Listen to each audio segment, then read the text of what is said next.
I'm invincible. Light on my way. Light on my way. Shout inside. Believe in your destiny. I am invincible.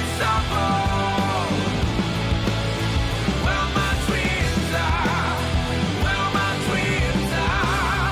Light on my way.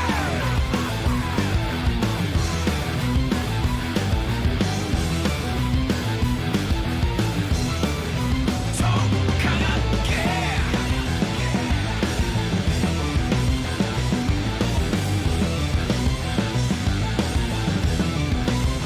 Light on my way.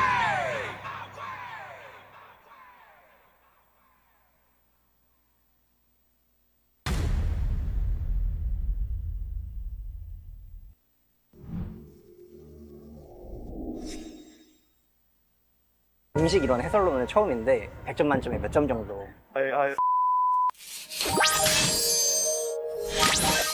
졌어요.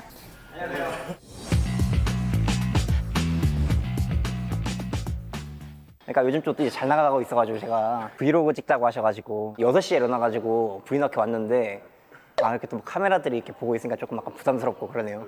브이로그 같은 것도 이제 처음이어가지고 잘 될지 모르겠네요. 자, 이제 저희가 실제 촬영 현장으로 들어가고 있는데 여기 뭐 장비들이 엄청나게 있고요. 그 다음에 이제 여기부터가 이제 저희 이 중계진들 무대인데 방송 화면으로 들어가다 보니까 이 위까지 뭔가 더 합성이 돼가지고 나오는데 오, 장난 아니더라고요. 그리고 여기 이제 중계석. 이제 또 지난주 1주차 때는 보니까 이제 방송이 없어가지고 채팅창에서 이제 많이 여쭤보시더라고요. 오늘 준비를 해주셔가지고 어떻게 좀 괜찮나요, 이건? 처음 방송했을 때 너무 긴장된 게 장비들도 너무 크고 심지어 옆에 제가 어릴 때부터 봐왔던 이동진 캐스터님 그리고 프로게이머 실제로 생활하셨던 박진영 해설님까지 계시니까 약간 쪼그라들더라고요. 여기 이제 컨트롤룸이라고 해서 여기 지금 모니터 개수만 보셔도 아시겠지만 이게 심판분들, 뭐 옵저버분들, 감독님들까지 해가지고 해주신 분들이 너무 많으세요. 자, 이제 컨트롤룸 위에 이제 구조정실인데 여기가 이제 정말 이제 중요한 분들 계시는 그런 공간입니다. PD님. 네, 안녕하세요. 제가 1주차 때 이제 정신이 없어서 그냥 막 지나갔는데 여기서 이제 하는 일들이 정확하게 어떤 일들이 있죠? 여러분들이 보시는 방송 자체가 다 여기서 만들어진다고 생각하시면 됩니다. AR도 그러면 여기서 다 쏴주시고 이렇게 저쪽이 여기 이제 계신 분이 이제 AR을 담당해 주시는 선생님 굉장히 고학력이신 그러시겠네요. 왼쪽에가 이제 감독님께서 디자인해서 입혀준 AR 디자인입니다. 아무래도 이게 저희 에픽7 대회잖아요. 근데 지금 에픽7 이 대회 총괄하고 계신데 에픽7을 혹시 실제로 하시는지? 예, 제가 이 프로젝트 투입되자마자 2월 말부터 제 에픽7 열심히 하고 있고요. 지금 67렙 정도. 대회 시작하자마자 67렙 되신 거면은 진짜 열심히 하신 거거든요? 그러면은 뭐 이 캐릭터 되게 마음에 든다. 실제로 만나고 싶다. 저는 잔영의 비올레토란 만납니다. 오. 삼스가 너무 멋있어가지고. 제가 이제 뭐 한국의 잔영의 비올레토 이런 소리 좀 듣고 하는데 죄송합니다.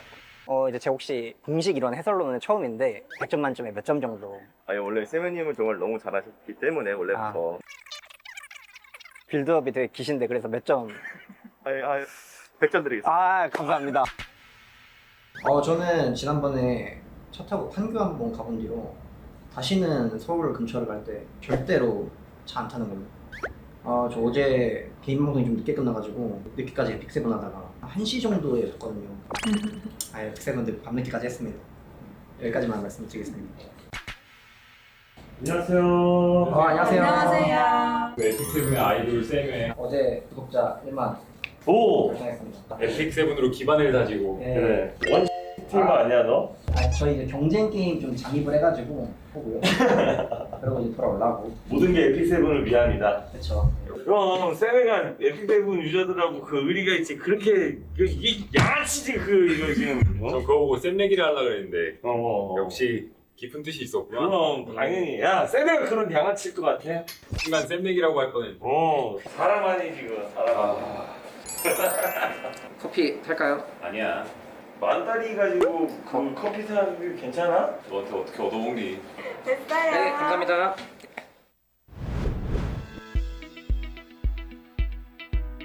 이거 좀 보시죠, 같이. 보러 왔다. 카메라. 들어가겠습니다. 쌤이 잘 부탁드립니다. 아, 진태는 보면은 좀 빠른 거 좋아하는 게 지금 티가 나는 게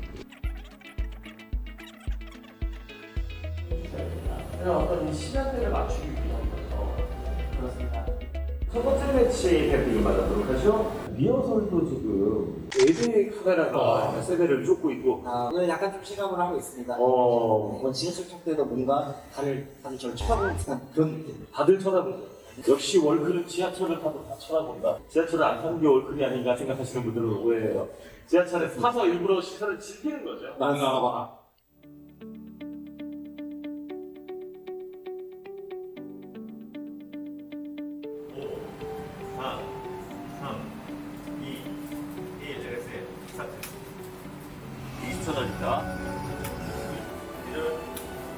에픽7 월가리나 챔피언십 2022. 자, 오늘 여러분께 인사를 드립니다. 그렇습니다. 진태 선수의 경우 방송은 안 하겠습니다만 워낙 노출이 많이 되다 보니까 이거는 거의 압승각이 확실하죠. 마무리 지으면서 GG 8강에 진출합니다. 망했어. 이거 왜 다 네임드들이 왜 다 이렇게 되는 거야? 왜 그런 거야? 고명미랑 다 모여보라 그래. 라이트랑 다.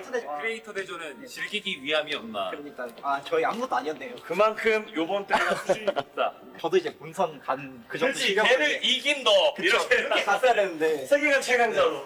이게 좀 아쉽네요. 오늘 또 이제 글로벌 예선이다 보니까 진짜 쫄깃쫄깃했어. 정말 진태까지 떨어져.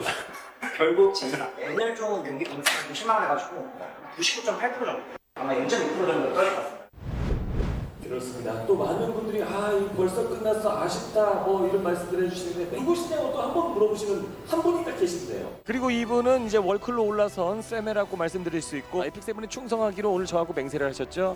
그렇습니다. 네. 제가 무슨 뭐 맹세라도 해야 될 것 같은데 네. 저는 끝까지 에픽7에 이제 뼈를 묻기로 맹세를 했기 때문에 절대로 에픽7 안 버립니다. 이거 한번 좀 저장 좀 부탁드립니다.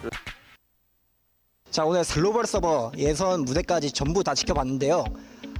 과연 글로벌은 글로벌이네요. 굉장히 신기하고 값진 경험이었습니다. 저희 이번 대회 한국은 또 AR 기술이 접목이 돼 있고 이제 본선에서는 더 멋지고 더 화려한 XR 기술도 보여준다고 하니까 생각보다 많이 기대가 됩니다. 본선 경기도 해설 열심히 할 테니까요. 많은 시청 부탁드립니다. 안녕.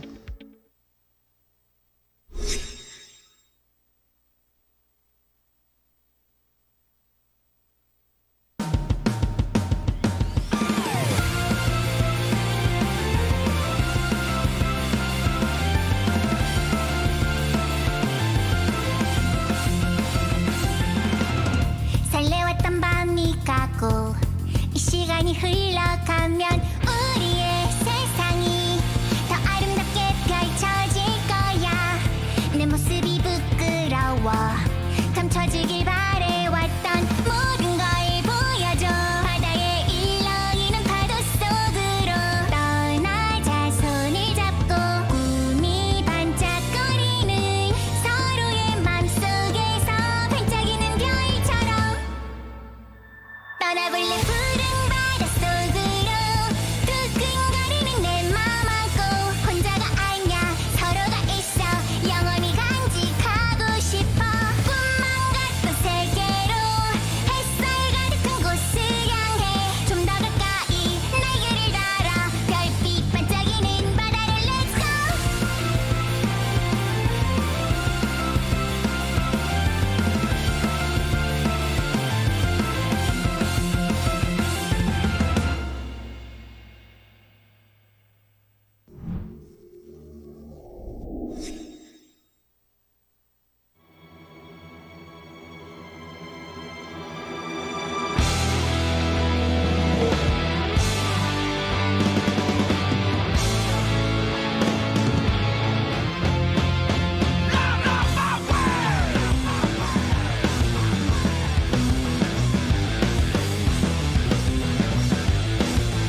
하나, 둘, 셋.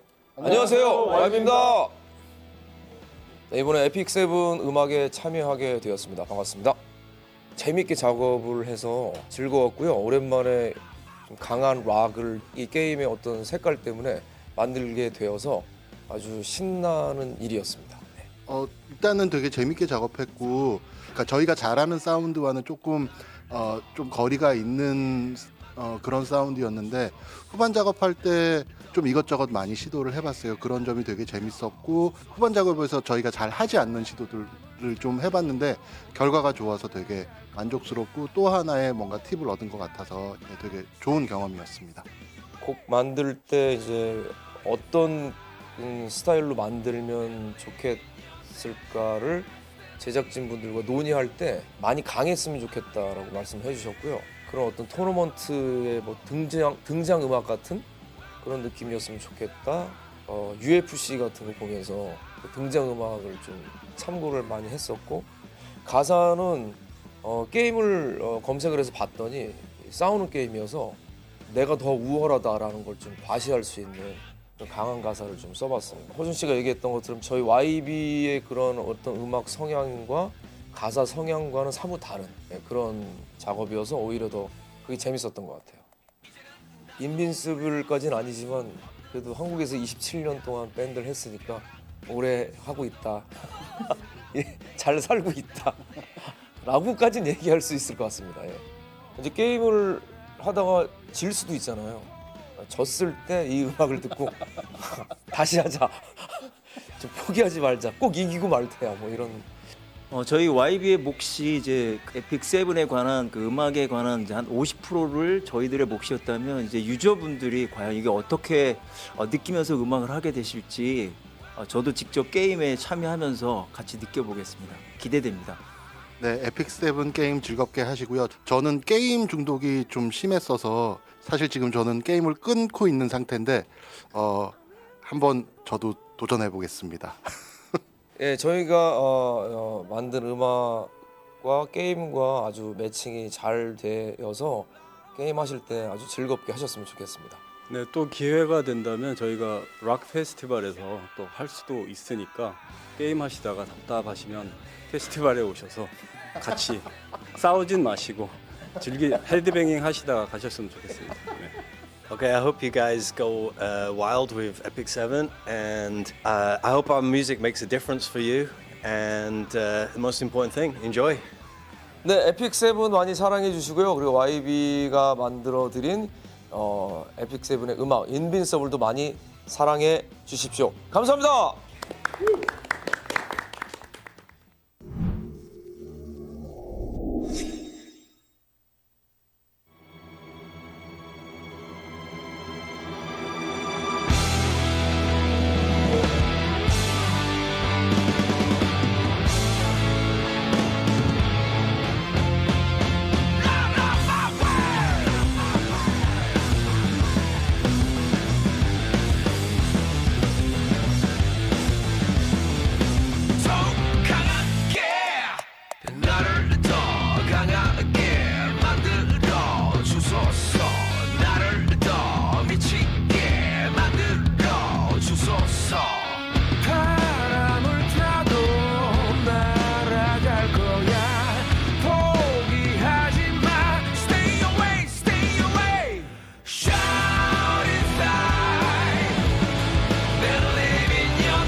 Welcome all there to Epic 7 World Arena Championship 2022. From the first 4 days of qualifier day, now we are in this main stage of Epic 7 World Arena Championship. And I'll be your host, G-Clef. Of course, with me, we have the two best commentators, Jenna and Kana. Hey guys. Hello, hello, hello. Good evening, good morning, good afternoon. Yeah, welcome. How do you feel being on this really cool stage? You're actually floating in air. I feel weightless, I guess. Excited to be here. I see that little gem in front of me. I wish I could just reach out and grab it from here. Yeah, no, it's really cool to actually have you guys on this cool stage. Now we are in the main stage. We're down to the last 8 players that we'll have to go through the double round robin. And starting from today, it is best of 5 indeed. And before we go into the main matches again, let's take a look into the overview to let you guys know what is happening on the tournament. Oh, is that better? Yeah, now I got you back, Jenna. Okay, here's the overview. Exactly the same champion, $50,000 in prize, and runner-up $20,000. Fourth place $10,000, and 2.5 for everyone else who made it into the main stage. So at least once they go up from the first matches, they will actually be guaranteeing quadrupling their prize money from 2.5 to 10K. That's exciting news. And tournament tree. Of course, from today's matches, no one gets knocked out. That's the important part because you do go into the lower bracket a little bit. And then you get your second chance. But if you lose twice, you do get knocked out from the entire tournament. So you do have to be careful. But this is not a best of 3, best of 5 matches starting today. And no more missed matches. Of course, if you have missed some of those opening qualifier matches, we did not get the broadcast. Some interesting matches are actually available on YouTube. It just was uploaded yesterday, so go check that out if you want to. And here's the overview, of course. This is the benefit frame. The winner will get that champion frame. That looks maybe slightly better compared to last year. How do you guys like that? Yeah, I think it's a huge improvement, actually. Yeah, I like it a lot. Deanne looks very comfy in that little, in her little palace crown little thing. Kind of looks like a little protective bubble. Hey, more importantly though, the skin? character skins on the right, yeah. Yep, they actually changed a lot from what we have gathered a few weeks ago. Oh, we have, is that Fire Robbie from DamDam? I think so, right? Fire Robbie, Alencia, Ran, Peira, another Alencia, 2 Hwayoungs, and back to Alencia. So Alencia does have the favorite boat here for that skin. Yeah. And continuing on, we have more events. Twitch Drop event continues to happen until the last day. Of course, not just today, the last day. Make sure to get that emote at the end. That emote looks pretty cute. To me, we get to see that a little bit here. But today will be a greater accessory charm. I will always run out of accessory charms. So that's, of course, a plus the leaves. And of course, that's not all. We have a lot more events. Of course, here continuing on, here we have the social media, SNS. If you can go to Stove and just put it on, you can, of course, get the 200 energy reward, plus a chance to get a reward of Gallery Volume 1. I wonder what that is. Is that the gallery, limited edition gallery that we had a while ago? Yeah, I think it might have been. I think so. Yeah. I think so. Not many people actually have that. So, yeah, take your chances. You might actually win it. And live stream event. This is, of course, if you log in after the live has started, so it should be in your mailbox already. So starting from today, we have the leaves and the blessing that you can use 12 hours after you click, after you receive it. So whenever you have time, you can get all that blessing for spirit. And then this is something new that we have, okay? We have E7WC web event. If you have checked under, you have to scroll a little bit after clicking into that event on the left side of the lobby. It's all there. Make sure to go in and check once a day because I believe we are through that Galaxy bookmark. I think I got that yesterday, so we should be getting close to Mola and the 5-star Hero Summon. That's a big event that we have prepared. And no more quiz show for sure. That's all I know. So instead, we got something else, something greater, something better that everyone can enjoy while playing the game. So even better, I think. So lots of events, and of course, forgot to mention that Unknown Slate, the final day. Make sure to log in for that day because that's one thing that you certainly do not want to miss. And it's only the first 24 hours after the start of the broadcast on the last day. So make sure to remember that for sure. And I mean the buff too, right? The Trinity buff, free basically like extra hump buff. Super nice, or if you need it for runes, you know, AP story, whatever you want. All pretty nice, right? Yeah, especially because we know which sort of element here is that we're getting very soon, you know, with the collab. We're getting some fires. We're getting some fire heroes. Oh boy. I know they're going to be, they might be a little strong from what I heard from a lot of you, including you two, a lot of streamers out there. And also, yeah, it's a shame. Yeah, don't forget the new MO, Pavel, is coming real soon. So, boy. If you have missed it, I will allow this to actually stop watching the stream and go check it on YouTube first and then coming back, okay? Somehow cooler than the collab is the for me. coolest thing I've ever seen in this game. So For sure. yeah, my wallet will be kind of dry after that hero comes out. Okay, and here's the coupon that you can get for 50 covenant bookmarks if you put in that coupon number right now or later. It doesn't matter. As long as you have the coupon code, you get 50 bookmarks. Exactly what you need for that collaboration coming very soon. The new heroes, you need bookmarks, I know. I will also try to get that too. Yep, 2022 E7 Covenant is your coupon number. Yeah, be a nice person and copy pasta in chat so other key people can also copy pasta. So that's very nice. I'm pretty sure, Jenna, Kana, as you're not speaking, I'm pretty sure you guys are putting in the coupons at this moment. Yeah. No. I could see you. I could see you. I could it. see you like punching through the devices, right? Yeah, that's the coupon. You know, take what I can get. And I believe that's not going to be the only coupon that we'll be giving out. For today, I think that is the coupon, but throughout the weekend of the main stages. So make sure to stay tuned for any more coupons that might pop out later in this weekend or next weekend. And of course, moving into the main matches, that's all for the event. And we do have a quick video to show you guys who actually came up to the main stage. So take a look at that.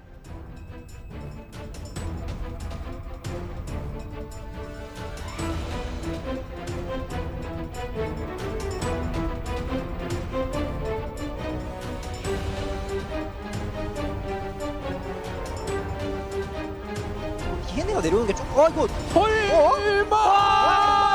아니, 지금 이것까지 또 맞습니다. 알렌시아 3수로 버프까지 벗겨내게 되면 사자왕 체르미아가 여기서 저격 투구를 던지기 시작하는데 변수들이 많고 이변이 많은 대회에서도 나한테는 안 통한다는 얘기를 하는 것 같아요. 지금 이거 땡겨주면 동남자 실크가 스탄 역전해요. 맞습니다. 에다도 주도권을 완전히 끝을 내려고 하고 있습니다. 토사카린. 이번 시즌 진짜 모르겠다라는 생각이 들었는데 토사카린 선수는 16강부터 8강, 4강까지 전부 다 안정적인 경기 승리를 가져왔어요. 딴딴 대 토사카린의 매치가 성사가 됐습니다. 그렇습니다. 네, 안녕하세요. 이번에 8강 한국 대표로 진출하게 된 담담 회사이라고 합니다. 반갑습니다. 我是来自亚服的玩家，金方月白，玩 TC 史诗差不多有4年了。然后我的特长是喜欢打竞技场和 RTA，不能说非常幸运，但是也不是非常倒霉吧，因为至少没有抽到12月和金泰。 토사카린 선수는 저랑 완전 반대되는 스타일이 소위 말하는 스택이라는 스타일로 먼저 공격하는 것을 선호하는 선수인데 제가 많이 상대해봤기 때문에 자신 있습니다. 我觉得没什么问题啊，因为大家的水平其实到8强相差不大，可能更多还是看临场的发挥和运气吧。但我认为我还是占优的，可能是我 BP 的转换会比较强一些吧，因为我的速攻和慢攻的都比较全面。对上韩服的选手，那么我肯定希望是能够代表亚服碾压韩服，希望能够在对决中获胜。 사실 아시아 서버에 강함은 DYR 선수가 지분이 큰 거지 스카린 선수가 이렇게 큰 지분을 차지하고 있다고 생각하지 않아서 그렇게 두려운 상대는 아닙니다. 我认为 DamDam 不是我的对手，我眼里的对手只有收获的12月和金泰。 사실 한국 서버에 제가 희망이라고 생각하고 있기 때문에 한국 서버 약한 서버 아니다 보여주기 위해 열심히 하겠습니다. 감사합니다. 第一场对阵 DamDam 的比赛没有什么悬念，大家可以期待第2场比赛了。 Whoa, those were some spicy meatballs coming out of both players that we have for match number 1. Here we have the two players. You guys can go down a little bit. All right, there we go. And then we have the first player, DamDam from Korea. The first matchup, actually not just one. We have 2 matches of a Korean qualifier versus the winner from the Asia qualifiers. Here's the most pick from DamDam. What do you guys think about these picks, and what do you think about DamDam as a player? Well, I think one of the big things for this matchup is one is a really defensive, tankier player, and one's really aggressive. So it's sort of going to be unstoppable force versus a movable object. Both of them are really good at their playstyles. And DamDam, as you can see from his characters, he really likes the slower one, and Belian is usually permanently banned.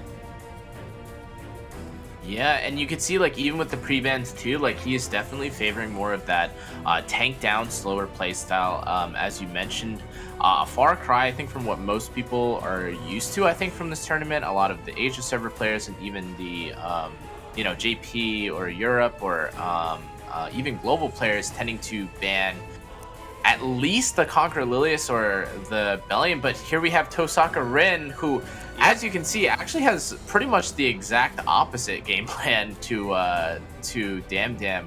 The Hwayoung, Alencia, and the Dian, all kind of pivotable or flexible aggro units that can sometimes go into standard, but definitely more aggressive and flexible leaning with Bellion banned, right? So yeah, that's right. Oh, Tohsakarin was saying that he does have a upper hand. He said he is superior in terms of drafting and ban picks against DamDam. Do you think that is going to happen today? Depending on the style, Jenna. I don't know. I mean, I like the trash talk. I definitely think that's great. I hope that we see more of that in the future. I think it's fun. And I don't know, is he superior? I mean, I guess we'll see. I like that they both trash talk before the match, though, because that means if you're wrong, you take a big hit. Oh, that's right. Yeah, both sides. We're seeing some numbers. Match point, here's the key point.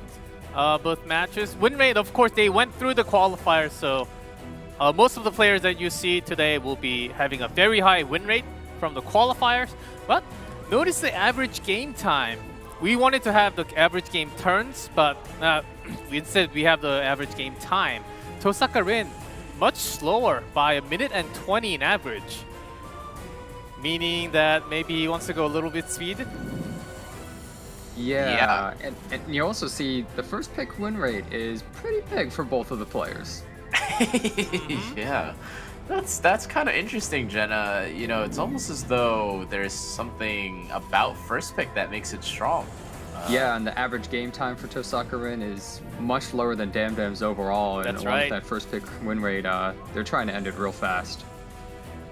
Yeah, and let's see if that happens again, because I think these numbers will change a lot, because starting from today it is going to be best of 5 instead. So first of all, we'll get a lot more data, and not just that, we'll get a lot more different ban picks.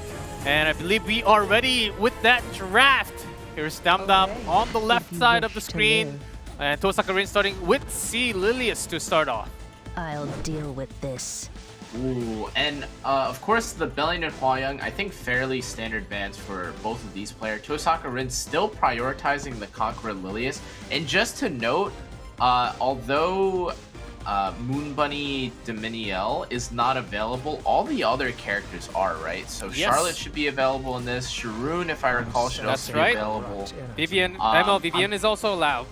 Yeah. So SSB everything new or, except for Moon Bunny is allowed during the entire tournament. Know your place. Yeah, I And think we already see how aggressive Tohsakarin's team is. It's a really flexible team as well. It's one where they can actually go into multiple things. That's right. We just see the Angel of Light pick coming out, and Angel of Light versus ML Quirk is kind of a weird matchup. Oh, wow. Rand being picked. That's actually kind of unexpected right here. Whoa, from DamDam's side. Yeah, I guess DamDam is being a little bit more flexible, and he's trying to punish that Angel of Light pick with the Politis and Rand, but is he going to be able to actually flex into this team while having ML Quirk on his side as well? And responding with Heir all of a sudden. If you bring speed, I've got my own speed. Yeah, so in response.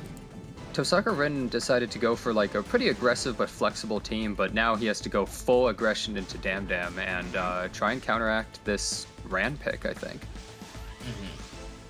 I think it's really odd. I think most of the time, DamDam and a lot of players from Korea tend to not even take the speed race, right? A lot of them just tend to like ban out the openers or deal with more of like a turn 2 playstyle.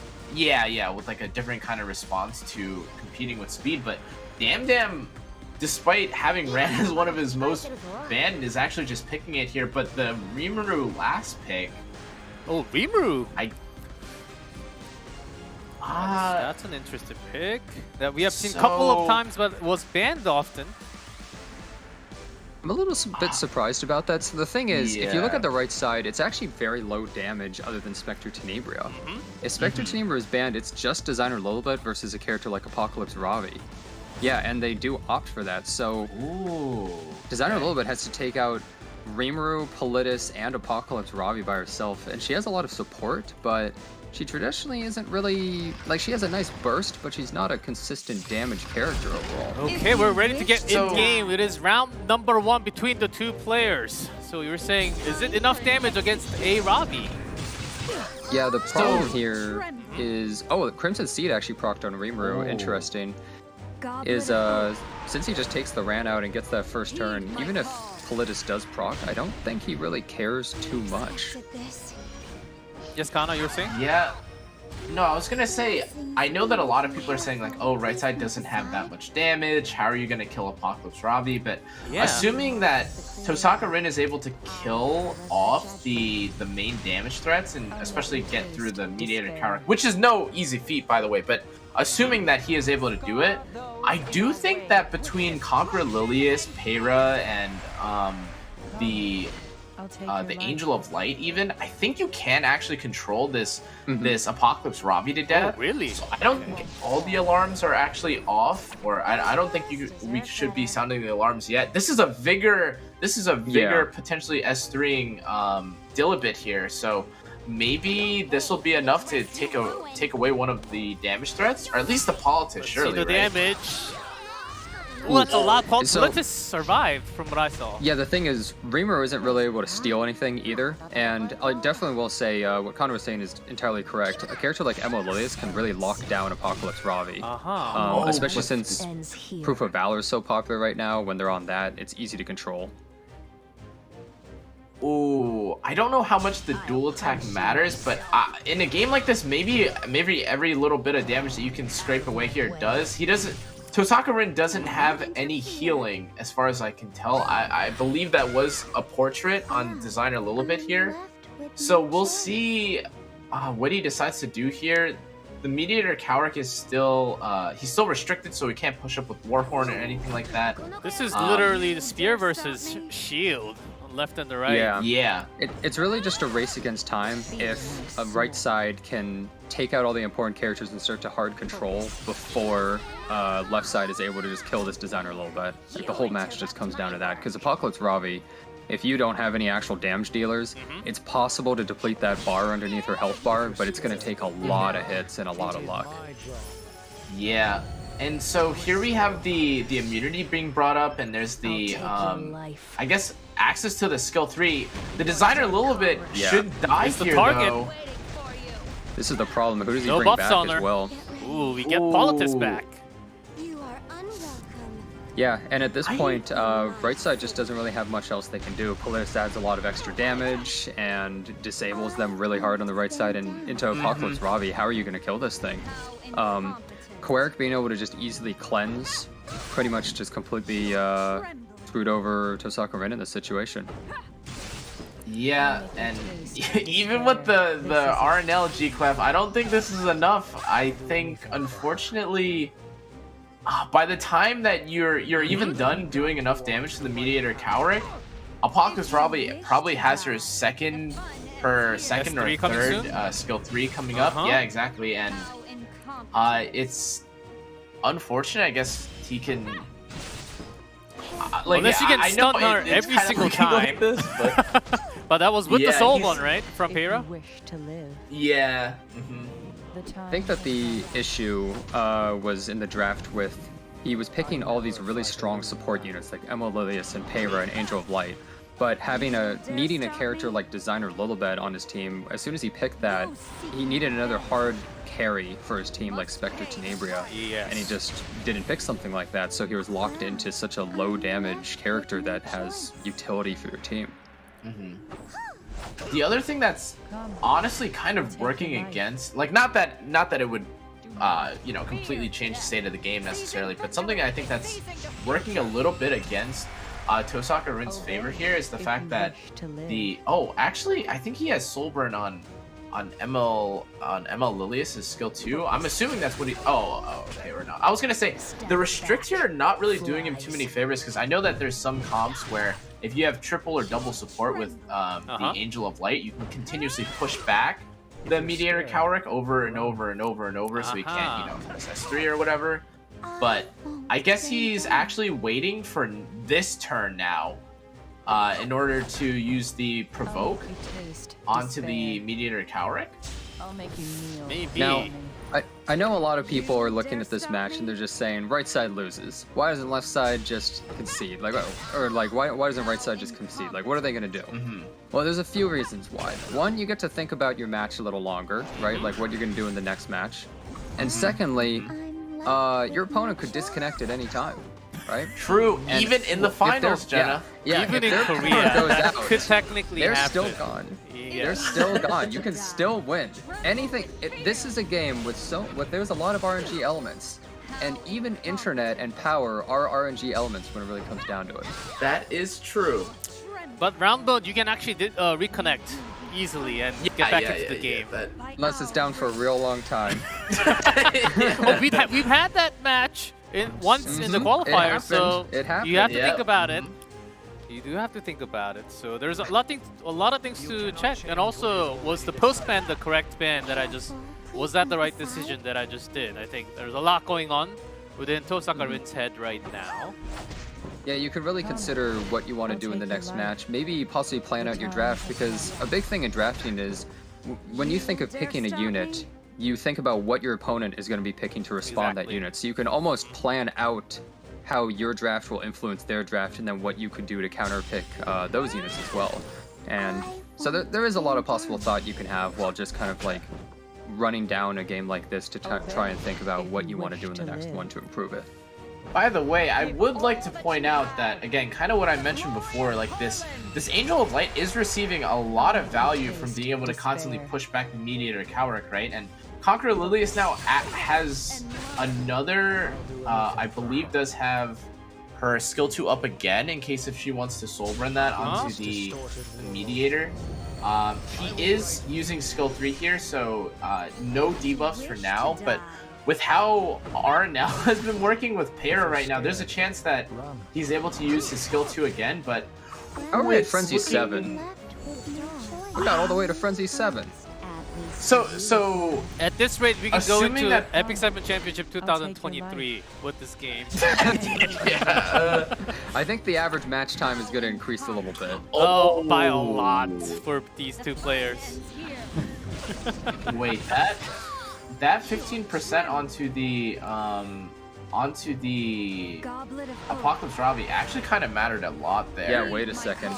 You know, Wait, with this increased attack and all the buff. yeah, this Analyst is finally getting taken out. You know, theoretically, if he had actually run it down to Frenzy 9, I think that right side actually could have won, because they could have controlled a Ravi potentially, and when you get to Frenzy 9, it starts to do a lot of damage and almost no healing or anything. But it's like right side. Yeah, that dual attack was nasty. Right side has almost all the building blocks to be able to kill an Apocalypse Ravi. They just needed the time and the damage. Maybe Tohsakarin can get at least one more. They're just going to silence a Ravi. Does get the silence, yeah, that's pretty big. But the thing is, at this point, A-Ravi doesn't need S3 to kill somebody. For S1, it's so hard. If he's, I don't think it's enough, but I was gonna say maybe if he procced RNL here and he crit twice, like there's, I know it looks like really like iffy, and like, you know, you're probably thinking to yourself like, again, as Jenna said, hey, like move on, but there is definitely a world where Tohsakarin with enough RNLs or, you know, with a little enough, like, yeah, like on Frenzy 9, I know this looks crazy, but like two crits and then like a long chain of, you know, stuns and CCs really could have won Tohsakarin the game there. I'm sure he's speed opening. There we go. DamDam does win the opening round. Of course, again, best of 5 starting from today. Don't forget, guys. So you have a lot more chances. So this is only a start. DamDam does win the first round. A little bit of a surprise that we would say, because a lot of the fans or the viewers were saying Tohsakarin should be taking the first match easily. A lot of players were actually saying they didn't want to run into Tohsakarin as well. Really? But yeah, I've seen to remember that is that was like their most feared opponent was Tohsakarin. But maybe DamDam kind of knows what he's going to do against him. Maybe he planned correctly and he'll be able to get him. This next match, Tohsakarin's got first pick again, and we do know that traditionally first pick is really strong. But DamDam being able to win against him when he had the first pick is kind of a big deal. That's huge. That's so huge. When Tohsakarin said that he had an upper hand in the draft, but he certainly did not. That was a weird drafting style. Now, again, you know, part of that fear, I mean, Tohsakarin is rank 1 on the ladder right now, and, you know, we'll see if maybe he decides to go with a more conventional, a more, like, well-balanced team here. I'm sure that's probably going to be the case, but and 2 more now bans. the Ran S10A plus Ran. Total of 4 pre-bans now. We can have up to 10 pre-bans in round number 5. Yeah, so there's still a lot of really big priority picks and flexible. Yeah, so Emma Lily is still up, characters like Dian's still up. We saw lots of Valencia in previous games too, and a Ravi, there she is. Yeah, and Tohsakarin's still prioritizing the Conqueror Lilius. Oh, but actually, wow, LQC. the really early LQC. Light versus dark. So this right now. Yeah, this makes me think that right side wants to be really aggressive, because usually not many people like to pick Little Queen Charlotte into Emil Kowarik all that often. Huh. Okay, so the Angel of Light here. Really, I think Tohsakarin has some sort of plan for this. I really kind of think that just from a drafting kind of standpoint, the Meteor Cowrick does a lot to kind of prevent actually all 3 of these characters on the right side. I guess maybe he kind of has to juggle what he wants to do between like skill 3ing off like the Angel of Light debuffs and wanting to skill 2 and strip the attack buff from the Little Queen Charlotte, but Yeah, so another Rimuru. Wow. Yeah, this is an earlier Rimuru than last time, and Tohsakarin basically replaced their Spectre Tenebra with the Little Queen Charlotte. However, I would say Spectre Tenebra is a much stronger pick in most situations. The Quarterfinal pick here. So this is actually really good because left side doesn't actually have anything fast or anything to stop this Quarterfinal with. Yeah, So that's right. Quarterfinal actually can just do an insane amount of damage, and there's also only one AoE on the left side as well. Yeah, and you know, G-Clef. I guess I cursed it a little bit. I was gonna say, where are the two most popular warriors on the patch? Where's Shu? Where's Alencia? They're hidden for later pick, rounds. Right? They're hidden for later rounds when we have more pre-bans, I think. Yeah, I guess so. I guess that's 4 the isn't reason. enough. I guess we have to go to 10. Yeah, so last game actually, right side had almost no damage. This game, right side's going maximum damage, and we see a Flitica pick actually coming out. The balance changed Flitica. Well, if Flitica is getting picked, does that mean an MO Lilius ban is almost guaranteed then at this point, or do they just not care because they have so many cleanses and she'll just be pushed back behind a cleanser? Perhaps. I think maybe Quarterfinal is getting taken out. Oh, Designer Lilibet and they do go for Conqueror the Lilius band. So this Flitica pick can actually disable somebody like Angel of Life, for instance, but if the Quarterfinal's faster and he just led with something like S3, then technically he could stop the Flitica from being able to do anything if she gets silenced. Yeah, and I think it kind of depends on how fast this Angel of Light is, because if you even want to go a little further, you could honestly reset the Mediator Cowrick with the Fire Cowrick, right? And then completely strip, debuff, silence the enemy team with Angel of Light. And if that's the case, then the whole team is basically losing their turn 1. Oh, but Faithless Litica goes first. Yeah, Faithless Litica gets the first turn, takes this Quarterfinal out pretty much. Quarterfinal with no skills, kind of a useless character, and pushes up the team here. Yeah. Oh, it's actually a little bit unfortunate that the Quarterfinal was pushed up like above that Angel of Light. It actually would have been way better if it had been the other way around. Well, actually, wait, with the Rimuru push though, that's actually kind of big. Here comes the damage from Rimuru. This Little Queen Charlotte, you can see on the left side, is incredibly slow. Even with that push, she's still only halfway along the bar. It's almost guaranteed to just die. Yeah, and I mean, the Mediator Cowrick at this point, or sorry, rather, the Fire Cowrick is completely out of skills.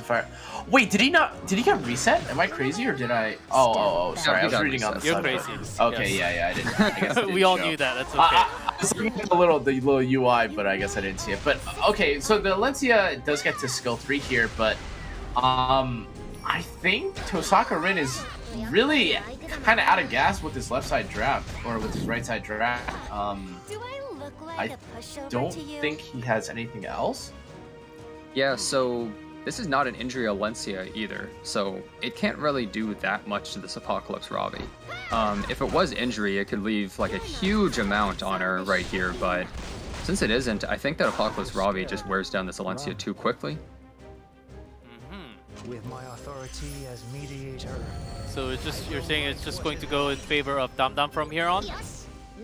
Yeah, I would say so. I think that DamDam has pretty much locked it down. Emil Quarterfinal is still up. The Rimuru is still just a threat. He's just a damage dealer, so that still matters as well.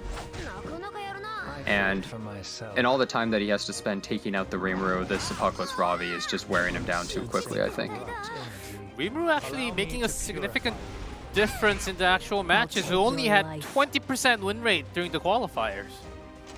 Yeah, Rimuru he was one of the worst almost heroes. none of the time. Yeah, he was actually rarely picked, and then when he was picked, he didn't really do all that well, which is surprising because he was such a huge pick in previous metas. Yeah, brings back Rimuru with S3 from Ravi. Yeah, as we can see here, the Alencia, she just doesn't really have enough sustain or anything. She's not on injury, so she can't make this Apocalypse Ravi super weak, and it's just kind of like was a race against time, and DamDam's team was just too strong. Yeah, I think the DamDam Faithless again. Litica pick was really good. Again with these two heroes! I mean, Emil Quarterfinal, the hen guy, with Apocalypse Ravi. It's just the duo for the win. Tohsakarin has to break these two. Yeah, it's just like at this point he's just so behind. DamDam in both games has done a really, really good job. I think a lot of people really thought that Tohsakarin was like one of the biggest players. Like, oh man, is DamDam Oh, there we actually go. gonna That's survive? GG. Yeah, and that's it. DamDam up 2-0. He's getting up there. I He really not only I won really 2-0. have to- Oh, sorry. Sorry, go ahead. You go. But okay. He not only won 2-0, but against somebody who had first pick both times. That's actually pretty impressive right now. He's got the game face. I just think, like the draft to me, I think was so kind of confusing, right? There was, he voluntarily early picked the Little Queen Charlotte into the Mediator Cowrick. He picked Angel of Light into the Mediator Cowrick, right? Like there's a lot of, and this isn't even to say like, or to consider how well I think the Apocalypse Robbie can sometimes do against Angel of Light, but it felt so kind of out of place, and you can kind of see what happened, and maybe his game plan really was just to bank entirely on outspeeding the Faithless Lidica with the Fire Cowrick, but from what you guys saw there, it just feels like a very kind of unconventional draft from Tohsakarin, right? Like I don't really know if that's, I haven't really seen Tohsakarin play too much recently, but it doesn't feel that typical of what to be expected from Asia. We'll have more time to talk about the matches after we have the post-match analysis today, so we'll have more time as we get into round number 3. We have DamDam up 2 and Tohsakarin with a surprising 0 wins so far, and we have the double ban of Conqueror Lilius. Yeah. The opening pick has to be different now. So it looks like Tohsakarin, after losing 2 games with Lilius, bans it from himself. And DamDam was also tired of seeing that unit and takes it out. Tohsakarin saying, I'm stealing your unit. Like, he's tired of fighting this Emil Kowarik, A. Ravi double pick every single time. He decides to steal it away from DamDam. Doesn't want to deal with Lilius, so he takes it out. And now he's drafting a completely different draft. He's like, I need to change it up. These last 2 weren't working at all. He's just taking DamDam's team right here. He takes the Emil Kowarik and the Apocalypse Robbie. He's like, okay, you don't get to do that again. You're too comfortable with it. So taking that winning equation away from DamDam. Let's see how DamDam responds to that. Yeah, so DamDam, he's picking a very different team. I mean, partially because his units were taken, but both of these players are playing a really different match. There's less flexibility, I would say, into the huge aggression from Tohsakarin's side. It's a much slower overall draft, even though it still can have some flexibility. And now Little Queen Charlotte taken from DamDam's side, and Rimuru from Tohsakarin. This is an opposite style of drafting now. To swap sides. Yeah. Suddenly, Rimuru's become a bit of a popular pick between these players, which is kind of interesting. It actually really feels like DamDam is almost leading the drafts. Like, he's picking on his units, and then Tohsakarin's saying, hey, you know, these seem like some pretty good units. Maybe I should start utilizing them. Oh, even Faithless Lidica being Oh my god, considered. is he just going to take his whole draft here? Really? Really? I guess he's saying anything you could do, I could do better. But Yeah, I mean, I guess so. he's not the one that's up 2-0, so we'll see. I guess. And Immediate response with Arc Demon Shadow. Wow. But maybe DamDam is like, I know my draft, I know how to beat it. He's just, Tohsakarin just took his whole draft. Yeah. And Angel of Light being banned. ML Kowarik on the other side being banned as the post ban. Whoa. The thing is, this isn't the same kind of teams that DamDam was fighting using characters Certainly like not. Rimuru and Faithless Lidica, for instance. So a character like Ross makes Rimuru a lot less effective, for instance. So Faithless Lidica does take the first turn. Some people don't put their fastest gear on her, so it was actually possible a character like Dien could have taken the first turn. However, DamDam traditionally is more of a slower player, so it makes sense that Dien wouldn't be insanely fast. Being able to take that immunity off and probably resetting the Little Queen Charlotte so she's not able to do anything, yeah. Immediately taking that out, and he's able to push his whole team above, which I would almost say is not a good thing, because now if Dien actually uses any abilities, she's able to get a whole rotation of her characters going before the Alencia has any chance to strip. Oh, that's right. Yeah, so usually you would want Alencia to go after because potentially, you know, you could strip all the buffs right after, so Dian just kind of gets dead turns all the time. Yeah, so instead just goes for that S1 from Alencia. Tohsakarin will be using that later on. Yeah, so the thing is, this little Queen Charlotte, she doesn't have her S3, and she's already taking a huge beating right here. But something to keep in mind is this match is more about Archdemon here. Arcdemon's a character that is not only protected by Ross, but also she can deal with every unit on the right side. She's such a powerful unit and a hard carry that it's sort of a race against time for Tohsakarin. He has to be able to close this match out as fast as possible. And if he's using all of his stuff on Little Queen Charlotte and wastes too much time taking her out, and this Archdemon gets stacked up, especially with Ross S2s and Dian's support, it's going to carry the whole match by itself.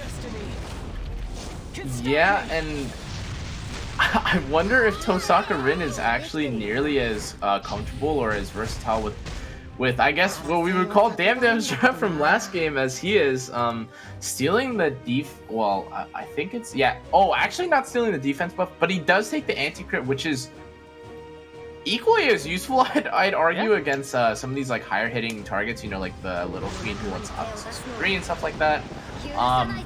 But now it's a question of what target he wants to use Rimru's skill 3 with. I'm assuming the DN, right? Yeah. 13k damage. Oh yeah. Yeah.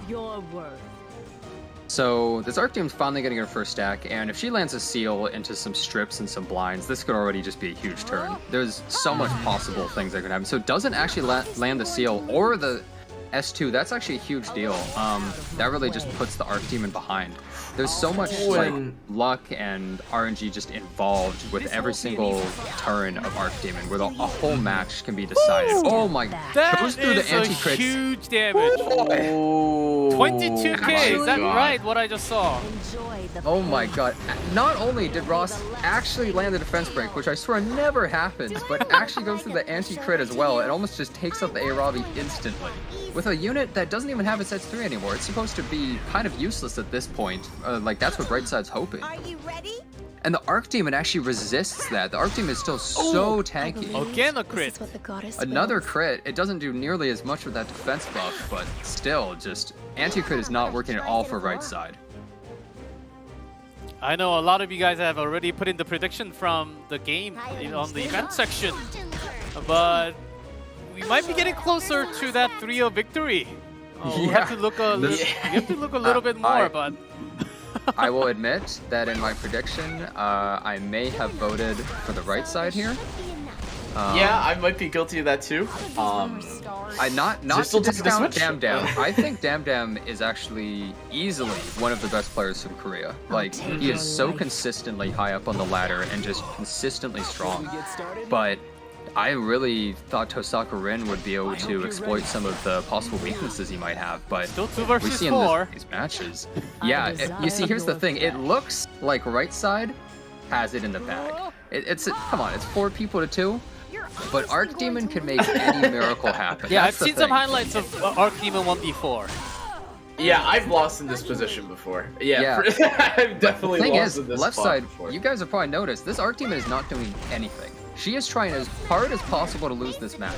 Hasn't landed a single seal or a single S2. She is actually, like, she's a paid off. Tohsakarin paid her off before the match. She is not doing anything right here, and it's taking so long that Tohsakarin is actually, he's gained enough time to possibly be able to rush down the whole team and take down Archdemon before she gets the S3, which is a huge problem. Like, if left side had even gotten 1 seal and into an S2, it could have changed the whole dynamic of this match. I smell living creatures. But this turn right here is pivotal. He burns it. He says, I'm so tired of you. And look at the reaction from DamDam! He's like, what in the world? It does nothing. I had this game in my pocket. That's so funny. This is the problem with Archdemon. Let's pretend you had a 90% win rate in all of PvP. Archdemon might actually lower your win rate. Look, still no seal. Okay. But it lands, goes to okay. It's gonna be S2 still. Okay. Okay, that's a start. Now she counters. Okay, no counter there, but she could counter here too. Every single turn is a gamble. Oh, okay, here we go. Counter, and he already has seal on. She's pretty low in HP though. That's the thing. Yeah, she's really hurt. Oh Okay. my You god, see, this looks like it's prime actually Archdemon Shadow. possible. This looks like prime. Are we going to have 1v4 highlights? Ooh. I don't know. Oh, I don't know if this is going to be. Is that not enough? If don't Valencia know. had the birds, I think it would have been enough, but I actually don't think it's. Oh my going god, to it be lands the enough. seal. It can do it. And also, there are S2s. chances I of can't missing believe it. from Tohsakarin's side. Okay, that's 2 gone. If she counters here, if Valencia misses the attacks and Archdemon counters. Oh, that's a hit. Oh, actually lands. Oh. Wait a second. And this gives her 50% CR, so she's probably going to lap the Archdemon as No well. counter. And she survives. Wow, yeah. So Oh, Tohsakarin is actually just going to finish him off right here. Even on miss, it's just too much. Yeah, it doesn't matter. Okay, Tohsakarin finally Oh does bring back my. a round, but that was a close call. I have never seen such a useless Archdemon in my entire life. Like, it was actually unbelievable that if he had just picked any remotely decent bruiser there, it actually would have done a better job. He got so unlucky with it. Mm-hmm. Yep. Even It DamDam didn't do himself anything. couldn't believe that she was not doing anything until she was the last hero to survive on the field. Yeah, that was actually shocking. It didn't do a single thing the whole match. The Little Queen Charlotte that got her skills reset was infinitely more useful than the Archdemon that match. Well, DamDam might have Okay, well. some mental mental issues after having that Archdemon not really proccing too Mental much. That's one of those. Yeah, that's one of those matches that it ends and you just go, wow, and you could be completely tilted after that because you're like, how could I possibly have gotten that unlucky? Like, Now- what the hell happened? Now he might not be risking much with his draft after all, because it did not really work out in his 3rd game. I think that Tohsakarin won that match. However, I do think DamDam's team was actually a lot stronger. I think theoretically he had the stronger team, and Archdemon, if she had popped off even one time, I think could have just ended the match right then and there. Okay, we have 2 more pre-bans for round number 5. We have Dian and Angel of Light added to the pre-bans.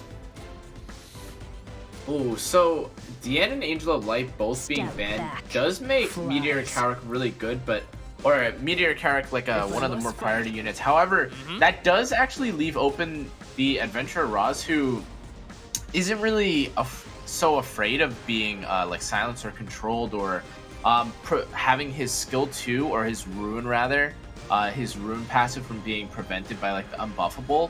So Adventurer Roz and Apocalypse Robbie here actually really safe from Tohsakarin, but I'm curious if DamDam here is going to play more aggressive. Oh, he chooses not to, so this is kind of where I thought the Little Queen Charlotte would make a little more sense, and it would be a little safer, where if you had the Mediator Carrick already, there aren't so many like strippers or debuffers that were already present.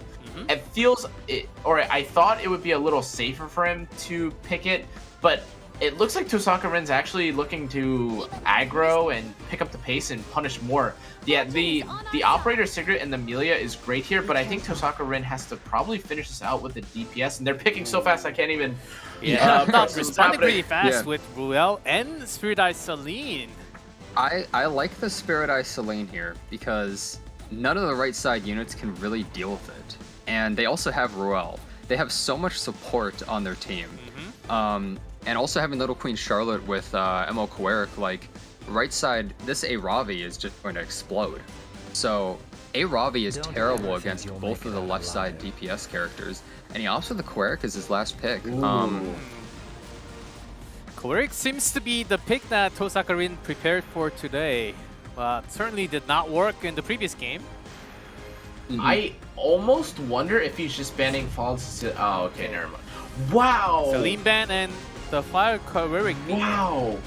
So the thing is here, Tohsakarin's gonna push up that Operator Sigrid and I assume take out the Ruel in one hit? Or is it gonna go for the Little Queen Charlotte? Even with the damage reduction from Little Queen Charlotte's passive, it should just kill whatever it goes for. We will see. Round number 4. DamDam in a lead. He is just 1 round away from taking the match and moving up to the semis directly. I'm speechless. He let through the operators, the attack buff operator Sigrid. I guess he's really kind of banking on the mediator Cowrick to be able to still provide the attack buff for the Little Queen Charlotte and maybe kill off. Can you survive this S2?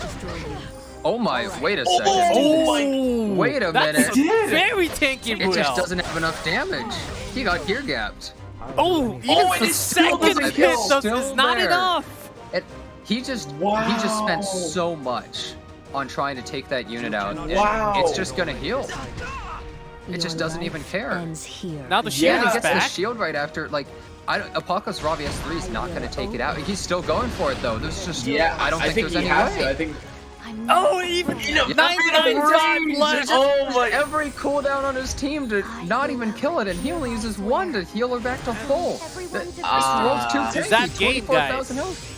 That was way too much resources used? Yeah, it has to be. He spent everything on taking out a unit that just is not gonna die. There's just no way it can ever die. Wow, that is a 33.6k HP FCC with a 24,000 HP Ruel. There was no way in any universe that any operator Sigrid was gonna kill. And after that one, he's just like left side's kind of leisurely at this point. He's like, oh, he used everything. I think I'm fine. Like I can just kind of do whatever right now. I've got time. I've got all the time in the world.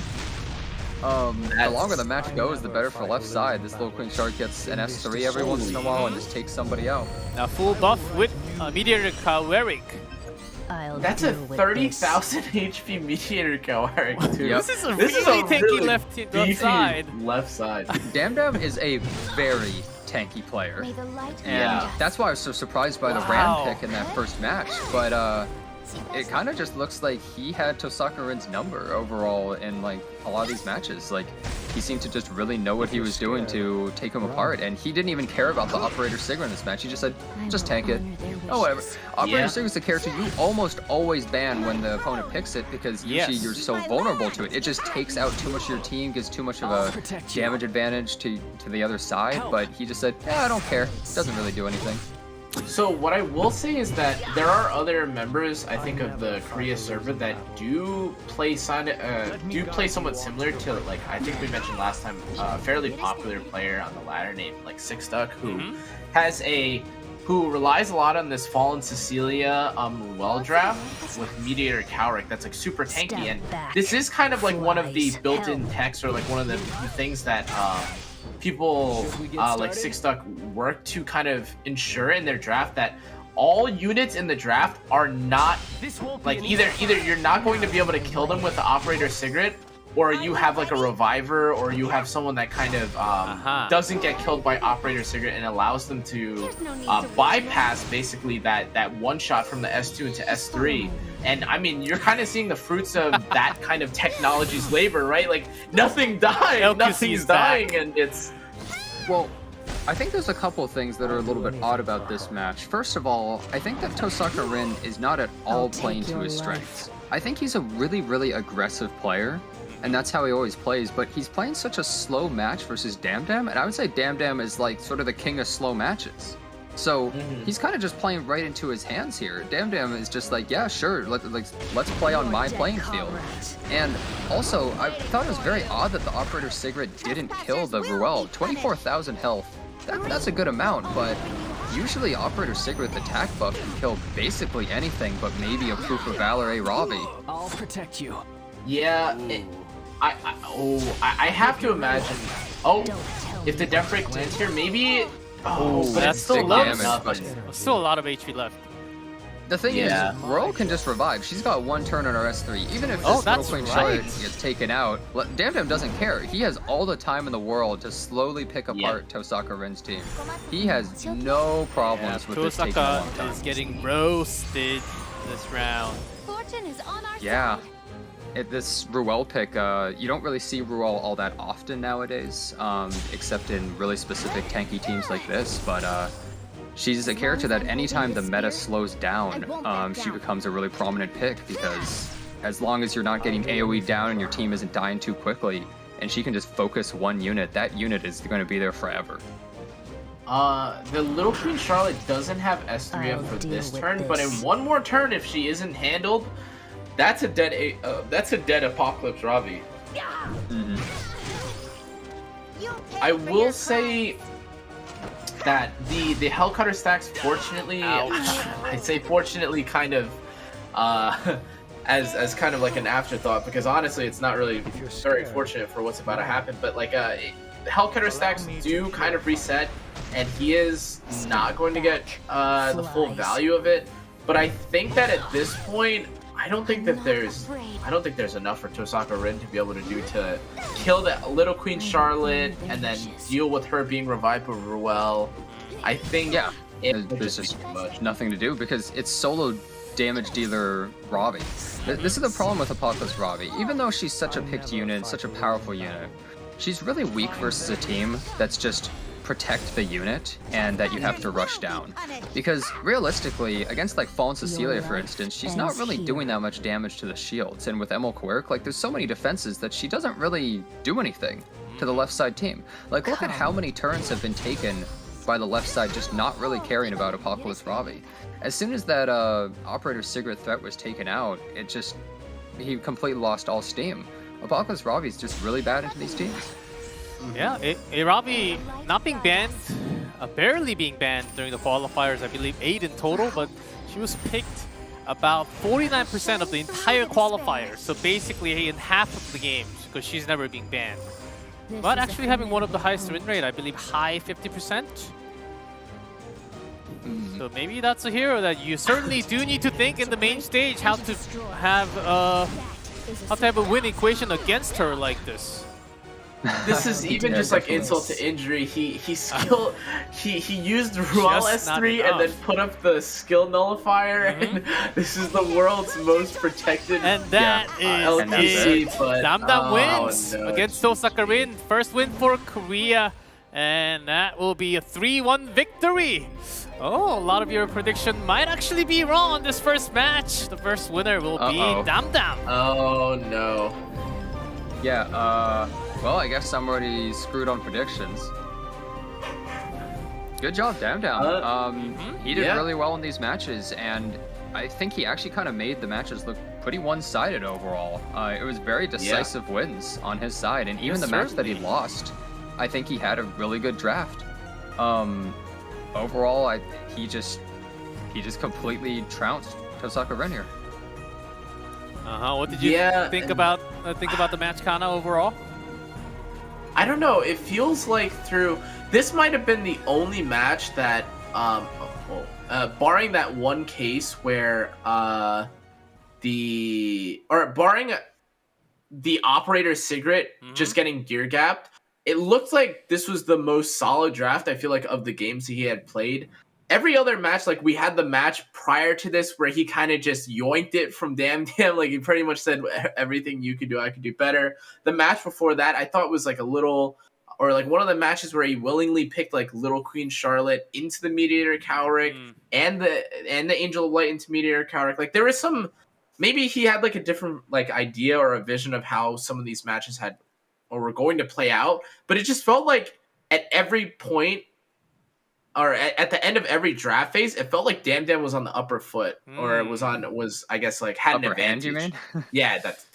I think a lot of us actually agree. I think a lot of us agree that DamDam had a incredible. I'm sure he has done his studies, knew exactly what to do against his opponent during the draft. I think it was a lot of draft win, for sure, from DamDam, and that's the reason why he was able to have that solid victory today. It actually could have been a 3-0. I really felt that. Yeah, I think he was prepared to 3-0 his opponent, and I think that he got a little bit griefed by his own unit, and otherwise probably would have. And Tohsakarin just wasn't able to use that momentum from that super tilting win on DamDam to be able to take the other matches. DamDam kept a cool head and just drafted to his strengths, and he won. Since we have some time, why do you think Tohsakarin chose not to go for maximum speed? I mean, he had all his heroes open to begin with. I think he may have just not felt confident in being able to really take out DamDam. Because we saw how tanky DamDam was. He certainly was. He just thought that DamDam was too prepared for that. And we saw him pick the Emo Lilius in 2 matches in a row, and it did not work out at all for him. So I think he lost confidence in his really aggressive drafts that, like, we saw most of the players from Asia were just drafting Peira and going insanely aggressive, and he just wasn't able to do any of that in these matches. Yeah. I mean, again, I really thought that we were going to see maybe something more aggressive in like the cleavier kind of realm with Tohsakarin, but really nothing, I guess, kind of showing up that was super, I guess, like aggro. I think it was either that or like, even though he would pick units that kind of set it up, like the Conqueror Lilius and the Angel of Light potentially, to play a little more aggro tempo-y, it didn't actually feel like there was enough in terms of the DPS department that would kind of get him to the point where he would be able to like one-shot or fully disable or get an advantage in the match, like, you know, taking out a unit and making it like a 3v4.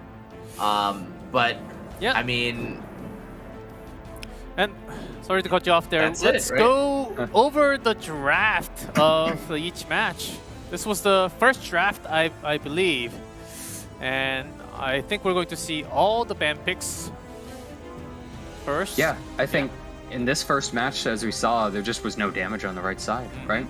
Right side, I think it was a good start since Belian was banned to get the Spectre Tenebria and the Emo Lilius, for instance. Yeah, I believe Hwayoung and Belian banned to start off, right?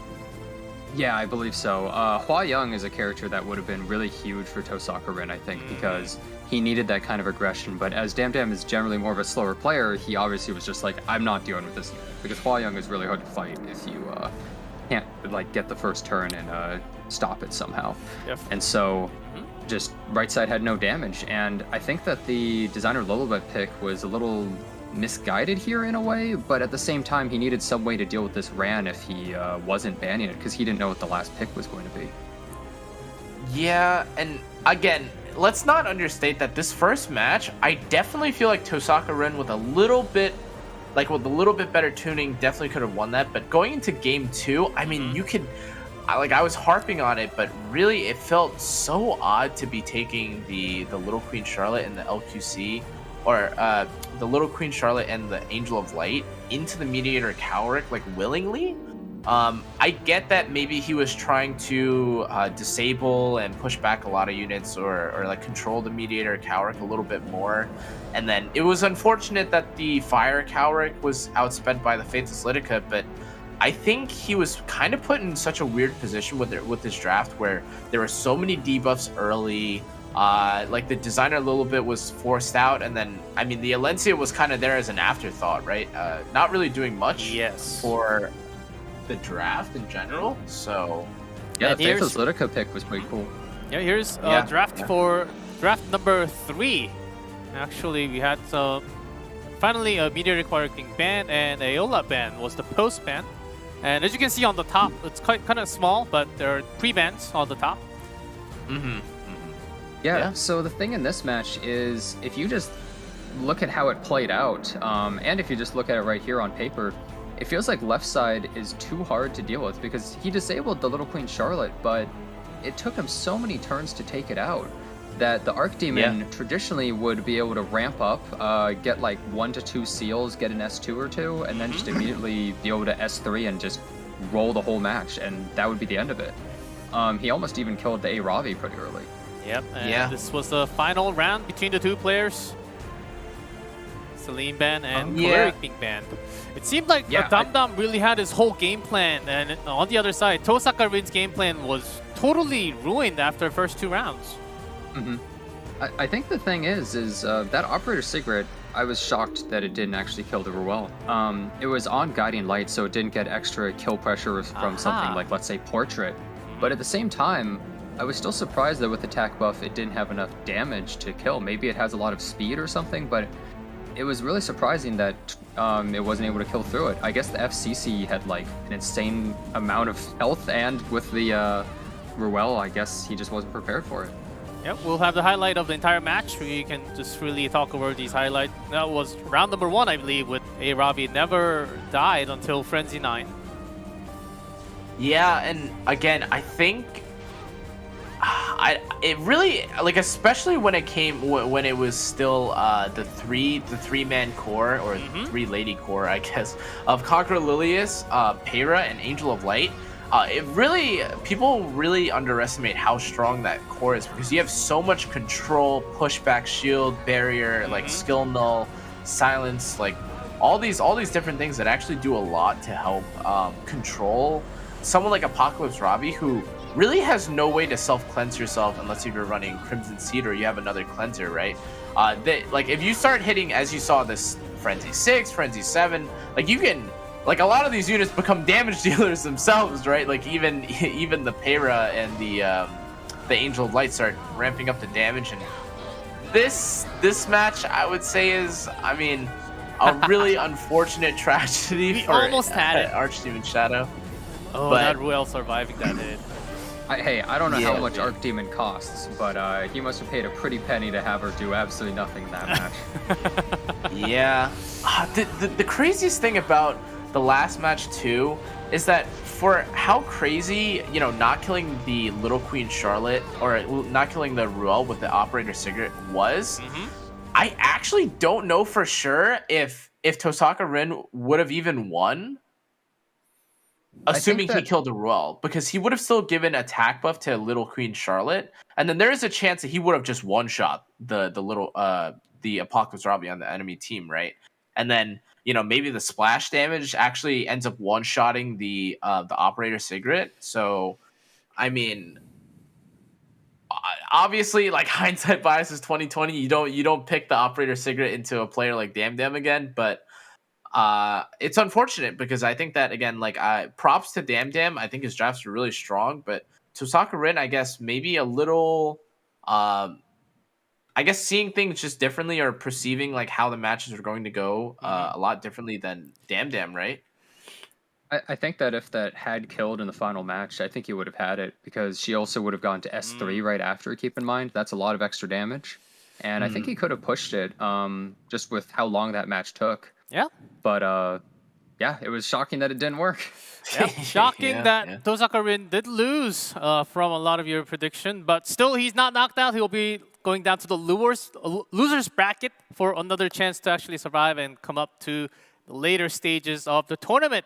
That was only match number 1, guys. We still have 3 more matches to go through. I believe the next match is Jintae from Global versus Phantom from Japan. So we'll be taking a short break. Don't go anywhere. The match 2 will be coming up very soon.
바람을 타고 날아갈 거야. 포기하지 마. Stay away, stay away. Shout inside. Believe in your destiny. I am invincible. Where my dreams are, where my dreams are.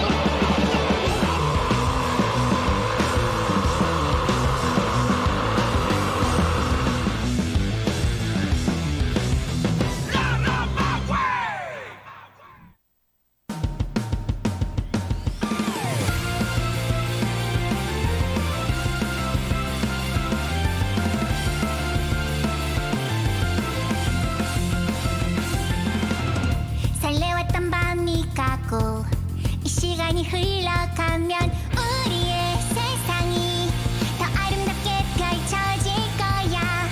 내 모습이 부끄러워 감춰지길 바래왔던 모든 걸 보여줘. 바다에 일렁이는 파도 속으로 떠나자. 손을 잡고 꿈이 반짝거리는 서로의 맘속에서 반짝이는 별처럼 떠나볼래. 푸른 바닷속으로 두근거리는 내 맘 안고 혼자가 아니야 서로가 있어 영원히 간직하고 싶어. 꿈만 같던 세계로 햇살 가득한 곳을 향해 좀 더 가까이 날개를 달아 별빛 반짝이는 바다를 Let's go.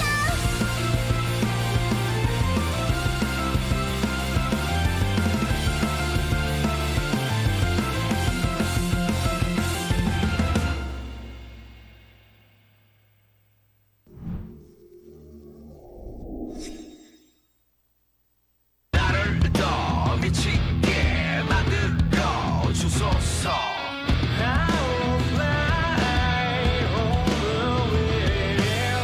Don't you give up. Stay away, stay away. Shining side. Believe in your destiny. I am invincible. Well, my dreams are.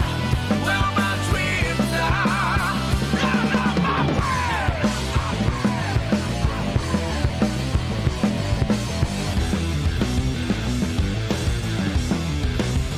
Run on my way.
자 일단은 그렇죠. 데미지가 55,000까지 나오면서 그냥 깔끔하게 경기를 막는 각을 만들어냅니다. 이거는 AB가 오른쪽 빨간색인데 시도의 턴으로 출발합니다. 턴이 중요합니다. 콜리커. 지배자 리아스는 헛공으로 램을 쓰낼 확률을 땡기고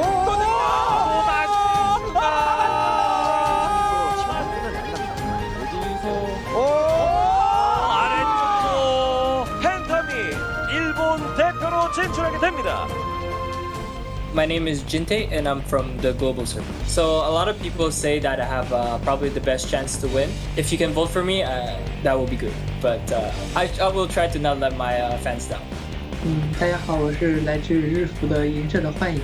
我的特长就是比较擅长核爆，就是选一些攻击力比较高的、速度比较快的角色卡，然后击败对手。我抽到今天选手之后，我非常不希望和他对打，因为我觉得他是一个实力非常强劲的对手。So Phantom is a bit scared of me, and sometimes when I go into mock lobbies, he doesn't play with me. Understanding each other's picks and drafts will help me a lot. 我也不是特别害怕他呀。我这样说，我觉得小天他的速度比较快，但是如果我跟他正常阵地对打的话，还是可以的，这样可以吧？ So I prepared for my match today by regearing most of my units. I think I'll have a few surprises up my sleeves for you guys, and then I hope that everyone will enjoy these pocket picks that I got for you guys today. So I am representing global server today, and I will not let you guys down. 我是来自日本服务器的，第一名，然后作为第一名的身份来参加这次 WC。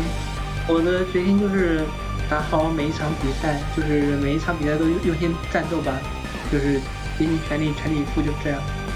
I hope you are prepared. I am coming for you. 今天你会后悔的。All right, and welcome back. We've just seen the two players. Decent amount of respect from both players. Little slight less bit of a trash talk as we have Jintae from Global Server. A lot of people are saying he should be the champion of the entire tournament. Do you guys agree with that? I mean, look at the title card he just set there. He just got a 25 speed helm. Oh my god, all in on Jintae. Most picks from Jintae, of course, and I think we're going to be seeing a lot more speed heroes from these two players that we have. Yeah, both of these players, I think they really value first turn advantage and just like cleave, aggro, that kind of stuff. We might see some fast matches. I don't think it's going to be the same as the matches we just saw. I don't think any Frenzy 9 is going to happen. Certainly not, as we have the opponent, Kana. We have Phantom, the best from the Japan qualifier, certainly the best from the Japan server. What do you think about this player? Yeah, and I'm definitely a big fan of Phantom. I think his versatility and his flexibility, when we were watching him play in the JP bracket, was really, really, really impressive. I think of all the JP players that I guess I really felt strongly about, or I really liked from their playstyle and stuff, it was very reminiscent of some of the like global or Asia server players that like to be flexible, which I think is something that I'm really happy to see coming out from, I guess, Japan's #1 seed, right? It's a good sign, and as you can see here, the average game time for Jintae, I think, is 30 seconds faster than Tohsakarin, yes. Yeah, Tohsakarin, and everyone called Tohsakarin a pretty fast player, so... Both players' first pick, win rate 100%. One has to be broken. No, that just means whoever gets the first turn on this coin flip to start that wins, doesn't have right? to be Is broken. That doesn't, have to go down in this matchup. But what we have just seen from our first match, the first pick doesn't always win. That number actually significantly dropped from our first best of 5 that we had. And certainly best of 3, the first pick had the big advantage, but it feels like it's more about strategy now since we're in best of 5. Yeah, RNG doesn't matter as much in a single match, and also it looks like I was totally wrong actually. Phantom's matches take a lot longer. I thought he was a lot more aggressive, but maybe he's just fine with slower matches too. But Jintae seems to be like, I'm going in. I'm going full aggression. That's right. First turn, and I don't know if he's even going to play any standard matches at all. Yeah, and so again, like the thing I feel like about Phantom is that, and something that might contribute to the average game time is, again, like he's more of a flexible player. If someone just decides to play a very punishable, like slow style, there's a chance that, you know, he's just going to take his odds, play like the Alencia, the Landy, the Stene, etc., and just take the win, right, in Frenzy 4 instead of Frenzy 2, right? But here we go. Here we go. Game we are ready. on. Round 1 between Jintae and Phantom. We have Jintae on the left. Phantom from Japan on the right, starting with Hwa-young, who actually has, guys, don't be surprised. Hwa-young has 43% win rate through the qualifiers. Ta-da! Yeah, there was a lot of first pick Hwa-young that wasn't working out so well for people, and it's interesting that Jintae actually decided to ban the Angel of Light, because usually you see Belian being taken out by these kinds of players. Yeah, taking a lot of really priority warrior picks on the left side. In fact, triple warrior on the left side so far. So don't forget, Jintae is also a 2 Hwa-young owner. By the way, this is no imprint nonsense. No like 2 Hwa-young triple S. Yeah, there's one that's if I recall, there's one that has, what was it, 16,000 HP, and it has like fairly low attack.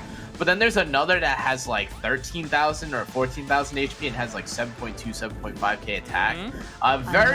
Very scary sort of thing to try and predict and fight against, because there's a chance that without attack buff, some of these operator cigarettes might not actually be able to kill a Hwa-young that has like 17,000 HP, right? But Phantom here with a super aggressive draft. Yeah, he is completely just showing all of his Here cards. we He's like, go. I'm going full aggression into you. Yeah, You're going too that's slow. right. Yeah. So Jintae right now is to think about like, okay, I guess I have to go fast. I have to stop something here, or never Liam mind. was He open this decides- entire time. Yeah, and that's what I was saying at the beginning. Is it was surprising to me that they weren't banned, because normally they are. And wow, Sid being picked as the speed contest to take out someone like Operator Sigrid or Flan, I suppose. And pick Spectre Tenebra into the Belian. It seems to just be saying, I'm getting rid of this Belian, like you know what I'm banning. He takes out the Operator Sigrid. So I know Sid that gonna be able to Jintae's kill? Green Sid. Well, so I know that Jintae's Green Sid is really fast, but normally he's used to kill, you know, the politics and stuff. But I don't know if it's going to be enough to kill a. Flan just by 1%. It doesn't even take the turn. Yeah, this is an insanely tanky Flan too. Even if Sid had gone the turn, I don't see doing it. Yeah, I don't think Sid could have done anything in this match. It kind of feels like he was just overall a dead pick. And now with the Soulbird on this, this Spectre Tenebria, unless there's like some RNG happening. Yeah, a Spectre Tenebria with attack buff crit damage against a defense program target, that target's gone. You brought this on yourself. Yeah, and I guess I don't actually know what the best target here is. Is it the Alencia? I think it has to be Alencia, right? They're going for the Choleric and Choleric. Nice and cool 42,000 damage. I think it works out because the Alencia gets pushed back, which makes it so that it's going to take so long for them to take a turn. They might be able to actually possibly lap around to just start dealing with her. Yeah, so... Ooh, but the S1 not doing enough to kill the here. issue is there's no attack buff on this Hwa-young, so she's going to have a really hard time actually killing stuff. Oh, wow. Oh, wait, Just it's not enough to barely take enough. the Flan survives.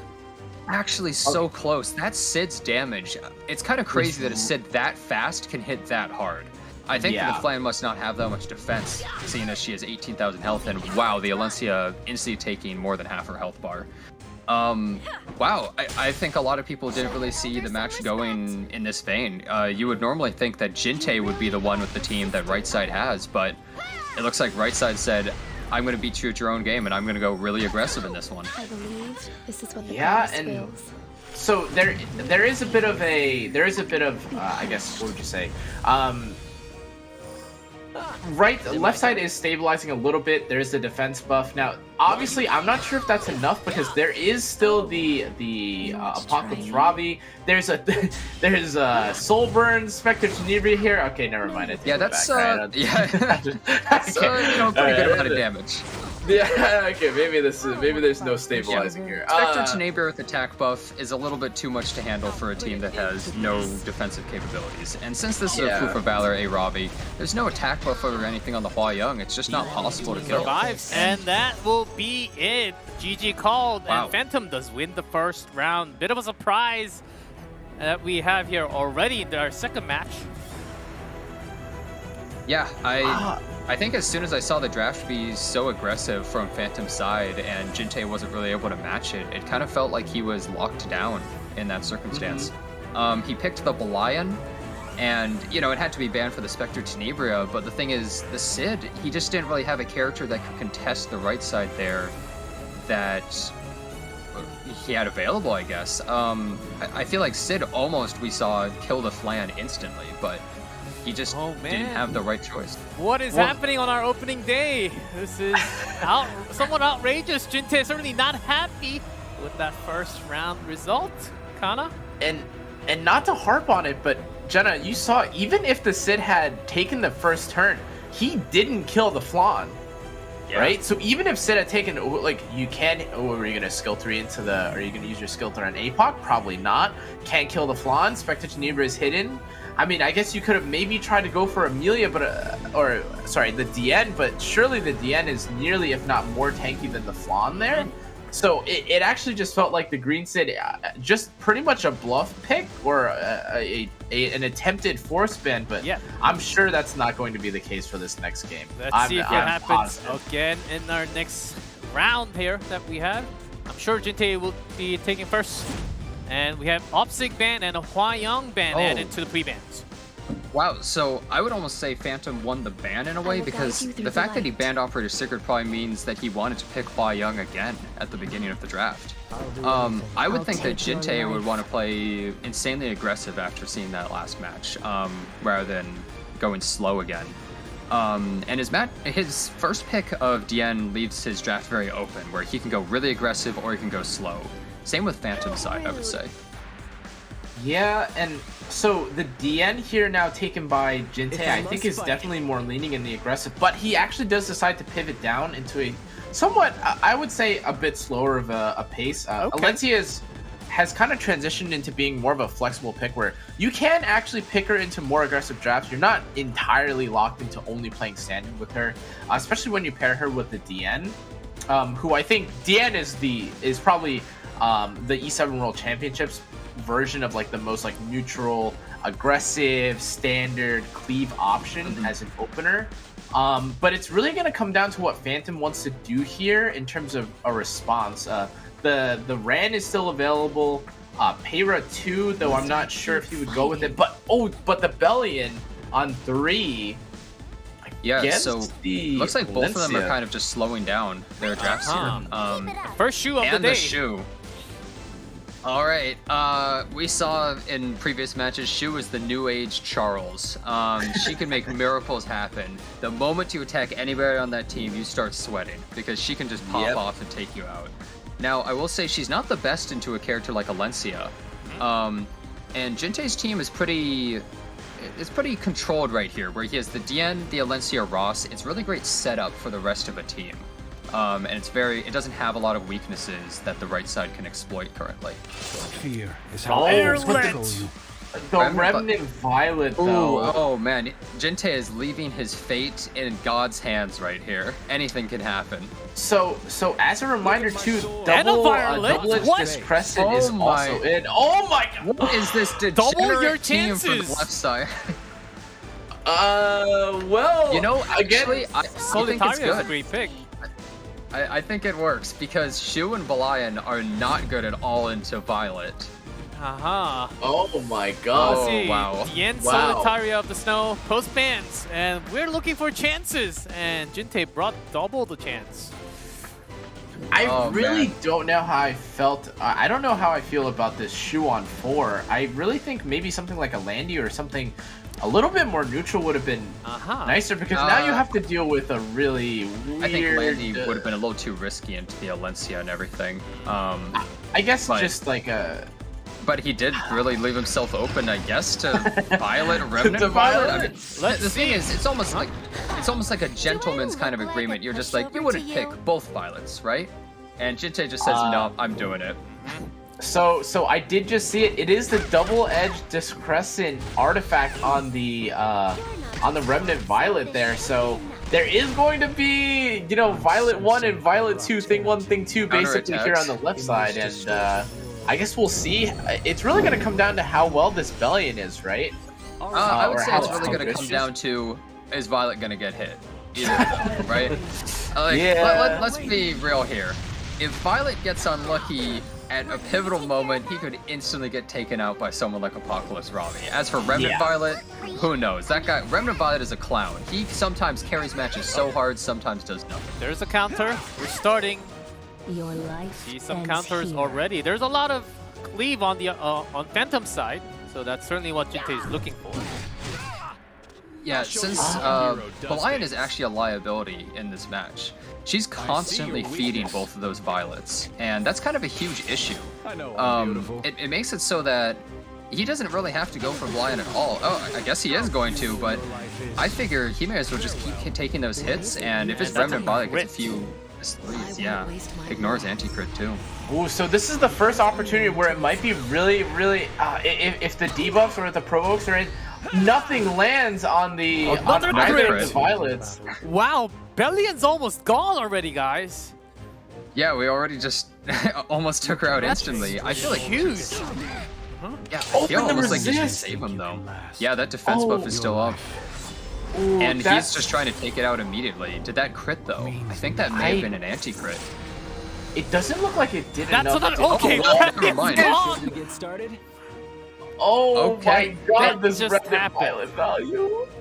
Okay, wow. So Belian is just instantly gone out of this match. And this Remnant Violet, he's at 3 stacks, right? Now, he's probably not going to be targeting the Remnant Violet on Phantom's side, but maybe at some point... Oh, wow, that damage is insane. But maybe at some point, Remnant Violet will attack, and Shu will counter, and he's going to get activated.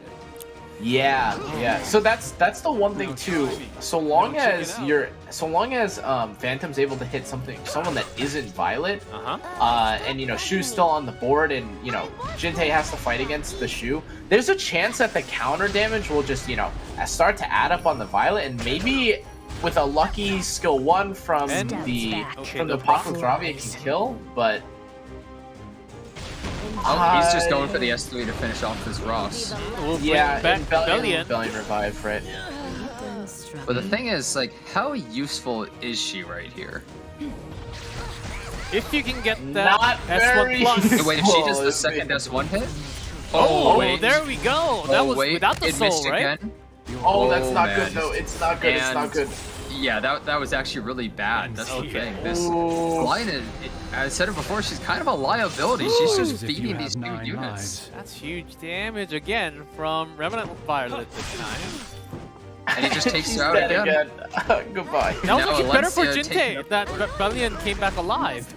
Yeah, it was actually better. I almost feel like Phantom should have just waited and used that to try and take out the regular Violet at some point. Or something like that. Just go for his own chances to not miss. Oh, actually hits the Alencia for a nice chunk of damage, but 30% damage reduction and the defense buff makes it so she's still okay. Another S3. 17,000 damage coming out on Apocalypse Ravi. Pretty huge chunk right there. So this Alencia, okay, very correctly so. I think like the Alencia had to die now because if injuries started proccing or started adding up on the Apocalypse Ravi, there would have been a negative chance that anything would have happened. Okay, but mischance on a Ravi? She's not all that useful with that. Oh wait! Oh shoot! Oh no! No! Every extra attack is better for Jintae. Oh god! Oh no! Oh and man, it's all but that over. is Yeah, it's all but over. What a I think piece! Jintae. I think that was a pretty good idea by Jintae, but I still can't respect picking both of those units together. Yeah, and he won that match, but I think he didn't win everyone's hearts by picking 2 Violets together on the same team. Definitely But not. that was a smart pick, and it really paid off right there. Oh, if you can double up your chances by picking both against Bellion, I think that draft actually made somewhat of sense. It seemed like he was hiding those DPSs until the last picks. I do feel like Phantom really should have just killed that Ross and then saved the Apocalypse Ravi S3 until he had to go for like basically a 50-50 on the regular Violet. I think that he was a little hasty, and reviving Belian we saw, it basically just helped Jintae. It just sped the match up on his side by activating the Remnant Violet S3. he was playing too much like a normal match, but that wasn't a normal match. You have to go for that Violet with the A-Robbie S3 to have any chance. Yeah, Phantom, as you can see, really thinking hard. Like, what if Jintae does that again? What do I do now? Do I just use my ban card in this next round? Here we go. We'll have 2 more pre-bench. 1-1 tied, best of 5. Bellion ban and at the end. So maybe less chances this time. Yeah, I think that's so oh, sorry, you go. And, I was gonna say, I definitely don't think. I think Phantom's definitely gonna try to be a little more neutral on his pick, because I really do think where things kind of started getting away from a little bit was like the Bellion and Alencia on 3-4, right? Because, or sorry, Bellion and the Shu on 3-4, because it really did kind of leave him open to the Alencia and then you know, the final 2 picks. But there's now the Spectre Tenebria and APOC, which I think is also really neutral. Doesn't really tell you what he wants to play, or what Jintae wants to play here. Ran is still open. Amelia is still open if either side decides to play these units, but I think it's... we see the Alencia instead. I think you were saying this, but left side's kind of still neutral. I think I like the first 2 picks from Jintae's side. I think we saw this in the Asia qualifiers as well, where you just secure basically 2 of the biggest picks. They're just really strong characters in so many situations. As soon as Belian is taken out, an early Spectre Tenebria has become a really popular pick, because she can be flexed into a more bruiser kind of team or a really aggressive team. Phantom taking that Heir, though, is really interesting because Angel of Light is already taken out, and he has Alencia, so there's only really DJ Basar or somebody like that that can counter Phantom's side, and it looks like it's coming out from Jintae. Yeah, and I was going to say, but I kind of hesitated about it. Yeah, the designer Lilibit would also be available, but Heir isn't really forced into using her skill 2 by any means. She can just be the Aureus attack buff, like kind of utility with her skill 3, but a really interesting, I think, left side support pool. The double Soul Weavers here, the Destina, I guess is okay.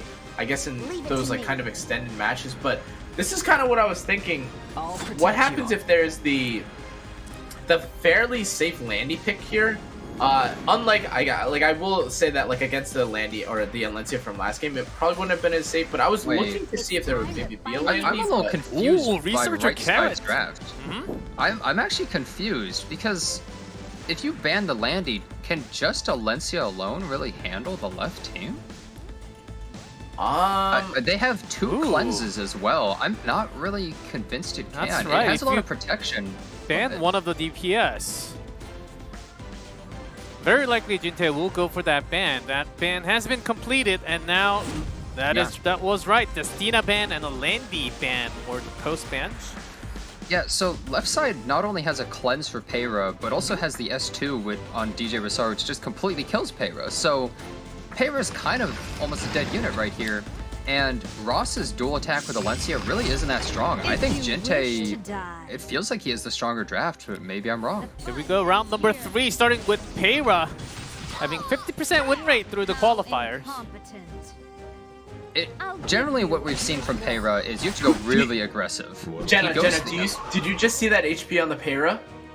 Was it 19,000? That was 19,000 HP. Yeah. You see, that's a Heir that can actually survive a DJ Basar S2.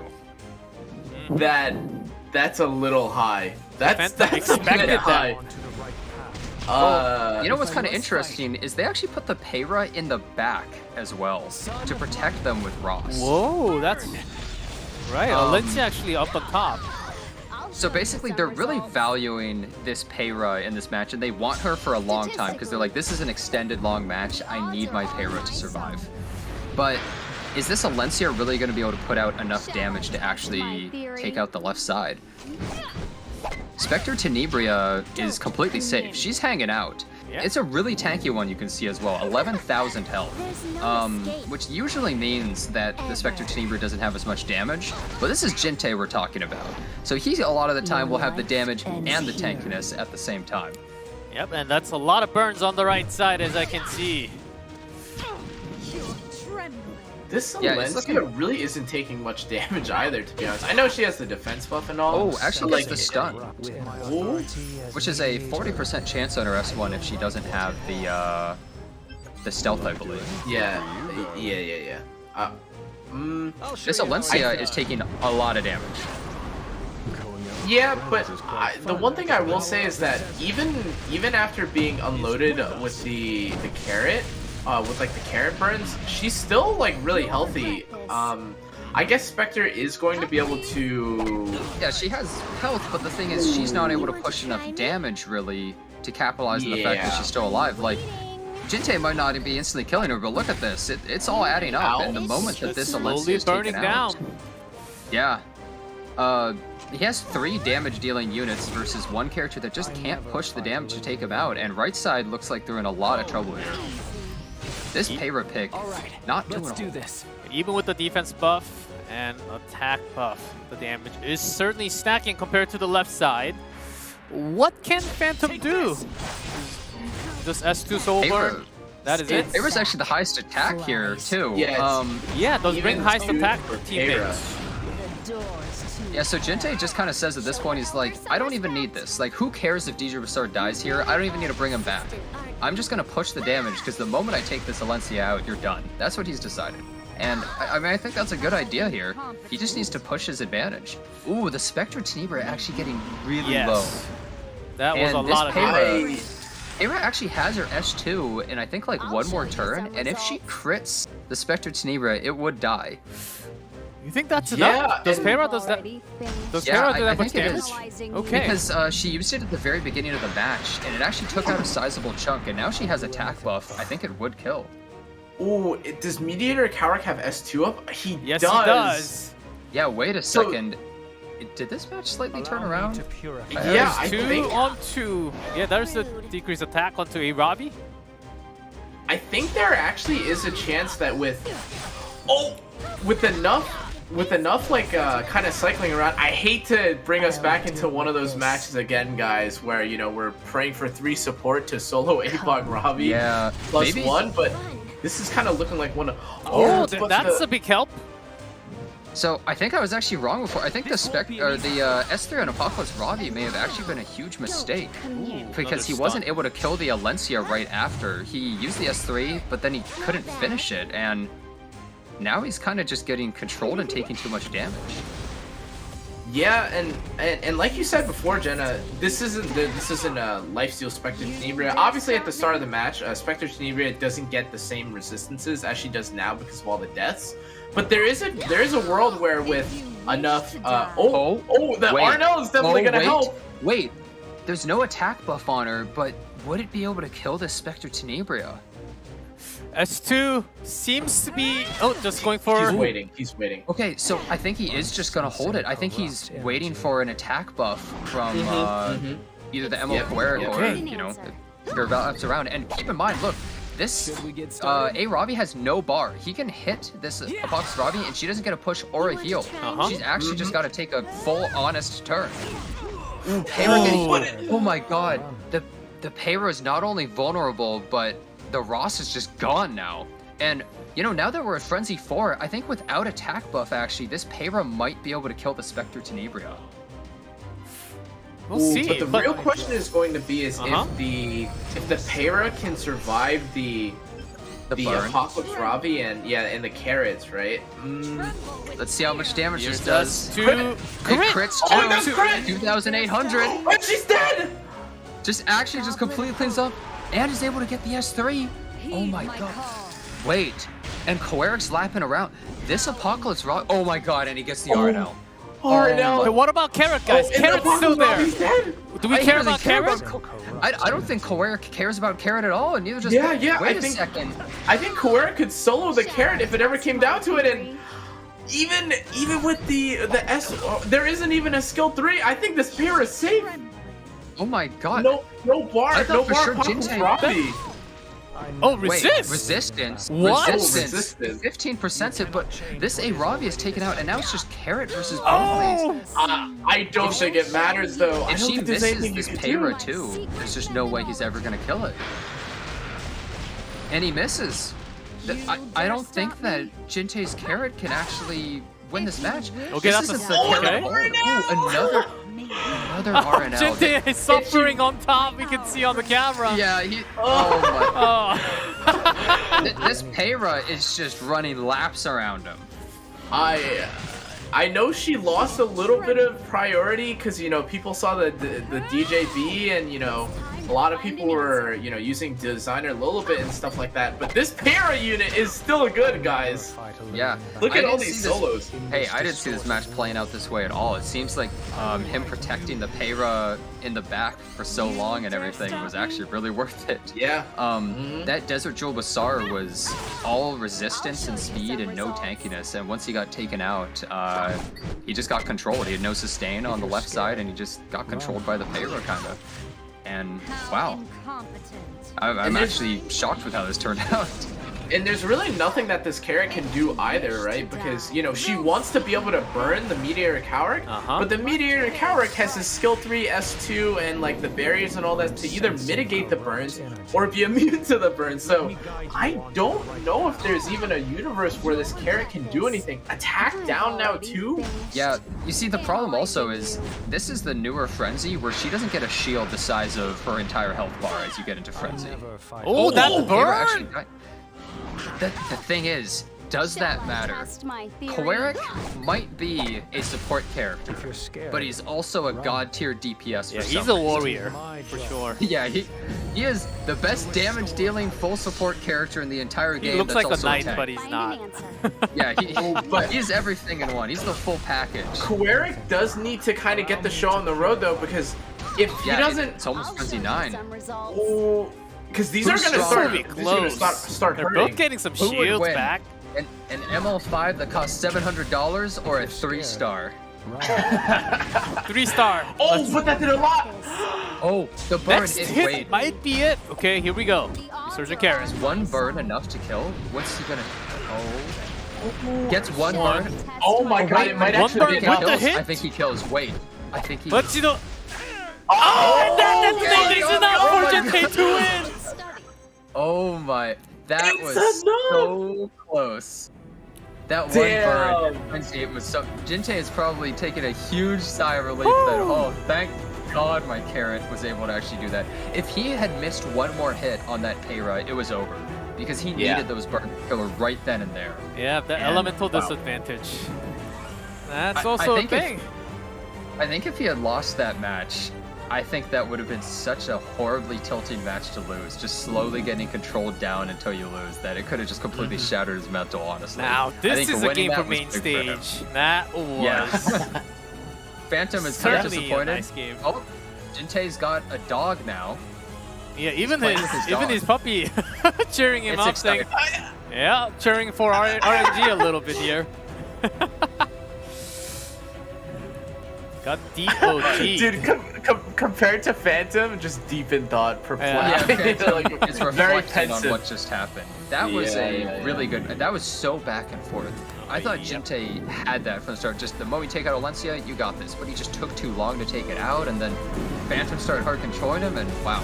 Now let's see Jintae getting closer to that semifinals. One step more will be semifinals. He goes to that number 3, but 2-1. Phantom likely will be starting first pick, and we have the pre-bans. Peira being banned, of course, and Espene.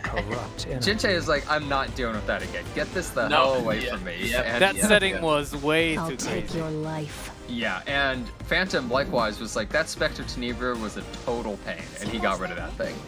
And Jintae actually has a really flexible draft on the left side. Okay. It still could be really aggressive. The thing is, I'm surprised how little aggression we're seeing from most of these players. A lot of players that we see, like Tohsakarin and Jintae, that have low game times, usually, they're just not playing these fast teams. They're playing really safe, slower teams. Yeah, no And runs being picked at all today. Yeah. Weirdly enough, DamDam, the player who normally plays really slow, is the only person to pick Rand in the whole tournament. Oh, so yes, far. that's right. A very bizarre It was day. banned. Yeah, And, this is a really odd turn of events. And another Rimuru. Of course, we did see a lot more Rimuru from the Japanese server, from the qualifier. Yeah, it's really odd we're seeing so much Rimuru suddenly because he was so unpopular before, and now that we're actually in the main matches, people... Aria! Aria coming out. Phantom going for Arya. So Furious? No. yeah, I don't think so. No No way. Wyvern team here. The thing is, Arya's an interesting pick here because usually you pick it with a really aggressive team that gets a huge advantage, and then you protect your team from the opponent being able to like counterattack you. But Guys, you have another carrot. Okay, never mind. Insta ban. Okay, nope. Yeah. So the thing is here though, Landy is kind of hard to deal with. Yeah, I'm not this looks- sure what Jintae is going to be able to do with that. His team is really slow, and Phantom's team with Landy is pretty fast. Apocalypse Ravi, while she is such a strong unit, she doesn't really push that aggression that I think he wants into Phantom's team. Yeah, and anyone that you decide to pull up here, right? If you... Oh, and the dual attack! It procs the Rimuru! Okay, yeah, Rimuru immediately proccing. Wait. Okay. This is actually That's kind of good because then everyone gets to that's a hit on the huge deal. Death Broken team, right? How many Oh my defense breaks God. are we gonna see? Oh, one, but it's on the one, most but- important unit, I would say. Overall. Yeah. Just 10k. This Destina is almost taken out though. The Alencia is taking the turn right before Ross. You cannot change what is already decided. Oh, Yeah, and the he's pushing S2 his on her as advantage. well. Oh my god! What was that? Was that 2 ice crystals? That Is that how that works? So Holy one moly! proc at a time. What the? Wait. Is that the surprise that Jintae brought? I mean, I'm surprised. I didn't see that coming. Just healed half its health bar. It would have been better for him to just not press it. Like, Yeah, wait a second. He Oh, just the Rimu's gone. He did like a tactical move. He baited Phantom in. He's like, yeah, come on, use everything on my character. And then he just suddenly heals half his health bar, and Phantom is just left out in the open. wow.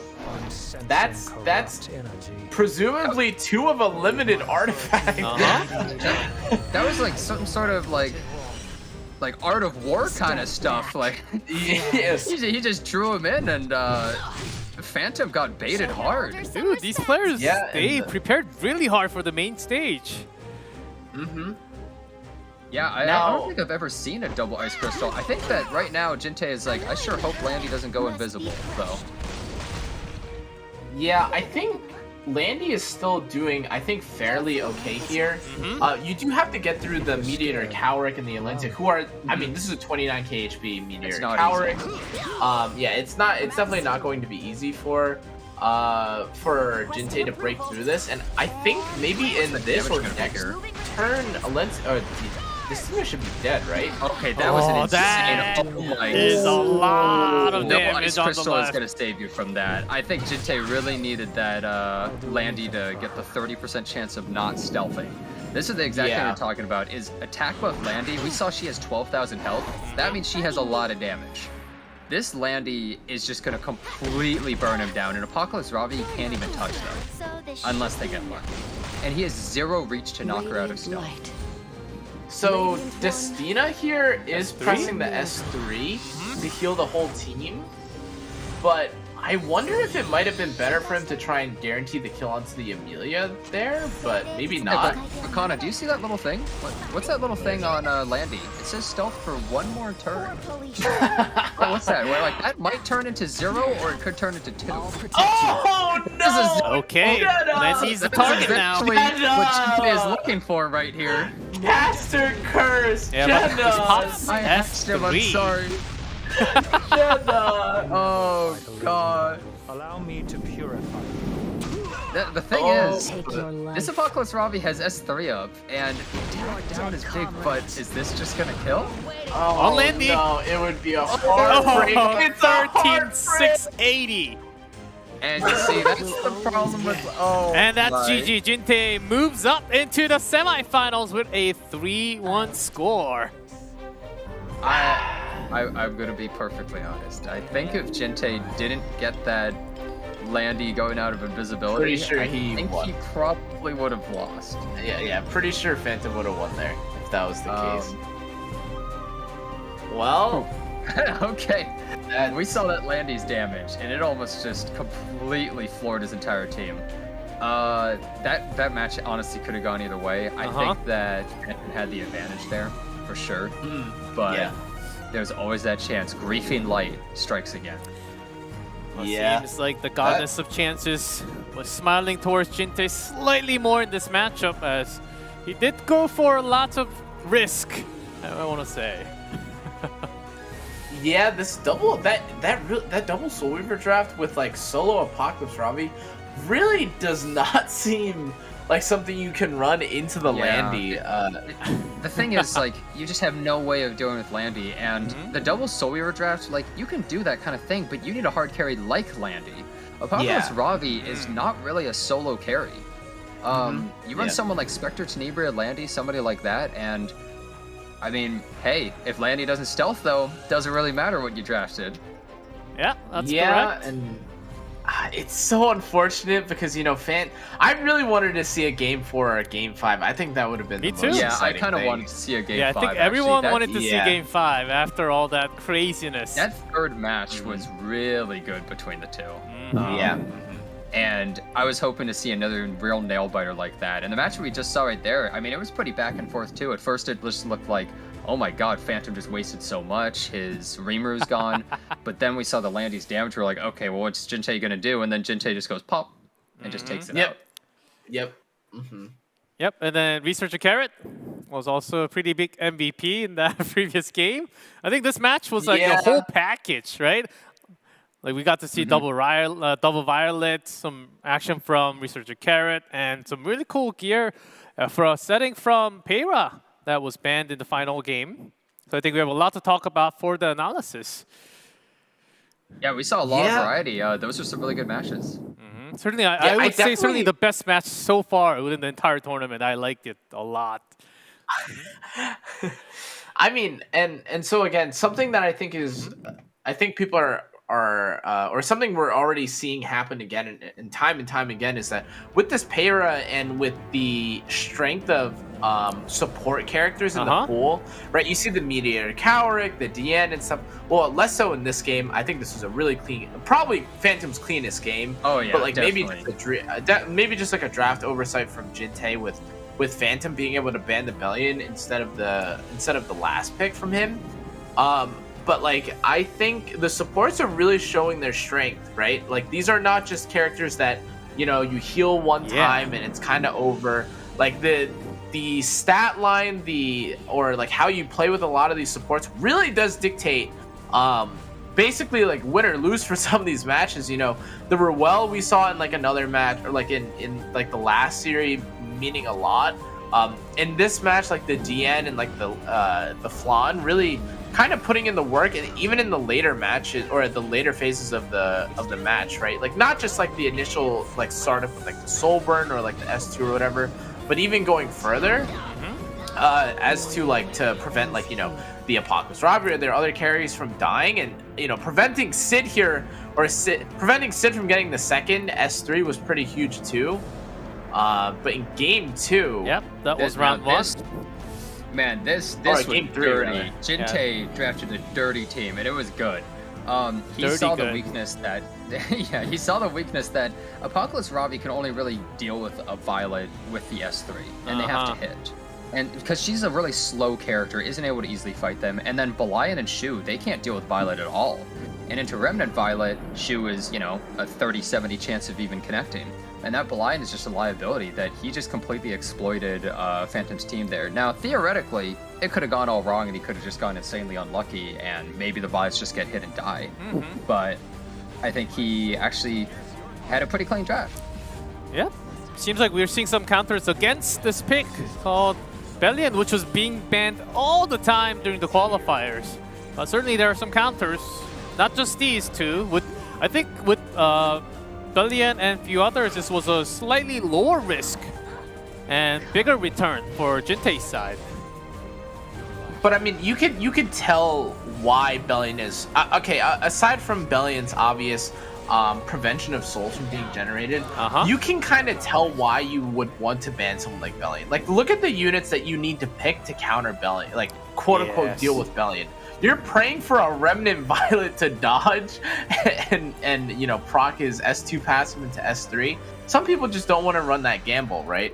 But I mean, even in game 4, you can tell with a I would say like an even more peculiar draft from Phantom. Like this really was a match that came down to supports, right? Like the Adventurer Roz, who's definitely one of the higher tier like utility supports, I'd say. Like I know he's more of a knight, but like the defense break, huge. The defense buff that he gives the whole team, huge. He can strip with S1, self CR with it. Peira, obviously, pretty much just like the god of soloing with like rotating out like Aureus and stuff. All good stuff to see, and I mean it's a heartbreak to see how it went because the Alencia died so early. Like she died, I think, before like even Frenzy. This match 4. was good. It actually was so back and forth. It was so close, and it turns out, you know, we saw Carrot a couple times here. I think a lot of people just don't really use Carrot anymore. She's not nearly as popular as she once was, but she's still definitely a viable pick sometimes. And she's not even that hard to build. She's a pretty simple character, but when you draft her in the right places, she really works. Yeah, but I moved all of my carrots into Hwyong basically, so I don't have her gear anymore. That's unfortunate. Yeah, all good. Well, what's the point of that? Hwyong's always banned. True. That's right. That is also correct. But this was truly, until the last second, we did not know who was going to win. But Jintae did grab that third game. And down to the last game that we just had. Interesting draft. Double Soul Weaver. And that Destina was built to take damage. Yeah, so I think that the Carrot pick was good, right? But the problem is, Amelia and Destina is kind of awkward if you don't have a really hard carry. You can't really draft that easily with someone like Apocalypse Ravi. And that's what Phantom was kind of exploiting. But it doesn't really matter if you exploit that if your Landy dies in one hit and it doesn't stealth or if Apocalypse you're Ravi. guiding like this and wanna because this Rimuru is not really going to do anything after his S3 against a team like that. Rimuru's kind of a dead pick into that sort of team. There's just too much healing, too many tanky targets. We saw Rimuru just immediately get taken out after. Alencia can be a little bit of a pain for A-Ravi to deal with, but it was really just all about landing. And look at how much damage this does to his team. It was so insane. Much. Oh my god, like every unit there, like the Soul Weavers and even the Bruisers were taking over like 7,000 to like 7,500 damage per S3 by that point. I think there was also an attack buff on her at the time, so like I don't know. And this is a heartbreak too. Just the kill through the attack down the barrier and everything. It's tough. It's tough, you know, because that really should have never happened. It feels like for the Apocalypse Ravi. But I mean, GG's to Jintae, of course. I guess we'll see how Phantom's loser run goes, but I think he had a really great showing today. Yeah, he did. A little like RNG, and that's about it, right? Yeah, certainly the best from Japan. We could see from his drafting. I mean, it was just there were a lot of neck and neck against a lot of these players are considering Jintae to be one of the best within the 8. But you can see, as you have just seen, that Phantom certainly can contest against one of the best in the world. If that Landy was still in stealth, do you guys think that Phantom actually won round number 4? Well, I don't remember the cooldowns of some of this stuff, so maybe Ross still could have had his S3 to knock it out of stealth. I don't remember exactly. But, yeah, I mean, if the Landy was uncontested, we saw how much damage it did, and Alencia wasn't going away anytime soon, so Apocalypse Ravi couldn't have taken out anything too soon, so it was just kind of a race. That's not even talking about the match like prior to that with the Peira solo, right? Like that Phantom could have been up 2-1, right? And then cascade, you know, like that's true. Been up a game for like he could have been in the driver's seat, like the 2-1 position against Jintae, but that's how it went, and Phantom will go down to the losers bracket. Let's see how long he can survive and come up to the main stage later on. And Jintae moving up to the semi. That is a big news already. But I hope you guys are all enjoying this best of 5. Certainly a different type of game that we had in this main stage. I certainly am. I'm pretty sure Jenna and Kana are enjoying it at the same time. Yep. We do have 2 more matches left, but before we go into match number 3, we'll take a short break, so don't go anywhere. When we come back, match number 3, another fight of Asia versus Korea.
시간이 흘러가면 우리의 세상이 더 아름답게 펼쳐질 거야.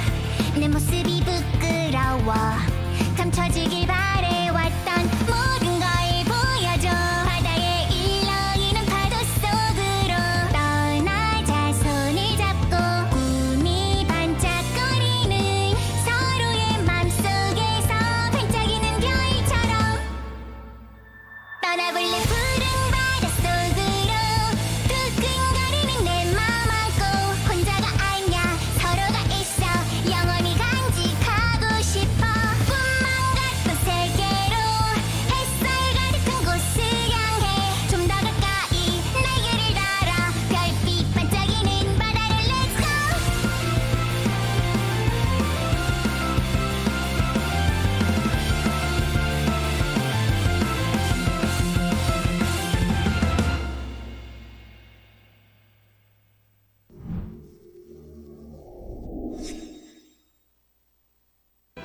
Light on my way, shout inside, believing your destiny. I am invisible. Where my dreams are, where my dreams are. Light up my way. That's when my body skipped to ignorant rest. Shallow prayers to a day they'll never garner respect. Wake up from deja vu and get it done with your own hands. Let the blood flow free. Let's decide our own end. 6, 7 times an endless repetitive cycle, acting like we're ends helpless and able to save ourselves. Tiny puppets to your schemes that only serve your complex. Step back, I'll prove you wrong. I'll rise above and make this conquest.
시작부터 상당히 불리한 상황에 몰려있는 휘트 선수인데요. 점점 더 휘트 선수의 위기가 고조되고 있고. 잠깐만요. 아, 되는 날이다. 진짜 되는. 아, 이거 또 바뀌었고. 아니 휘트. 나한테 오면. 자, 랑기 보여주면서 이걸 이렇게 뒤집나요? 꿈에 그리던 에픽7 월드 아레나 챔피언십 2022의 본선 무대에 진출합니다. 오! 하라네라미 선수 여기서 마무리되는 것도 중요하겠죠? 백곡 이러면 살아나죠. 오메가 선수, 에픽7을 대표하는 선수다라고 말씀드릴 수 있겠죠. 란으로 안정적으로 시작하는 것 같아요. 자, 란을 끊어주면서 자 본인의 페이스로 끌고 가길 시도합니다. DYR. 뽕으로 그냥 잘라주는 거 좋아요. 자, 이게 터지나요? 자, 일단 DYR이 초반에 압도적인 힘을 내봅니다. 오메가가 여기서 탈락한 힘으로 바뀌고 있거든요. 결국 서렌더를 치면서 DYR이 본선 무대에 올라갑니다. 네, 안녕하세요. 휘트입니다. 저는 한국 서버에서 HWI 220으로 활동하고 있고 실시간 아레나에서 룩덱을 많이 애용하고 있습니다. 大家好，我是来自亚服的收获的12月。我在아티에里擅长的是阵地攻坚。 지금 진출한 선수들이 저를 약체로 많이 뽑았는데 명시상부한 사실이고 하지만 에픽7이 이 게임에 들어가면 어떻게 될지 모르는 거기 때문에 럭키펀치 한 대라도 맞출 수 있도록 노력하겠습니다. 我觉得能进8强的选手都是非常有实力的选手，我可能相比他们的优势在于我的操作更细腻一点。 첫 번째 상대로 DYR 선수와 게임하게 됐는데 사실 저는 진태보다 더 강한 선수였다고 생각했는데 이렇게 붙게 돼서 좀 아쉽다라고 해야 할까 방심할 수가 없는 선수라고 생각합니다. 我觉得可能跟他打的话，我会略微有一点点优势吧。我觉得 TE 选手的 BP 非常扎实，并且之前预赛的时候看他，觉得他的运气非常好，而且当时预赛的时候我就觉得他也能出现。当然，我们是亚服，所以说我觉得我还是能击败他。 아시아 서버가 한국 서버가 느리다, 좀 많이 약체다 이렇게 막 얘기하는데 한국 서버도 거기에 못지않게 누우면 눕는 대로 또 노련하게 막는 노하우가 다 있기 때문에 아시아 선수들 긴장하는 게 좋을 것 같습니다. T 选手并不是我这次的目标，我已经在为之后的选手做准备了。 500대 1의 경쟁률을 뚫고 온 만큼 나머지 499명에게 부끄럽지 않은 경기를 보여드리도록 노력하겠습니다. 많은 응원 부탁드립니다. And welcome back. Now we have match number 3. We just saw the player. We will be the first. And this guy certainly was one of the first to actually qualify into the main stage from the Korean qualifier. But his opponent, of course, DYR, seems to be one of the strongest. Let's see what B has prepared for today. Most pick, as you can see. Oh, go ahead, Jenna. Oh, I just want to say, notice that middle character, Remnant Violet, is one of his most picked characters, which is odd to say the least. People don't really like to rely on a character that can get hit once and instantly lose you the game. But he actually is winning a good amount of games with this guy, and it's one of his most picked just in general in his playstyle. Pretty interesting stuff. And, I mean, we saw right there, I think that Hui was pretty humble overall about it with the trash talk, and DY was just saying, he just brushed him off like, I'm not even preparing for this guy, I'm preparing for the next people. Well, I mean, I think on a more serious note, I think Hui is definitely one of the more solid players, and DYR a really intimidating opponent. However, I think a lot of the Asia server players, if I recall, kind of ban and play the same. You can see like the Conqueror Lilius, the Hwayoung ban, fairly standard. The DN, the Alencia APOC, all kind of like neutral-ish units that let you pivot into standard, cleave, aggro, etc., etc.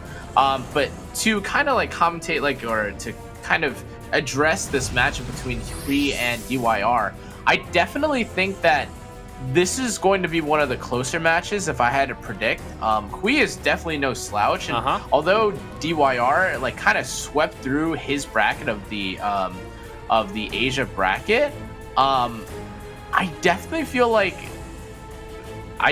Hui is someone that's going to stick to his guns and probably do really well, like even if he goes down with it. And oh my god, wait, look, both of these players, they don't know how to lose. 100% win rate. Wow. 1 minute apart average game time, and everything else is 100%. My friends, at least one of them, at least one side, those numbers are coming down. Yeah, somebody has to lose a match. And I think we're jumping straight into our first draft of our match number 3. Here we go. Hui from Korea on the left. We do have DYR from Asia on the right. Let's get it started. Pre-bans. So, some of the popular pre-bans are like Emo Lilius and Balayan, and yep, there we go. Hwayoung, Yep. Just standard. Obey.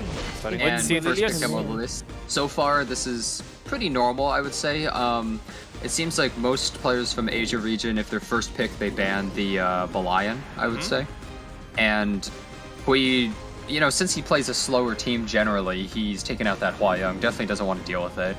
Yeah, I might just go for something like the Koeric and possibly, I don't know, maybe into something like Apocalypse Robbie a lot of people like to do, but Yeah, maybe that that's just combo not what his play style. seems to be a very strong, very popular pick among everyone right now. And there it is. What could DYR respond? So Alencia is still available here. Spectre Tenebria is also available, like because, and it's obviously a little bit more appealing because of the Bellium pre-ban. But I really do think Alencia here, or I guess maybe the DN is also kind of a neutral pick. But I think we've seen in the past a lot of people do like picking Alencia into the Apocalypse Robbie because you want to injure her, and then stripping off the buffs from Mediator Cowrick, so you can set up the Spectre Tenebria. But I guess that's always something that you could pick later on in the draft. Dien, pretty ambiguous as well. Like from this position, DYR can pace up, he can slow down. I think this draft is probably one of the more illustrative, or like, it's like a better example of how DYR likes to play these very flexible drafts, and then he gets to kind of change last second like what he wants to play, right? He doesn't have to commit to anything, but so you can see here now, like there's the Politis, and I'm imagining something maybe like the Conqueror or the ML Sturmia? Is that maybe what he's looking for here? Yeah, looks like it. Right on the money there. Yeah. So right side can go any way they want with just those first 3 picks, right? They can go for a slower team or an insanely aggressive team. They have attack buff, they have vigor, the Spectre Tenebria does absurd damage. The way that Hui's drafting, you have to tell that this is probably a really tanky Politis with maybe something like Crown, something like that, to try and just disable DYR's team. But left side doesn't really have that much mitigation for their team, is the thing. And Lionheart Surmi is a character that really needs to be protected, and DYR is going fully aggressive into him. He's going to just try and cleave him now. He's flexing his team into just the full-on big damage. Ren considering Ida to finish the draft. So I think the only thing about So the thing about this Ida pick is that if he doesn't want to have to ban the ML Surmia, he's gonna have to S3 and then pray that the Ida is faster than the Mediator Cowrick from Hui, right? If he wants any chance of making use of the defense break. But I don't know if that'll actually even be the case. There's a good chance that he'll probably ban the Ida here, if I have to guess. Acid locked. Well, there was a lot of ice units on the right side. But no Earth. Yeah, so I feel like he probably is banning that Assassin Sid, I would assume, because he needs to get that first turn. But I wonder if he's just so confident in his speed that he just says, I don't even care. It's like maybe the DYR might just not even care. Yeah. Wow. He's actually just, he has zero respect for the Assassin Sid right here. DYR's DN was indeed very fast during the qualifiers. So DYR could be absurdly fast. Yeah, there is one problem with this though, right? Like now you are picking 2 units that kind of want to use non-attack skills against. Assassin Sid beating DN with 1%. Yeah, just barely. Who knows if that's speed RNG or not, but Assassin Sid does have insanely high base speed. I believe I will win. And what's important about this is not only is it killing Ito, but it's actually stealing the souls away too. And that's pretty big for Spectre Tenebria. Ooh, he does. I wonder if he goes for it here. I think it's really risky, but it might be a risk that he has to take at this point, right? Like, I think he might have to. Yeah, that's what I was thinking. It feels like he doesn't would be have too too many far choices. behind. Yeah. But the problem here is, what's Politis gonna do? And okay, well, strip the attack buff, which is actually a pretty big deal. Do not fear death. Does this at least have enough effectiveness to be able to actually stop Politis? Now, if he's able to provoke but not push back the Politis, possibly it would waste the turn. Actually, I think Quark's about to Warhorn ahead of it, either way. I won't I think Lee is kind of in the driver's seat of this match right now. Corrupt energy. He's about to run away. So the only thing. Oh, sorry. I was gonna say the only thing about this is that if he decides, so he has to choose here, right? If he wants to push up, like he would ideally want to push up the Politis, but she has a redirected provoke, so he's kind of forced into the skill 3 spot here, so he can cleanse and give attack buff. But then if this is kind of what I was afraid of. The Spectre Tenebria gets the turn, so there's a chance that through skill 1ing. Wow, that's not a that lot much of damage actually. Well, I mean, it's a lot of damage, but like, this isn't gonna kill, and that's kind of a big problem. Oh, because yeah, which, no attack because buff. now it comes down to Emma Lilius S1. It's a 50-50 to bring her. If they don't bring the right unit, this Lionheart Sermon is not even gonna die right there. And now she has Mischance on too, and this Lionheart Sermon has 17,000 health on her, and probably Lifesteal as well. So she's gonna get a little bit of extra health here, I would assume. I'll do anything. Okay, it's only 600, not that much. But the problem is that this Spectre Tenebria not having Vigor or attack buff, it's kind of like he's not pushing enough damage onto the left side right now. And these shields and all this tankiness, it's making it a little bit difficult. He's able to cleanse the Spectre Tenebria here, which is definitely a big deal. But if this Emma Lilius doesn't bring the right unit, it could kind of ruin the entire tempo of his team, because this Lionheart Sermon has speed buff, and he does bring her. She's still alive. She also has speed buff, and she's not going to take the turn in time. She's actually going to get taken out. I think it's possible DYR is completely stabilized now, because once this Lionheart Sermon is gone, I don't think that left side has the damage to go to actually break through right side. Let's begin. Really, even with Acid alive. Let's see, Sermia certainly not having that much HP, even with the defense buff. Oh, that was big. Hopefully that damage isn't enough to make a difference. Okay. Actually does take it out, yeah. And so the thing is, this Politis doesn't actually do any damage. It's just for control and to dissuade the opponent from using non-attack skills. As for Acid, he's just gonna die real quick. The moment he gets hit by anything, like look at that, Dien and Lilius just took a huge hit on him. He's almost gone already. Oh wow, that was actually. Wait a second. That's a big plus. Hold on. Hold on. Wait a second. He actually has the Soulburn. Oh my god. Okay, never mind. 19.9k on Dien. I thought he was still one turn away from the S3. Excuse me. That as Acid, as we had to start pretty fast. Never mind. And another take increase back attack. everything I said. Okay, let's rewind like 25 seconds. Oh, and the miss. No buff on Nestene and no one else to protect her. And that will be game. Lee does take game number 1 against DYR, a big favorite of the tournament. I thought that DYR had stabilized right there, but I forgot that Assassin Sid actually has such a low cooldown on his S3. And when he got that Soulburn, Soulburn and Assassin Sid S3 does an insane amount of damage. He just completely destroyed the Dien instantly. That Dien has really high health, but I don't think its defense is actually insanely high with how fast it is. Yep, Acid taking out Ida was certainly a huge start for Hui. And I think DYR expected his own Dien to start the game. Yeah, I think if the Dien had gone first, this game was probably over. But even with all that being said, like you could see how strong DYR's draft was, right? Ida died to start the very beginning, and even with I would say fairly unimportant luck leaning in DYR's side in terms of being able to hit the ML Sermia and stuff like that with the ML Lilius duel, I still kind of feel like that was how strong of a draft DYR's team or DYR side had, right? Like you didn't really care about literally one of your DPS dying. You had attack buff, you had Conquer Lilius with Vigor, and he still almost clutched it out. So hopefully we'll see something similar for game 2 to bring DYR back in to tie up the series. Let's see. This will be round number 2. 2 more pre-bans coming. See Lilius and Sermia.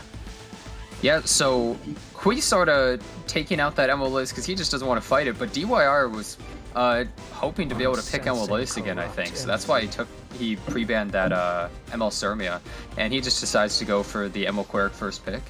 And you'll notice DYR's concentration is impeccable. Look at the top right. He's not even still. He's not even blinking. Not even flinching. Not a single blink. He is so against prepared the for stare this. guy. He's prepared. The stare. Yeah, he's winning the staring contest. He's right beating now. him at his own game, really. So taking the ML Queric is pretty big because I think Hui probably really wanted something like that. Hui plays a slower play style, and ML Queric obviously leans into that draft as well. Step back, flies. So you're just picking a Robbie to start off with a pairing of DN for the first two picks. Do I look like a pushover? Yeah, Hui to you? actually goes for the surprisingly flexible draft for a player that usually likes to play turn 2. And DYR taking the Alencia. Alencia is an amazing pick into DN. Just so powerful. A character like Angel of Light is still up, which usually is pretty strong into Alencia, but having the ML Queric kind of protects you from that. And also securing the Spectre Tenebria is pretty big. Since there's no Belian, you have to have some reach to deal with it, or you're going to be in a lot of trouble. Yep, we might need some source of counter against that S10. And there is the Angel of Light. It's definitely going to be built like a really slow, tanky Angel of Light, and that's usually a pretty decent match into the ML Queric. It also usually makes it so that the opponent has to pick some other cleanse or way to deal with the Angel of Light. Otherwise, you just aren't going to be able to do a whole lot. Like, this Alencia is going to be completely useless if the Angel of Light isn't contested at all. Yeah, and I guess I would have to imagine the DYR here is probably going to be picking a higher tempo unit like the Amelia. That's exactly what I was going to say. So that maybe he can get rid of the Angel of Light on turn 1, or maybe he's going to pick something like a... I guess a unit to disable Angel of Light turn 1. I mean, somebody that many like... of them, but- I guess Faithless Litica technically can do something like that, but... Yeah. Ooh, but instead of opting for the Little Queen Charlotte, yeah, so I guess the Amelia being able to either drag up the Spectre Tenebria or LQC, and the Amelia and the Meteor Tower kind of covering DYR's bases against the Angel of Light is super good. Or I guess it's like fairly safe. It's very well rounded. The draft idea seems pretty solid. I can't really think of anything else that you would pick here into the Angel of Light, but So, Landy, I mean, she's able to deal with Spectre Tenebria really well, and he needs characters to do that. So Landy and Archdemon are two characters that could, and since he picked it, he had to get rid of that Alencia. Alencia was just going to leave the Landy way too vulnerable. So it was kind of obvious that he was going to ban that, and DYR definitely didn't want to fight it. So now we see Dien anti-crit is going to be pretty big this match if it actually works. I would assume the Amelia goes first. Since DYR is really fast, I think he has a really high damage Little Queen Charlotte that with just the attack buff might be able to take something out instantly. Amelia getting the first turn. Pretty Is that fast enough? for DYR. If he just has a full damage one, it has Soul Burn as well. oh my god, I think LQC. this is... It's really I think slow we send too. this onto the... Let's see the I think we send this damage. on the Epoch, right? Onto Archdemon!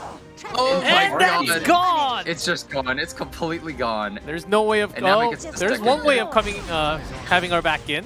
Oh, but no crit. Ooh, that's a bit of an issue, not getting the crit there. He did a nice amount of damage, but if a unit is able to get killed on the right side from that left side Apocalypse Robbie, could bring them back potentially. Please move aside. But DYR starts the real match off question is pretty who, though? explosively.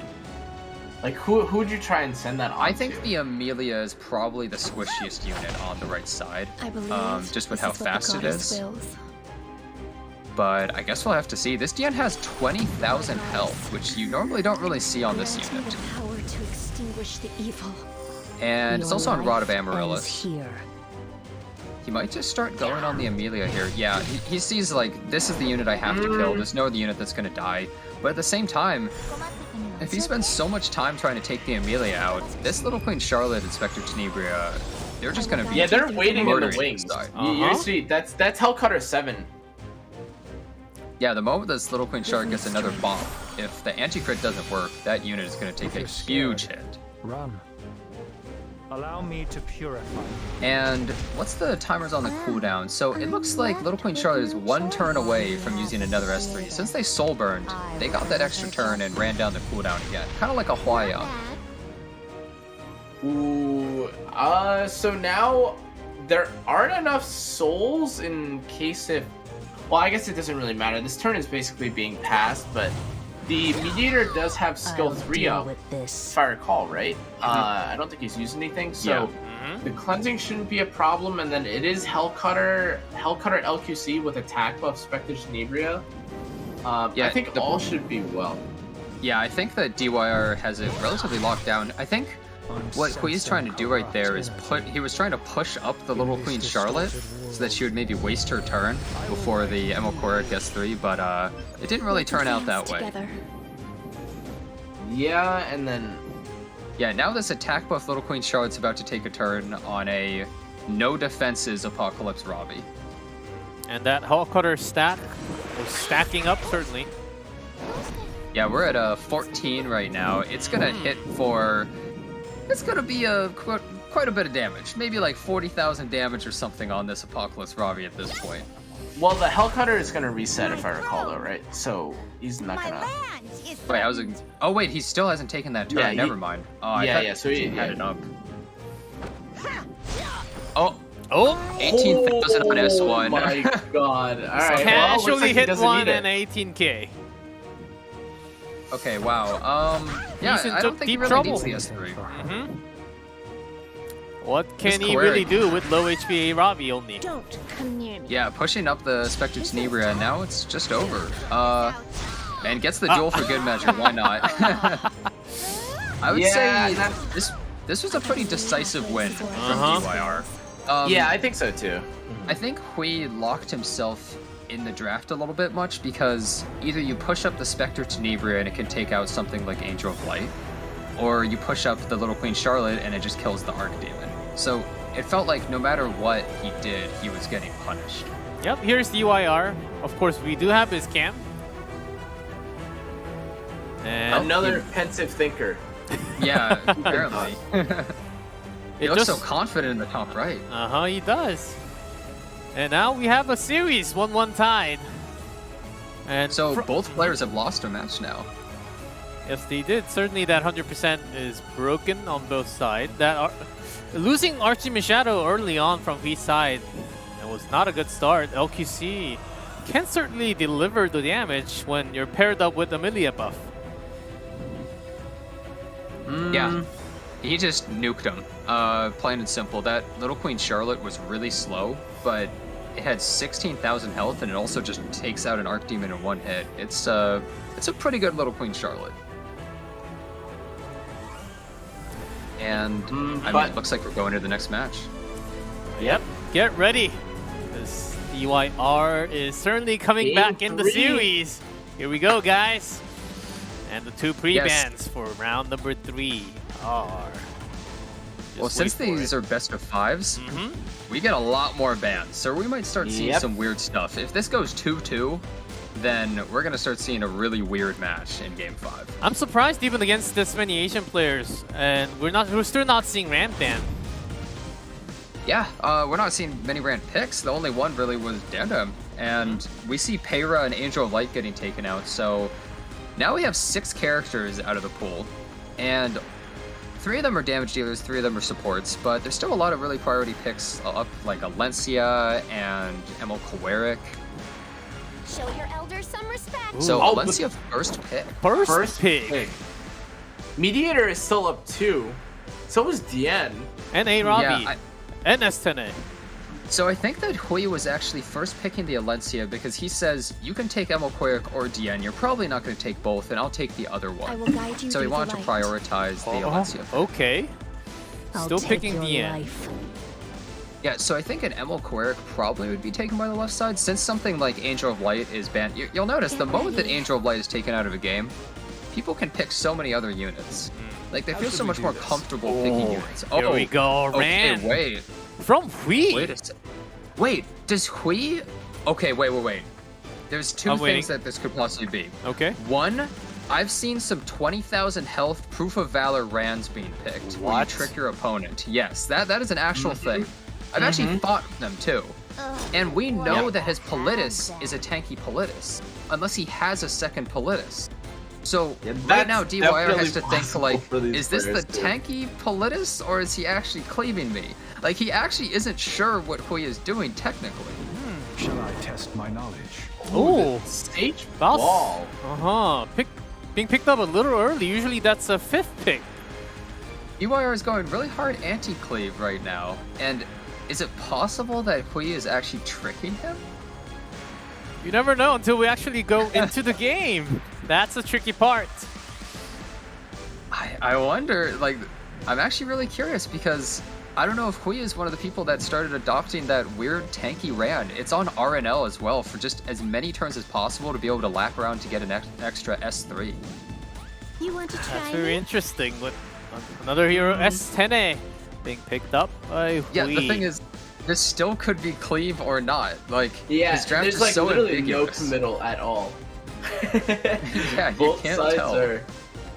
But again, like Oh, it's so Emil weird. Like Vivian. the kind of like trait I feel like from this tournament is like, hey, like from the most picked, like one side plays really tanky, and then all of a sudden the tank players are.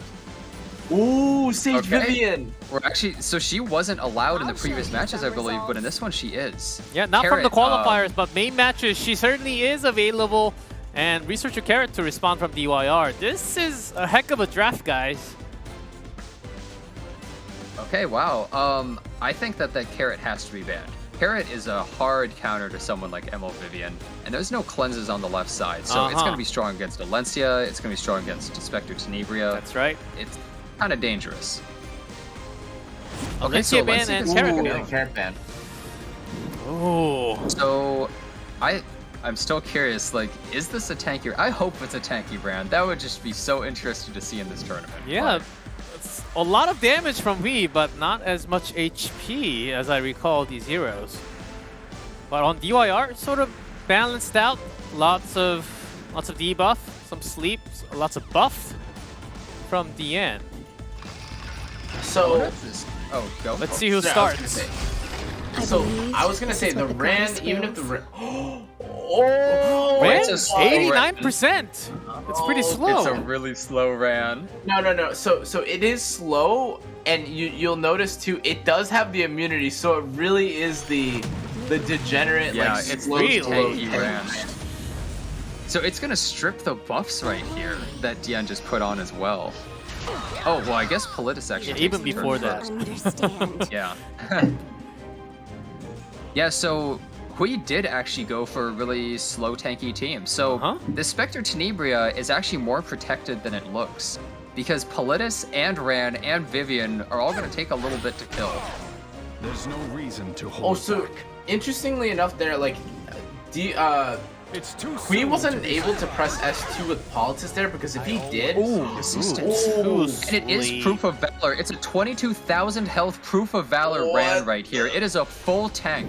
New meta coming very soon, guys. Oh, please, not the ladder, please. Watch out, And he RTA. drafted- By the way, it's the last weekend to get, if you're not up to 1600, you want that skin on A Ravi. Wait, already? I don't think the season's over already, is it? Oh, really? I think for Arena, I'm pretty sure Arena is. Oh, for Yeah, I Arena, think yes. normal. Those mistaken there, yep. Yeah, so he is controlling it a little bit on the left side, but now they're not slept anymore, and this Vivian's going to be actually really hard to kill, I think. Her S3 also heals the team, which is pretty nice, and this Rand is so tanky, how long is it going to take for him to break through? And if he gets a good turn order where Rand's able to defense break into a Spectre Tenebria attack, he might just be able to kill something like the Aravi. Sorry, guys, I gave you a heart attack. Sorry, sorry about that for a second. Yeah, I was like, wait a second. It's not over already. That's exactly why you have to listen to the commentators, not you, Clef. Yeah. No. You just gotta keep. Everything. Yeah. You just gotta keep your ears open. You know, like two lies, one truth. Yeah, but going back into the game, certainly. Politis.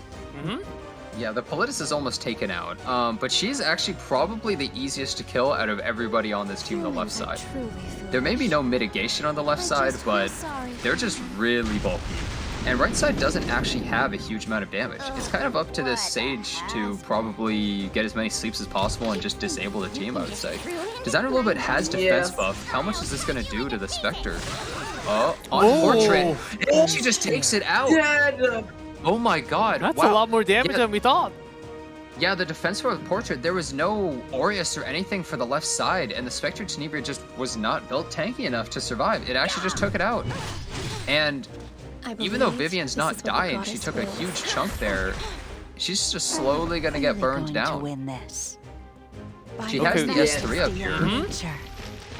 Oh, and it is really squishy too. It's not even like.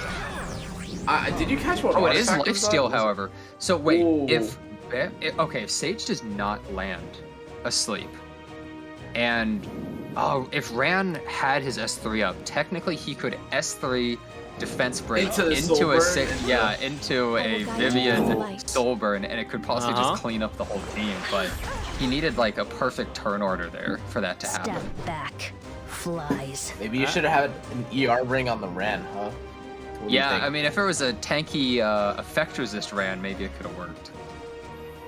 Well, now the Ran does have S3 up, but yeah, I think DYR just wants to push as much damage as possible to try and take stuff. Oh, he's actually going for the Vivian there, almost just takes it out. And with this designer a little bit going, is that going to be enough to kill it? I believe. Oh, just barely, but Dien is going to finish it off. Yeah, even with that many stacks, you still take damage. It's only natural. Yeah, the problem was that Spectre Tenebria was just too vulnerable to the Designer a little bit. Designer a little bit just took it out in one hit. That was, a rather quick game. And DYR flipping the tables now. Yeah, Hui had a really cool idea there. And I think DYR, he was drafting more against Cleave, as we saw. Designer a little bit and Sage and everything like that. But Hui just didn't quite have the full team together to really win there. I think Vivian was maybe too slow of a pick with his team to actually be able to make it work. But that was pretty cool. Yeah, an interesting draft, but did not really work. He sort of got into his own trap, it felt like, during the draft. And again, like we mentioned it before, but like cover the nameplates, cover the IDs. And you asked me which side picked what? No way would I have expected Hui to pick. Well, I guess maybe the proof Ran, I guess, is more his speed. But Ran in general, I would say is really not much of a Hui character. But maybe with this tank version, he will start playing the Ran more. But he's on game point, so he's gonna have to bring his A game for this next draft phase. He certainly does. That run did not work out for Hui, and he is at the edge of the cliff. Of course, he doesn't get knocked out immediately from the tournament, but you want to have your best match against DYR. The two pre-bans added will be Dien and Politis. So at this point, yeah, Emil Korik is a pretty big pick with Dien getting taken out here. And so many of the buffers and supports are just being taken out right here. You still have some priority picks like Spectre Tenebria and Alencia up, and DYR might just want to secure some of those. Once you start getting into later matches, like in a best of 5, once you're in the 4th or 5th match, you start just wanting to secure important units rather than trying to plan out some big team comp. You just want to take the units before your opponent gets them, and then they just run out of important units to really pick. And that's when the cheese come through, like the real speed and the imprints, which we haven't seen all day actually. Only one. Yeah, these have been really slow matches. I guess some of the players want to just go for safer matches where they're really thinking about their draft in each play, rather than a match where something could go disastrously wrong on the first turn and they could instantly lose. Maybe. If I had to guess, this looks like another one of those like Amelia plus like good targets to use like soul burns or like punish like a unit turn 1 with a push-up attack buff with the Amelia. I don't know who that character is going to be. Oh, is it going to be Vivian?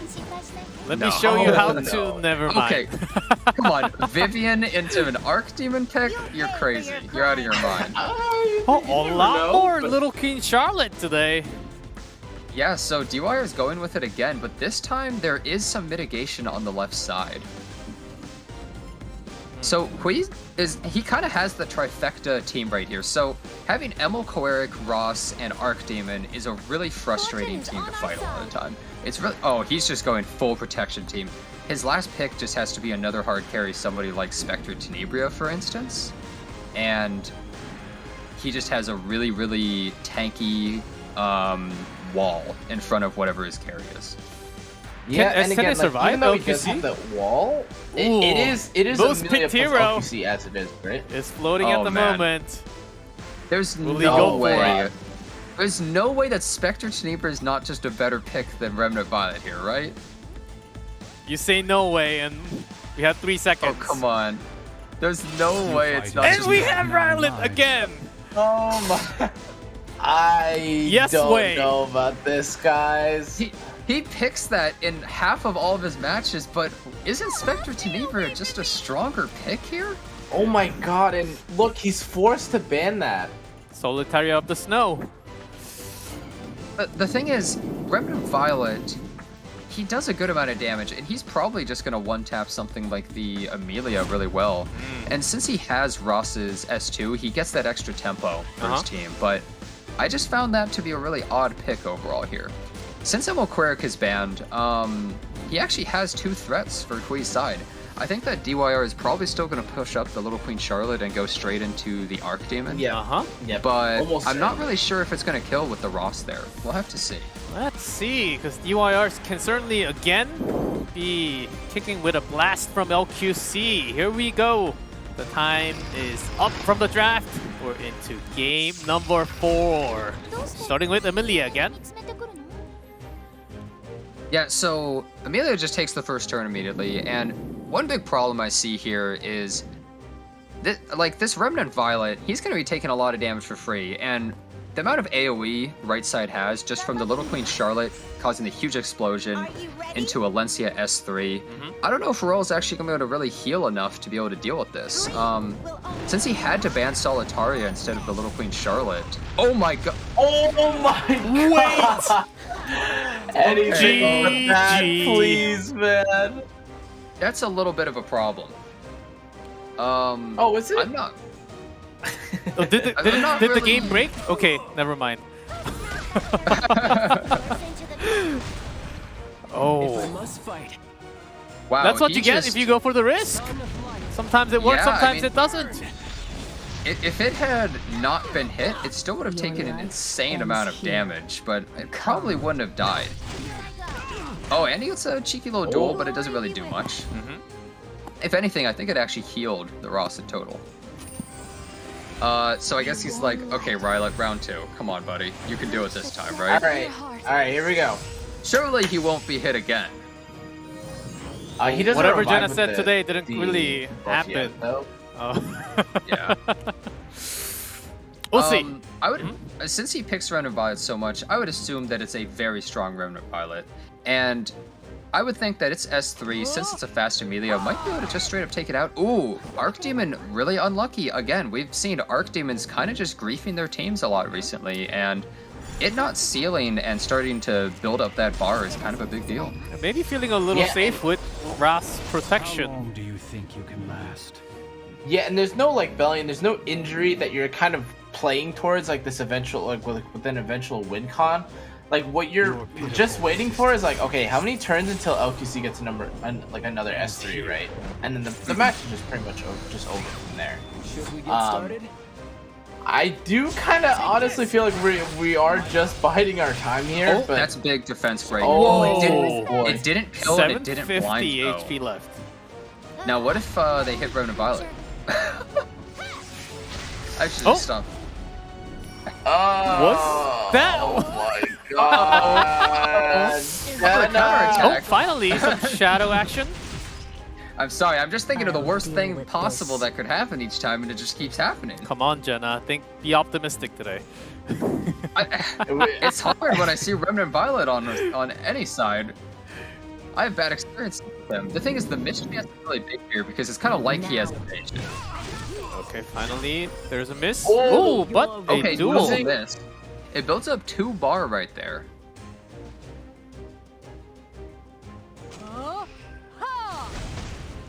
Okay, Archdemon not really doing Okay, much. actually lands it. Well, that's a big deal that actually lands the seal. Okay.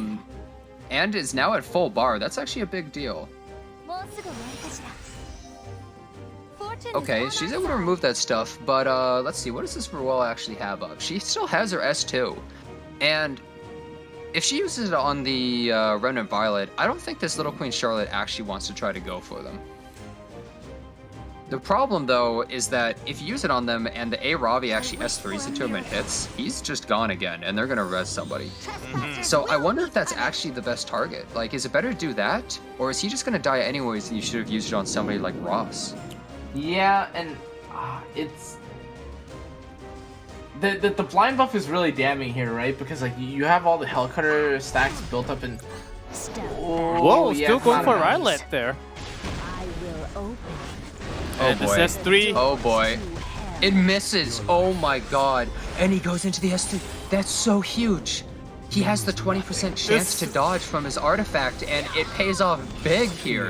20k. I think that just probably won him the match. It just completely screwed over DYR because he used so much just to try and kill that Remnant Violet there, and it didn't. DYR thought he could be luckier today, but his luck in this round has run out. To be fair, he did hit Remnant Violet 2 times with evasion in a big pivotal moment. So it's kind of fair that he would dodge with the 20% chance then, right? I desire your flesh. And at this point, I think that DYR is just like, how am I going to survive? How am I actually going to get this Little Queen Charlotte S3? It's still 1 turn away, and even though he lands no debuffs to the Archdemon, he's just taking so much damage.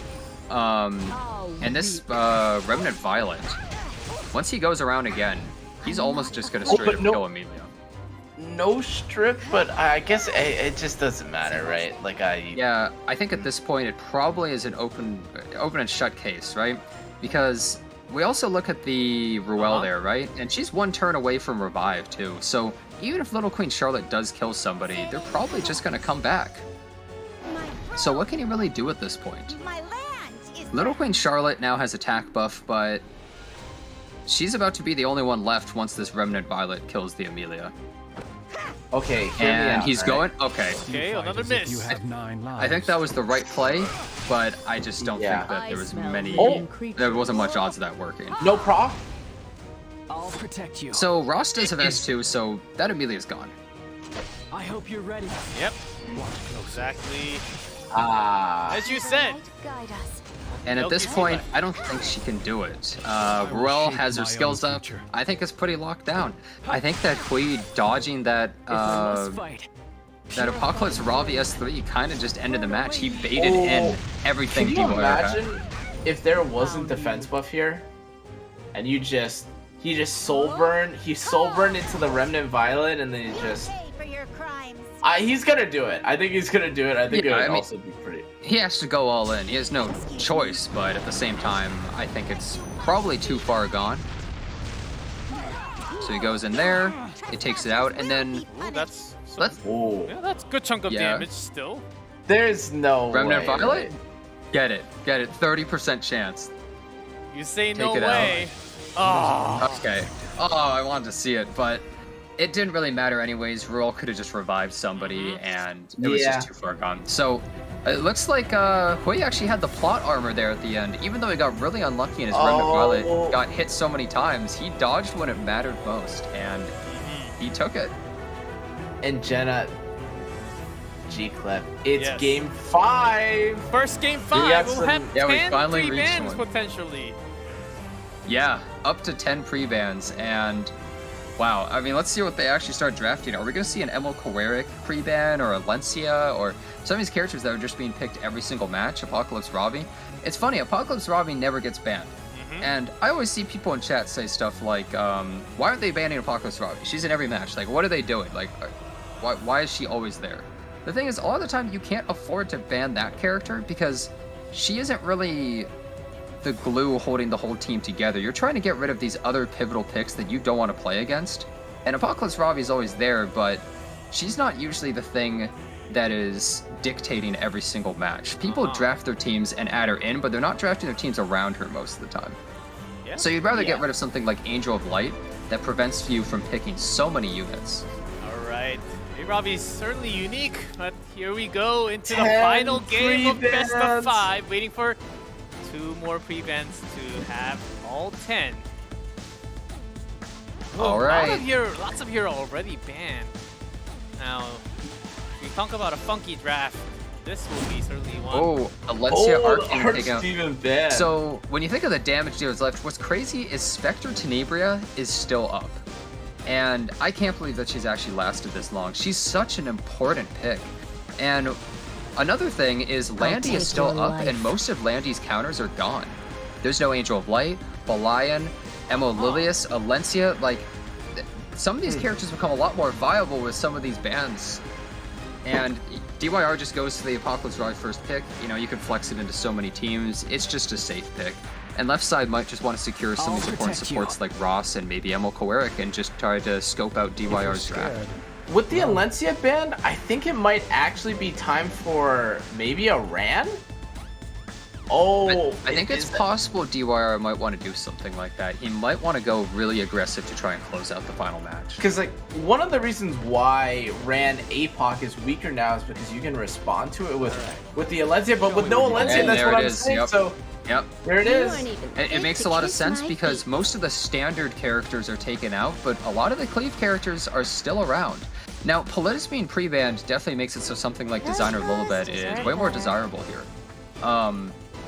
Even though units weren't really banned for cleave, like if you look at this, Balayan's taken out, Politis is taken out, Angel of Light, like so many, Peyra, so many units related to cleave. So Hui really has to just go full anti-cleave at this point, probably, but the thing is DYR can still flex his draft slightly.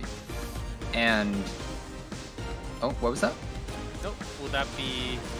let's see if that... Oh, that will be an Armin! Is this Green more of a Armin. counter?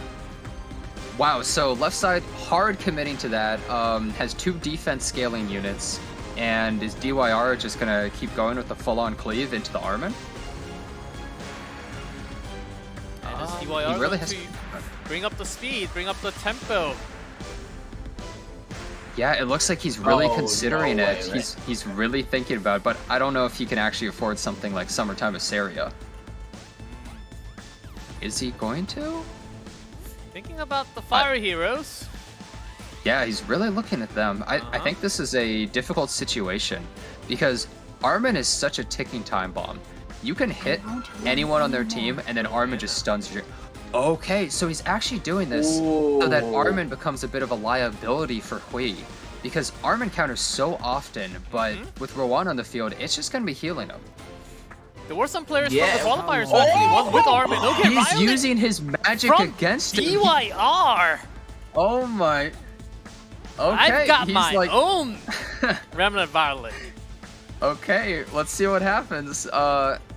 Wow, okay. Oh, ML Vivian? It's time ML to Vivian the in! roots of my Okay, magic. wow. So ML Vivian, it does survive our Remnant Violet, I'm pretty sure.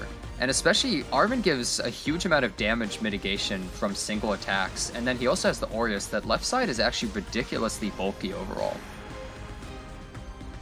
Well, let's see. I mean, DYR is right side, and that means that Remnant Violet has a 100% chance to dodge.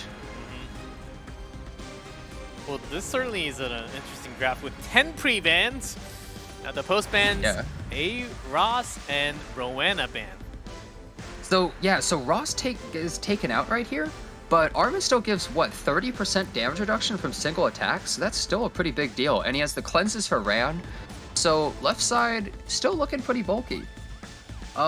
I think it's possible that he might just be able to completely sweep away that Spectre Tenebria, and if Remnant Violet gets hit unluckily in a single attack, it could just spell doom for DYR. So, I know that. Down anyone who interferes with me. Actually, I don't really. This is gonna. I feel like this is gonna come down to basically how much the Armin pops off and whether or not it's a good or bad pop off, right? Because there is a chance that it just hits the Remnant Violet 3 times, or hits the Spectre Tenebria 2 or 3 times and the game's over, right? Let's see the last game. The winner moves into the next round. So he opts to just hold on to it for right now, and Sage Vivian is gonna hit pretty damn hard here. Sage Vivian against Spectre Tenebria is usually, oh my god, that's immediately hit. What just happened here? So something that I find really confusing is, well, I guess he couldn't go for the attack buff because he wanted the push-up, but, oh wait, oh my god. Immediately takes out the Spectre Tenebria, and Remnant Violet just barely clinging to life. Oh, is this gonna kill the designer Lolvet? I think it does, but it just barely doesn't. Just not enough. She has crit damage buff. If this hits Remnant Violet, or even if it doesn't, I think he's just, oh my that's god, a hit. he's gone. Oh no! Remnant Violet only works for Hui, and DYR. That's crazy. Wow. Now this is crazy. DYR, I think he didn't really know what to draft in this situation once he got to Game 5, and the Remnant Violet pick just did not pay off at all. Your dead comrade. Just a Robbie on the other side. I'll protect you. Oh, another Elbrus, but can't be stunned here. You want to try me? Spectre Tenebria coming back is definitely nice, but the problem is, look at this Vivian right here. He can't kill it, and it's about to do a huge amount of damage. If there's another counter from Armin after that, this Spectre Tenebria is gone. She has the skill null, which is really helpful, but he doesn't even want to use the S3 because that risks a counterattack. Shall we play? Armin finally rolls up to take a turn, and she's just going to tank up. She gives a really weak shield overall to the team, but the defense buff on her not only is increasing her damage by a ton, but now she's almost unkillable. And yeah, we see a huge amount of damage come out. And the thing is, what does Aravi even do here? Nothing. She can't even break any of the shields on the left side. That's very tough. Yeah. Left side has 30% damage reduction from single attacks, and look at that. Can't even touch him. And the moment that Vivian gets the turn here, does she have enough souls? Not quite, but it doesn't really matter because this Spectre Tenebria is completely vulnerable. Aravi gone. That's finally crazy, some Vivian Jenna. doing action. And Hui just completely dominated DYR in that match, and he takes it. And 2 matches of Korea versus Asia. Korean players, both of them move into the semifinals. Wow, very unexpected, I gotta say. Yeah, I think DYR is probably considered, I mean, he was by me, but probably a bunch of other people to be one of the strongest people. His matches were all so clean, and not to discount Hui though. Hui won every single one of his matches, but DYR has just looked so dominant in every single one. But Hui just apparently knew what to do against him, and he just completely dominated him in the final match there too. In Game 5, he just knew what to take against him and completely dominated. Yeah, and I don't know. God giveth and God taketh away, Jenna. That dark thief on the right side over there, God giveth and God taketh away. You get hit a few too many times, you dodge too many times, and I mean, keep in mind though, like DYR is still alive. Losers bracket. Yeah, he certainly is. Yeah. And we'll be going against the loser of the next match that we have, so we'll see. My prediction not really going well for match number 1. Me neither. I gotta say. But that was certainly a pretty fun. We finally had Game 5 with 10 pre-bans, and see what we have with 10 pre-bans. We got a sneak peek of that from the event match that we had a few weeks ago. But certainly in the main matches, we're seeing some different taste. We saw some ML Vivian picks, and I thought it was pretty cool. It actually worked out pretty nicely. She has a lot of weaknesses, but when you pick her in the right situations, we saw there, like, she does an insane amount of damage, buffs the team, is really hard to kill. Hui looking pretty good there. Yeah, even with that different type of Ran not really working out for Hui. might be thinking of... Hey, at least he gave a show. Yep, he did. Yeah. Yep, and this time DYR surprisingly didn't really go for speed to begin with. Like later on into the best of 5, we did see some more speed units coming out. But a lot of these players maybe it's because it's not a best of 3. Best of 3, you can speed and just run away with it sometimes. But maybe it's because of best of 5. These players not really trying their speed as much. Yeah, I mean, something could go wrong in a best of 3 and you're instantly taken out. But in a best of 5, you get that extra match. You can get really unlucky in an extra match, and sometimes that's all you need. And with so many pre-bans too, it starts to really test the player's knowledge of like, because if a certain unit gets taken out, you really have to consider what units does that enable from my side and their side, and like maybe they pick in a way where normally you're like, oh, I can just deal with it by picking this, and you're like, wait, they're banned. Now how do I deal with this? I don't have anything. And it really tests both players. Really, that best of 5. It's giving some players a big trouble. Some players, not as much actually. Here's a highlight of our first round. Not banning a Sid, I was very surprised. Were you guys also surprised from that post ban? Like the thing about that too is that, I mean, you could tell he was kind of expecting to outspeed. Or it felt like kind of like he was trying to outspeed, and I don't know, like I would argue that maybe he would have went up 1 game if he had, you know, if the outspeed had come through. But even in this game 3, if I recall, this is DYR's game, right? Game 2. Yes. Yeah. Sorry. So game 2.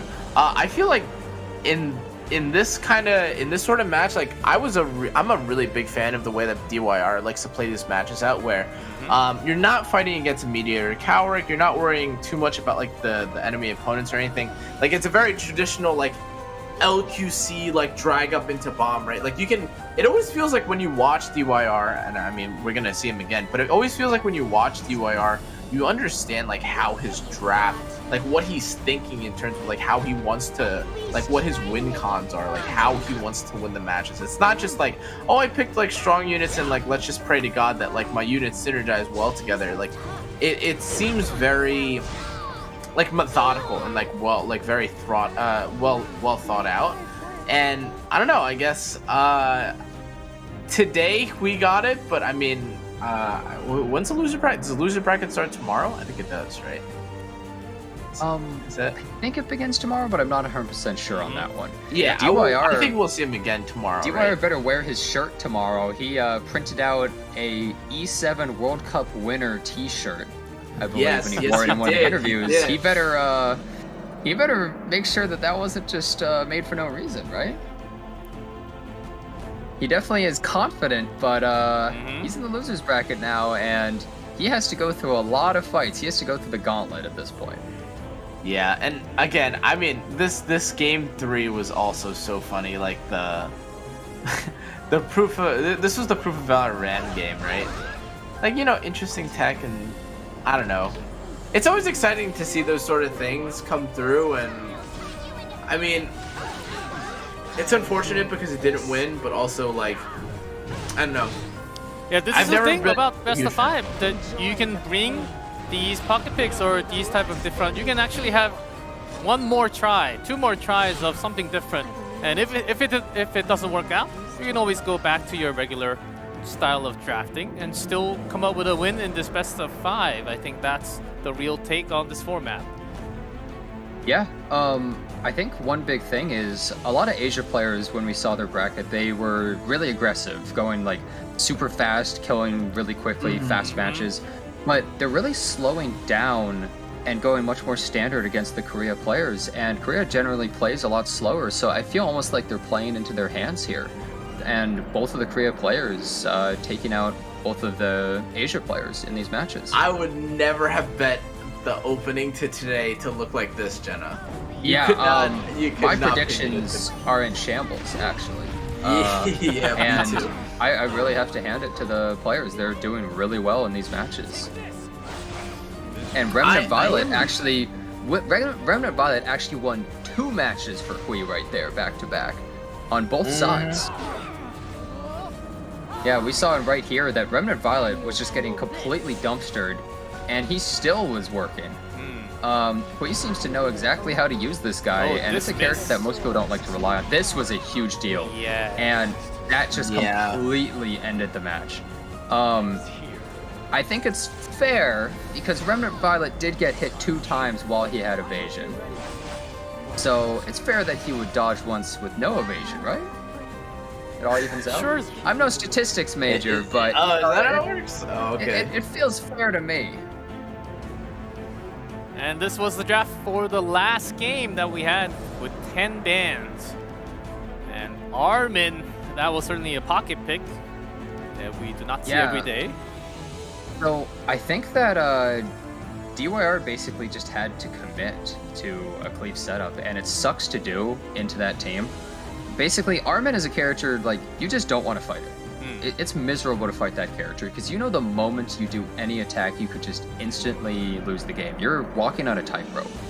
And I think DYR was just so afraid of dealing with that and the designer Lolbet, he was like, I have to flex my team, but at that point, I think it was too late. Yeah, and with the buff, Vivian also providing some damage. A lot of damage right there. Vivian, she does a huge amount of damage. I think that that's Vivian... nothing to joke about, honestly. Like, yeah, I don't think that Vivian is like some crazy underrated secret OP character, but I think she's a character that...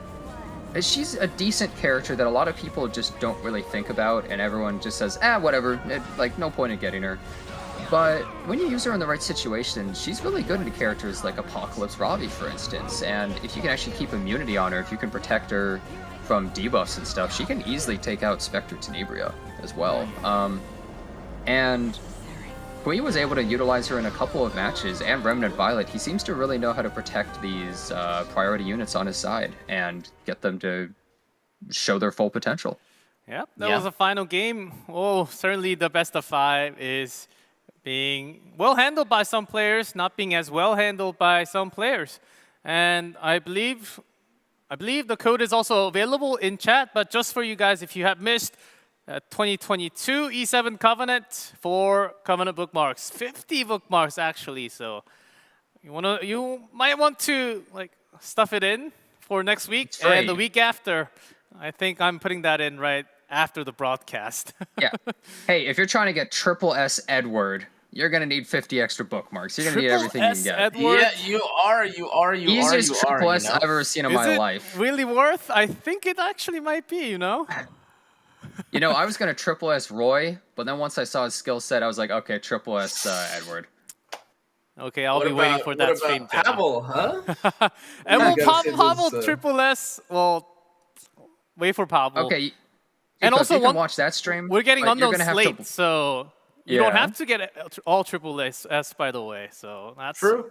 That's one you can also think about. But of course, don't forget, this is one that you certainly do not want to miss, along with such great matches for sure. And that's also available in chat if you guys are hanging around. There's a bot putting that out all the time, so don't miss it.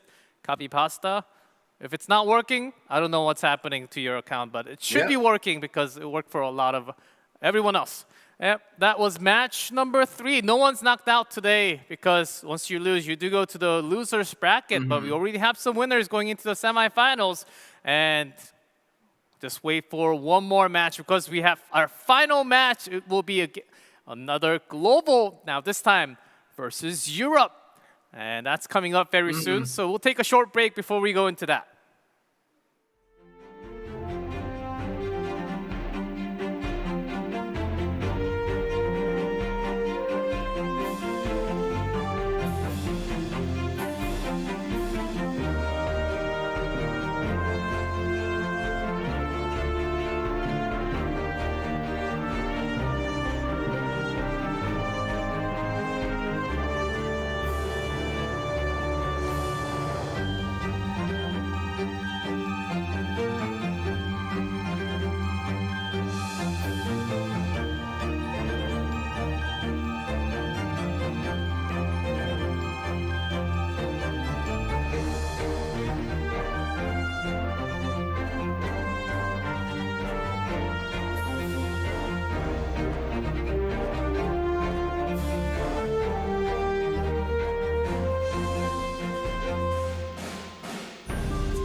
시간이 흘러가면 우리의 세상이 더 아름답게 펼쳐질 거야. 내 모습이 부끄러워 감춰지길 바래왔던 모든 걸 보여줘. 바다에 일렁이는 파도 속으로 떠나자. 손을 잡고 꿈이 반짝거리는 서로의 맘속에서 반짝이는 별처럼 떠나볼래. 푸른 바닷속으로 두근거리는 내 맘 안고 혼자가 아니야 서로가 있어 영원히 간직하고 싶어. 꿈만 같던 세계로 햇살 가득한 곳을 향해 좀 더 가까이 날개를 달아 별빛 반짝이는 바다를 Let's go.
고 그렇죠. 원단 선수 그냥 막을 준비를 하고 있죠. 그렇습니다. 오. 하면 다시 가져. 오! 슈가! 슈가! 슈퍼스타! 이걸 하네요, 슈. 되면서 원단 선수가 마지막 남은 본선 진출 티켓 한 장의 주인공이 됩니다. 가장 강력한 선수를 평가되는 줄레 선수고요. 대사가 인상적일 때가 바로 진짜 속도 악마다.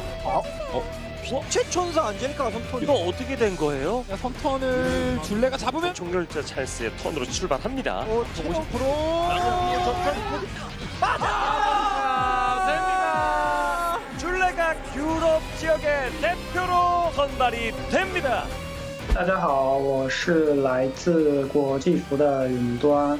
我非常高兴能够就是晋级到8强，然后能够与其他7位来自不同服务器的选手一起同台竞技。然后的话呢，其实我也参加过上一届的这个 WC 的比赛，但是并没有取得非常好的成绩。然后希望这一次的话呢，能够做得比上次更好。 Hola, mi nombre es Yule, soy un jugador del servidor europeo. Pues me siento extraño, la verdad, siento que he cumplido un sueño y ahora estando ya en cuartos de final, pues voy a darlo todo y a ver a dónde llego. 我自己的话算是个比较全能的选手吧，就是我阵地和核爆都玩。然后我之前这个晋级赛的这些对手，就是他们的这个打法风格可能都偏单一一些，比如说，所以我就在跟他们打的时候，可能就占有一定的优势，然后最终可以晋级到这个8强。YunDuan como rival, la verdad es que me parece un muy buen rival, es un partido que creo que va a ser complicado, pero bueno. Creo que puedo ganar y voy a intentar mi mejor. 欧服的话可能相对要弱一点，因为它这个开服比较晚嘛，练度可能就要低一些。然后我的8强第一个选手就是来自欧服的Yule选手，然后我觉得我跟他打我是相对占有优势的，所以我觉得我很大的概率能晋级到下一场比赛。Creo que lo que más me molesta de YunDuan es sin duda la capacidad que tiene para adaptarse a casi cualquier situación que sea desfavorable a él. Este partido lo he preparado teniendo mucho en cuenta eso. Como representante europeo, claramente mi objetivo es dejar el servidor lo más alto, por supuesto. Bueno, ¿qué más? Soy el auténtico Speed Demon y vengo aquí a demostrarlo. 我会让你知道什么才是真正的核爆。 And welcome back, everyone. We have our last matchup of Best of 5. Of course, back here I'm G-Clef with Jenazet and Kana. Are you guys ready for this match? Maybe finally we'll get some real speed action from YunDuan and Yule. Well, I think it's kind of funny that Yule, I guess, was like, oh, he's going to be a hard opponent, but I think I might be able to get him. And YunDuan said the entire Europe region is weak and vulnerable. That's a big burn. Let's see. Oh, I love trash talk. It really does breathe life into competition. You know, not that I don't understand why people might not want to like trash talk, but it always adds something if you kind of get your foot in the door and you kind of say like, oh, this person's trash, I'm better than you, and you're already. Well, but if you lose. I mean, if it comes with the pretty territory. Embarrassing then, right? It does come with the territory. I mean, it is what it is. You know what I mean? It is what it is. But this is YunDuan's. The Speed Demon. He's here. Yeah. YunDuan versus the Speed Demon, and YunDuan is a player that I think a lot of people didn't really know. He even said like his last season wasn't that impressive. I think a lot of people didn't really know much about him or expect him to get super far, but he had a pretty good performance. And as for Yule here, the Speed Demon, he actually played a bunch of matches where he wasn't really going all that speedy. So I wonder if he's actually going to be doing more of that versus YunDuan, or are they going to play more standard matches like we've been seeing a lot of players do so far? Show me 3 races. Show me 3 races back to back. 5 races would be kind of funny, because then that means they're speed RNGing each other, which is even more comical. But I'm down for 3, 2, however many races as possible. Hey, both players, average game time, certainly lower than some players that we had so far. 249. First pick rate. First pick win rate, 100%. That's so interesting, Jenna. And YunDuan says, I will show you the power of cleave.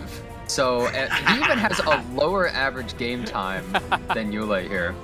And so, I mean, hey, versus the Speed Demon, maybe he just says, I don't care if you're called that, I'm going to outspeed you, and I'm going to cleave you every single time. I guess we'll have to see.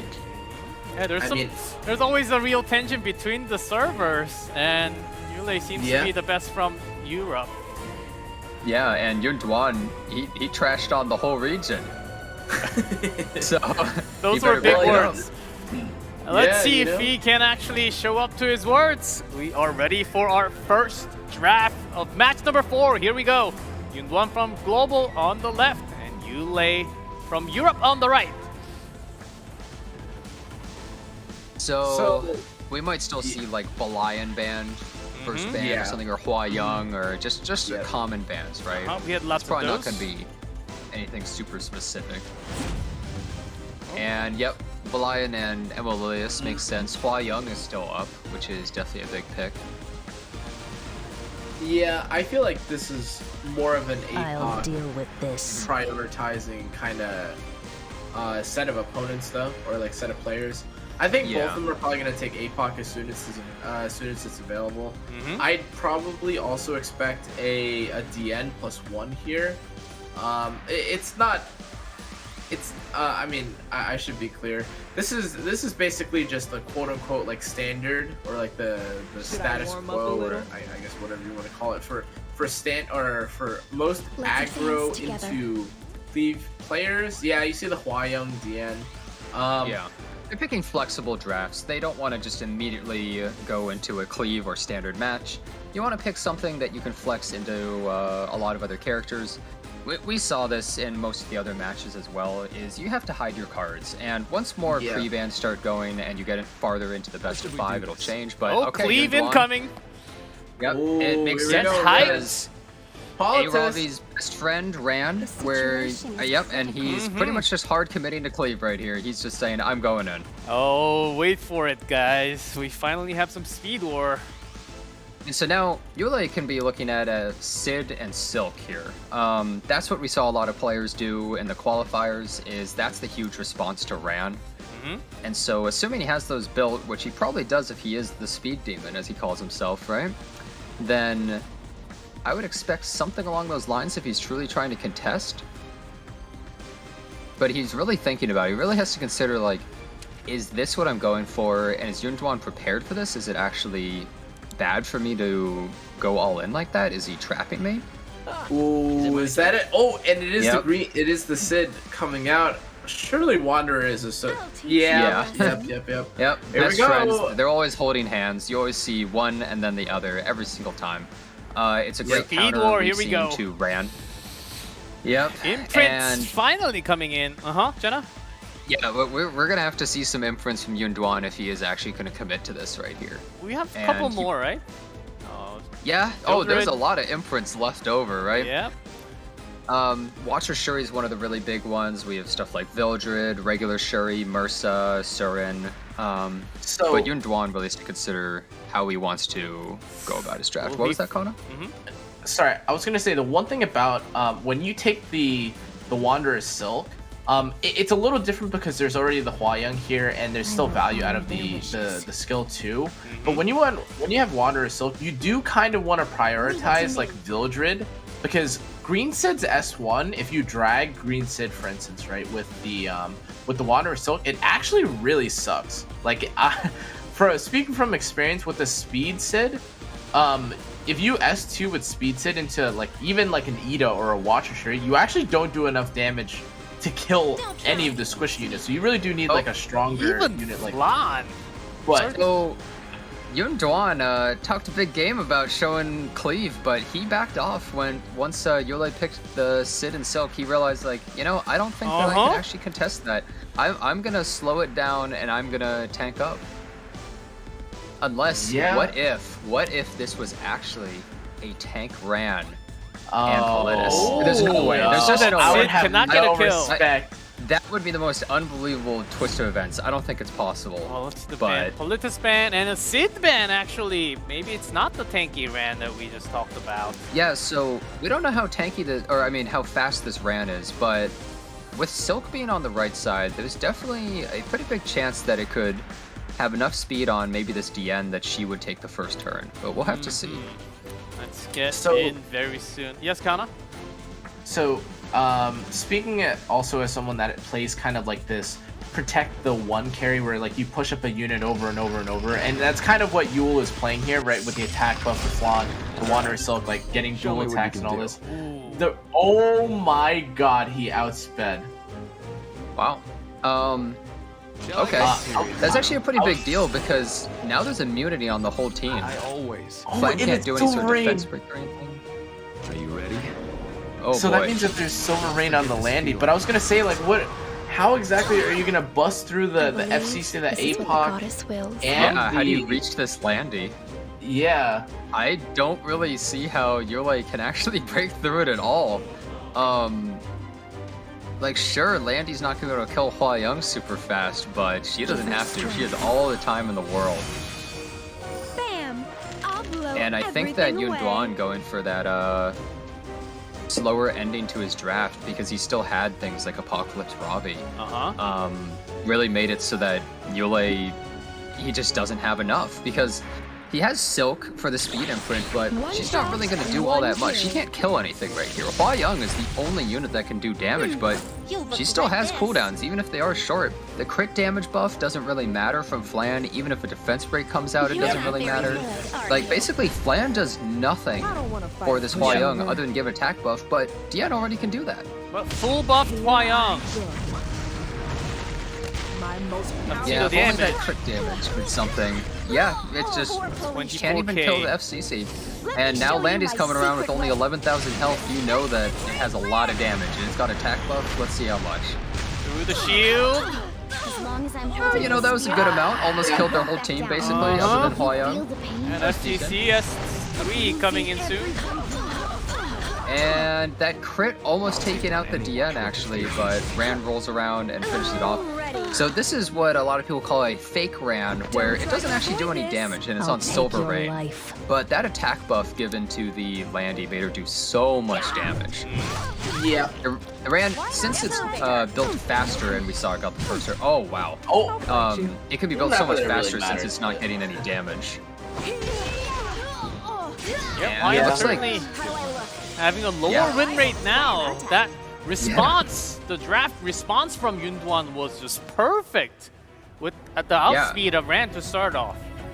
I think YunDuan, he really did actually cleave him in the end. He kind of just drew in Yule to go so much into the speed race and things that he was able to pivot and completely dominate the match.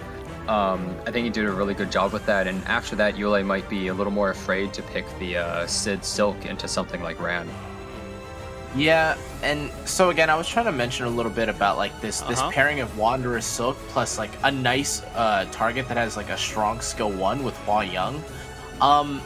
It's not sometimes enough, especially when you're trying to bust through like an Apocalypse Ravi and like mitigation.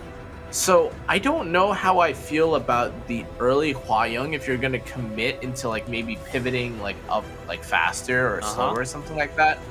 But I do think that Yule will probably pick Dian again. Maybe ban the APOC or the Ran in the pre-ban this time, or maybe FCC. But I guess we'll see. We'll see. Round 2. Here's game number 2. Ready. YunDuan leading 1. Yule trying to respond with his first pick. Very likely this time. I'll be surprised if anyone goes for the second pick after losing. Waiting for the pre-bans. And the bans are 7 seconds. Is something like Ran gonna get taken out, or a Ravi, or... Ran was indeed very fast. Oh, Peira and Politis. Peira and Politis. Interesting. So... is Yule going to try and prioritize kind of what YunDuan went for? Like maybe go for the Apocalypse Ravi first pick? Is he going to be trying to do cleave in these matches, or is he going to try and slow it down? He does take it, so he is the flexible draft into either cleave or not. Yule wants to respond after seeing the 2 picks of YunDuan a little more. So yeah, like the APOC priority, I think, is something that we've brought up again, right? Like, no way you don't prioritize the APOC, I would imagine. I will guide you through the light. Oh, but YunDuan saying, actually, the DN and Hua-Young is still really strong, or I guess something that they prefer as well. But we'll see if Yule is able to punish YunDuan the same way that he did last game. I hope we don't see... Actually, I don't even know if Yule plays Ran. I think that Yule, if he goes Ran, YunDuan is ready to punish with something like Sid and Silk. And so he really has to think, like, can I actually go for some sort of cleave? Because I think it's really hard to fight against Dian Hua-Young here if you decide to go for a slower match. So does Yule feel like he's locked into playing really fast against it? You could tell Yule is thinking real hard about these 2 picks. Yeah, this is the pivotal moment in his draft. This decides like everything, and it looks like he's slowing down. Just follow my lead. Ooh, slowing down a lot more with he's FCC. Really slowing down. So he's actually going to try to fight against the Dian Hua-Young, and I don't know if he's going to be able to do that. That's a really tough nut to crack, because left side still has so much that they can draft into this. There's still things like Alencia up as well, and Ross, and so many strong standard units on the left side, and Hua-Young with attack buff is just so dangerous. The speed demon is slowing down hard on the right side. And the thing is, like, he doesn't even have to commit. Like, YunDuan doesn't even have to commit to, like, a super fast draft. Like, he's got DN. If he wants, he really could pick, like, you know, he could pick, like, the Opsig and like, the, like, tankier down kind of route. I don't think there's anything wrong with it in this game in particular. But you did mention the Alencia, it's just a really strong pick all the time. Who knows if it's on injury or not, and takes the Ross. Just taking the really strong standard units. You don't really have to, honestly, think that hard about taking those units. They're just so good in so many situations, especially into a team like what Yule has, because one big thing is Apocalypse Ravi is actually pretty bad into the left team. It's not really going to do anything. She's terrible into barriers and anti-crit and Hua Young and Alencia. And left side has just everything that A Ravi hates. So it's kind of just a dead pick right now for Yule. And he needs two characters that can hard carry. Someone like Landy is vulnerable because of Alencia. And he just doesn't really have that many options. Someone like Archdemon is also terrible against Hua Young. So it feels like so many of his options are just completely taken out. Then do you take the risk a little more and go for that RNG? Or, okay, Faithless Lidica. I need some And Solitaria, oh man. I hope to God that this is a DPS Solitaria, otherwise we're in for a long match. Yule he's just laying down on the ground, he's not moving. Yule currently showing us the power of money with 5 ML5s versus YunDuan, perfectly free-to-play RGB team. Yep. Oh, we will see if YunDuan will finish. Oh, there's one. There's RGB Shadow. Well, the thing is, if you think about it, if the other side is all ML5s, then it makes it so your RGBs, it doesn't really matter what element they are. You don't have to deal with any of the damage reduction or missing or anything. And, oh man, wow, he picked it into Solitaria, so it's pretty obvious what he's trying to ban. Yeah. Like, he's just telling him, like, I don't care if you know what I'm gonna ban, it doesn't matter. Yen ban and Solitaria ban are the post bans. Alright, and so there's no buffs on the left side, but it's still pretty scary. This Flitica is obviously going to take the first turn, and who's he going to decide to reset? Is it going to be Alencia, or is it going to be Hua Young? Oh, interesting. Yule's rubbing all the sweat off his hands. He's ready. YunDuan up 1. Here's game number 2, starting with Meteor Kaweric on the right. So the Faithless Lidica is really slow, actually, that even the Kaweric went faster. Is this a damage Faithless Lidica? It has an enormous shield and it's really slow. Maybe. And it gets attack buff right before. Is it actually going to do significant damage if it's built that way? Let's see the damage. Surely Yule needs some more damage along with A Ravi. Yeah, Apocalypse Ravi can't really break through the left side, so if this doesn't do damage... Oh, he just opts to go for the S3. It does seem to be doing some damage here, but not a whole lot. I was gonna say... Yeah, it hurt, but not that much for having attack buff and everything. I feel like that was a little bit disappointing. I don't know if that Apocalypse Ravi is going to be able to break through this left side team. Yeah, of course not. Well, it did crit everybody, so it's damage as well, I guess. So he has a lot of team to try and support his low damage, I guess. Like, everyone seems to be built on crit with a little bit of damage, but I still don't think that he's going to be able to break through it. Okay, we'll see if Jenna's right. I might be totally wrong, by the way. You've been wrong a lot today, so it's okay. Well, we're talking a lot of RNG. Yeah, sometimes it's hard to tell how this match is going to pan out. Oh my god. Okay, that's always decent amount of damage onto Fallen Cecilia. Let's see if Alencia is enough to take it up. It's just gone. It's already gone. And Ross is able to S3 to heal up and break those skill nulls, which is pretty big because he's looking a little low, and this A Ravi almost could have just taken him out. Now, Emil Quirk's going to S2 somebody, maybe the Hua Young? Possibly, because one of the issues here is Yule's just on a timer. Oh, and the counterattack, if this goes into the S2, it could strip. Okay, it doesn't. But no match with Hua Young is ever going to hit something like Frenzy 5, for instance. So Yule's just on this timer where he has to really quickly take him out. Because every Hua Young S3 is just going to beat him down so badly. That's some extra damage from Lidica, but from what you've been saying, maybe just not enough. Targeting again onto a Ross. So Ross this is his final turn right here. He's gonna S2, and then Apocalypse Ravi's gonna S3 him, basically guaranteed, I would say. Take this. So he's just trying to get as much as possible, and he does get the Hua Young kick for a nice little amount of damage, but she's still a couple turns away from that next S3. So with the revive here from Apocalypse Robbie, is he actually in a good position? Taking out the Ross and reviving? Who does he revive again? He revives. Gets that and FCC there's that there. answer. S3 is still on cooldown. But I think I may have changed my mind that maybe Yule can break through this. He's actually doing more damage than expected. The crit damage. I desire Hey, you can't change your mind in the middle. Hey, no, I can change it. Well, the thing is, Arc Demon's still doing Arc Demon things, but I'm just thinking like Faithless Litica plus the FCC did a decent amount of damage together. Okay. Hyung's still up. Full health. Valencia's still Yeah, up. this mischance is huge though. And the seal on Apocalypse Robbie. Keep in mind, Apocalypse Robbie is only built with 70% crit, and her passive gives her 30%, so she might just be missing crits here too. And Arc Demon having the S3 up, if he's able to actually defense break this Emil Kawaric into the second hit and kill him.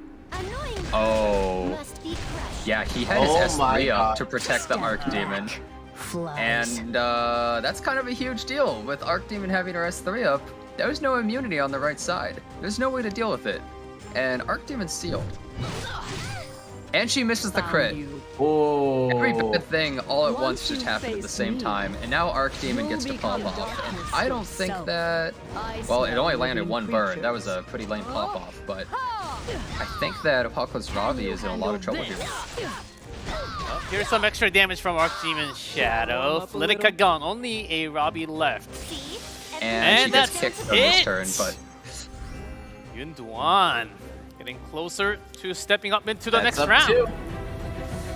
Well, yeah, so Yule, he had more damage than just the Apocalypse Robbie. His Fallen Cecilia and Faithless Litica both crit every single attack, so they were built damage, but it just wasn't really enough. It was a race against time to deal with the left side team before Arc Demon popped, but that Arc Demon didn't grief like a lot of the ones that we saw before and just not land any seals or S2s, and once she got the S3, it was just over. And the Alencia landed the defense break when it mattered on the Emil Kawaric, just taking him out. That was a pivotal moment. Look at the face of Yule. He's just not having his day right now. And the thing is that, like, that really hurts your mental right there. And that can really make it so in the final matches you might either misplay or you might play too many of comfort picks, which could leave you a little bit vulnerable. Your strength is speed, and once you lose your strength, this is the main stage. You have to come up big. It's a best of 5. There are chances, but you got to do it now or never. Of course, you do get loser's bracket, but you do not want to go down there. Yeah, I think that YunDuan, he said the power of cleave, but he has not shown any of that so far. Well, he's certainly winning the games, though. That's all that matters. It's working. Yeah, it's working. And I think certainly that you picking easy peasy so far. Oh, Hua Young getting taken out. He does not want to deal with it. And Emil Kawaric also gone. We still have some big picks like Angel of Light is still up, DN, Alencia, Apocalypse Robbie. Are we going to see him go for another Apocalypse Robbie? The thing is, if I was Yule... take your life. Okay, so he takes it. The thing is, if he picks it like this again, he has to decide, am I actually going to go aggressive or cleave? If he doesn't, I think there's a really big problem, because we saw what happened last game. The Apocalypse Robbie just has a lot of trouble breaking through these like Ross teams. Okay, but Kana, this time it's without the Hwayoung available for the draft. Does that make any difference? I think YunDuan can still go DN, but I think he might... I was gonna say maybe he goes AOL DN instead. That's like another, I think, fairly and that's another fairly popular, I would say, neutral opening that does let you still play the more, what's the word, aggressive option, especially in this position, right? It's so ambiguous because now that you've shown yourself on like, or Yule is about to show his kind of play like a bit of his cards with his 2-3 here, and then you can kind of, as YunDuan, respond by like playing faster or slower. So you see, if he picks still a bit for instance here, right? YunDuan is probably going to pick like Alencia and stuff like that, but wow. looks like it's a race. Never mind. Oh! Yeah, wait a second. Gotta Hold go on. when you gotta go. Yeah, and he decides to take the Sid so that YunDuan isn't able to. He's just like, I have to commit hard right here. I actually think that he kind of had to play aggressive in this way because I think against the DN Angel of Light, he would have had a lot of trouble with stuff like Queric being banned already. And he can't pick something like Alencia into the Angel of Light. Angel of Light dictates your entire game plan. Because you have to play your whole team around that one unit so badly. So Kana, what do you think he's going to do with the cleave though? I think maybe Stene, I would have to imagine. There's the Bellion ban, probably so... Yeah, like Stene and then like one pick here that lets you maybe go a little faster, like kind of pick up the pace. ML Pavel? Like that's... no, I don't think you can Pavel this early. Okay, so here's like the one thing that's... Oh my god, that's not what I expected either. Ooh. Well... Double Soul Weaver. So, okay. So here's the thing, right? I know everyone lauds Ran as like this almighty, you know, this almighty god of cleave, like kills everything. But one of the things that I think a lot of cleave players forget is that if it's just the Ran that you're trying to speed contest against, like sometimes getting hit by the Ran is not the end of the world, right? If Spectre Tenebria or any of these units on the left side get hit by the S2, S3 by Ran, yeah, okay, it hurts, right? But you normally typically have like a cleanser, you have an Angel of Light, you have all these different ways to kind of avoid dealing with so much like early impactful damage. But it looks like Yule is actually fully committing to just a cleave now. He's not even, he doesn't even care about playing slow. So. Yeah, now that's some speed on the right side. Yeah. But he does need a DPS here Angel too. of Light is kind of a problem, right? Because there's no Politis on board, and so Ran S3 into it could be kind of lame. Oh, considering Violet against a lot of ice units, we have Violet locked in for counters. Yeah, that's a good pick because Yule pretty much has to ban it unless he wants to really take his chances. And he could take his chances. He could just say, you know, surely my Sid or my A. Ravi will be able to take this out and I'll win, so I can ban something else. But is he gonna do it? So the one thing about this is that, looking at this list here, there's probably a few people that want to ban. Okay, that's what I was gonna say. Oh wow. There's probably some incentive to ban the Sid here, right? So that you don't just drag up with like the Ran or like drag up with the Flan and you start killing everything. And so now the question really is, can Violet one-shot APOC? And the answer I think is yes. And I actually, wow. Thinking about this draft right now, I think Yule's dead. Yule looked like he was kind of praying a little bit right there, but yep, might be walking into a dead end zone here from Yule, but we're starting from his own Ran. So notice that DN is actually going right after Ran. Well, I mean, Ida is actually going to take the turn, but kind of crazy that it's faster than that Flan. So he was ready to go for a fast match, and you know, she has really high base speed. But oh my god, he's going for the S3. And what if Ida can stun? I can't. Skill move's gone. So the problem is, since he S3'd, okay, she actually does take the turn before Angel of Light. This Spectre Tenebria is gone. So this is just the Violet show at this point. Full resist. Force. I want this to end. Alright. What can Yule do? Oh.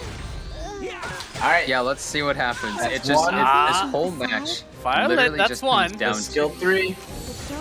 It's all about A. Ravi S3 versus Violet 45% chance to get hit. Only cowards run. This whole match comes down to that. It just looks so weird. Let's advance the anti-crit.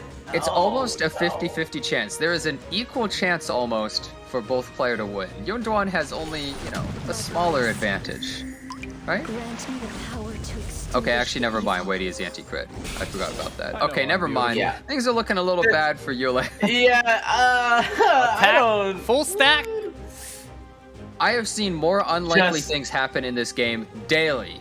It is Just run it entirely into possible APOC. that Violet Please, still gets YunDuan. crit. YunDuan, please. Open for Flan.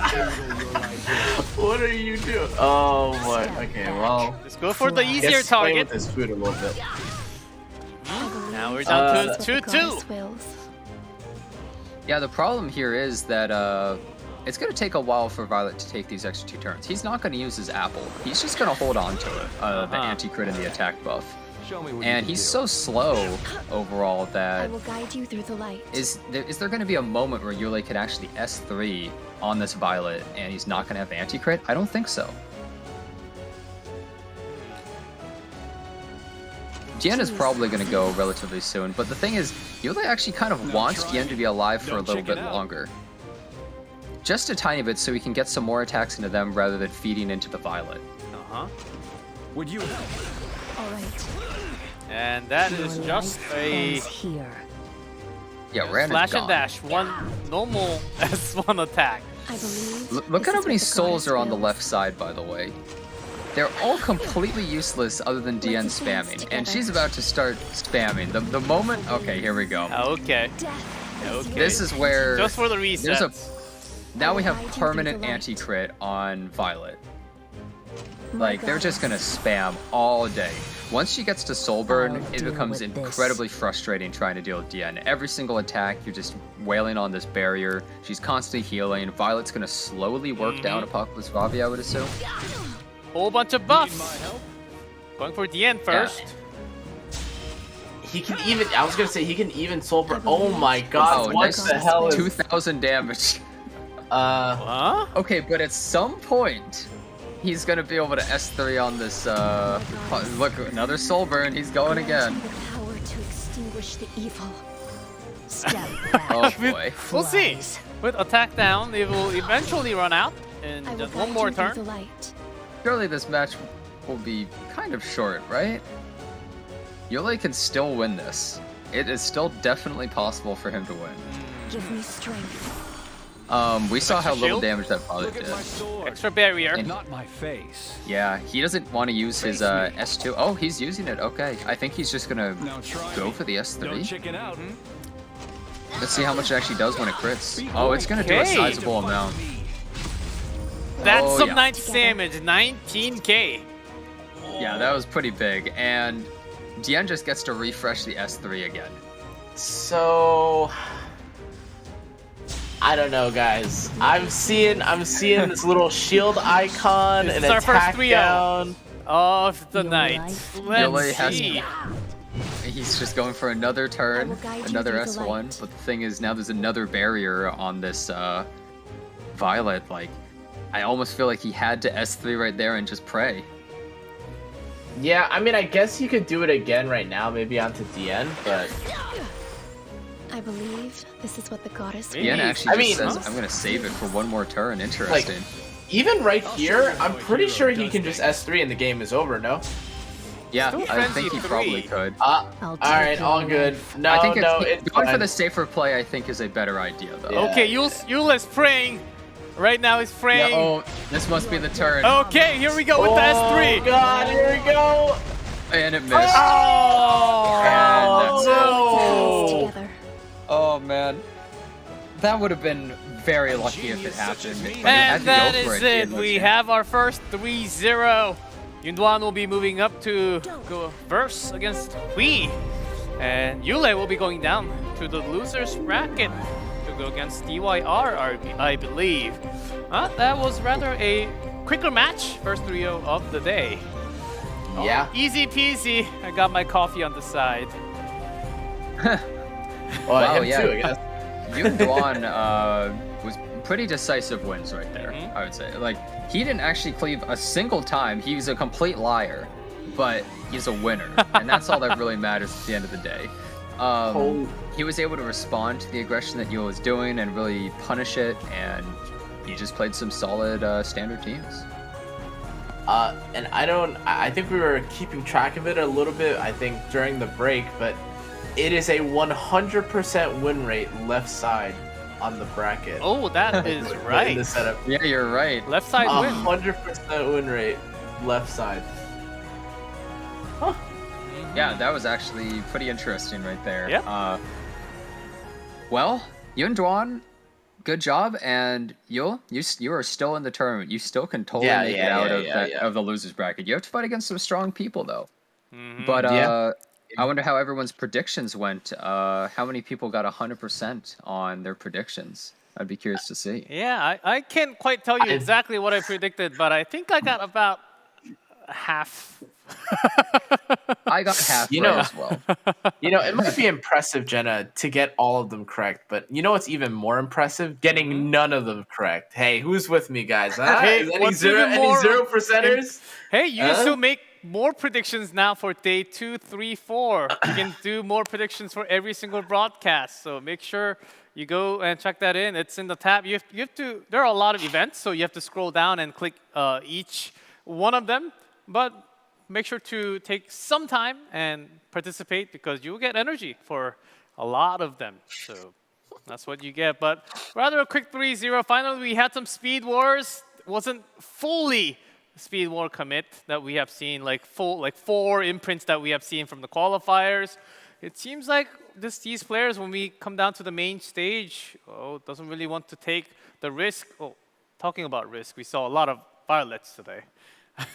Yeah, a lot of RNG relied characters like the Violets, the Arc Demon, but I don't know. It was all over the place, really. I mean, you mentioned that though, right? Like people not wanting to take the risks, but I think like this series might be like the best example of why, right? Like you can kind of tell here, like Yule and YunDuan both were very willing to play the speed draft, right? Like the the speed deck or whatever they'd like to call it, and you can kind of see like the punishment of the speed draft, right? And even over the course of the whole night, there was only one game, I think by Phantom, where he went like Flan, where it actually worked out. But take a look, right? You see the Wanderer Silk, the DN, and all that stuff, and there's a literal, I guess maybe like a less than 25% or like maybe less than 10% win rate because they would just get punished. There's the FCC, there's the Apocalypse Robbie, and people didn't want to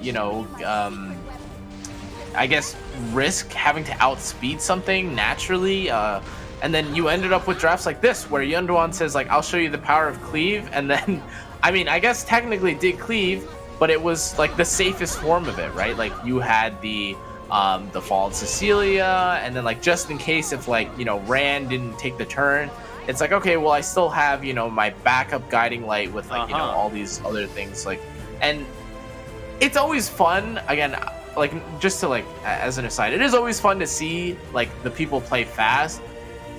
But I think this series is exactly what happens if you fully commit to like the speed, right? The thing is, I think YunDuan just watched what Yule was doing and then just responded to it. He was just kind of sitting back and waiting for Yule to commit to something, and then he just responded and won each time. He was just kind of waiting for Yule to lock himself into something. And even the Apocalypse Robbie pick we saw in that one match sort of locked his draft in a certain way where he couldn't do enough to win against YunDuan's team. YunDuan, I don't think he's lost a single match at all, even in the qualifiers. And even in the show match, he brought everything. This guy's dead serious. He doesn't know how to want to lose ever. He doesn't even know mentality. how. Yeah. He seems to be really confident as well, and well, he did a pretty damn good job here. He certainly did. 3-0. Hard to pull off in a best of 5 when you're in main stage up against a few of the best out in the world.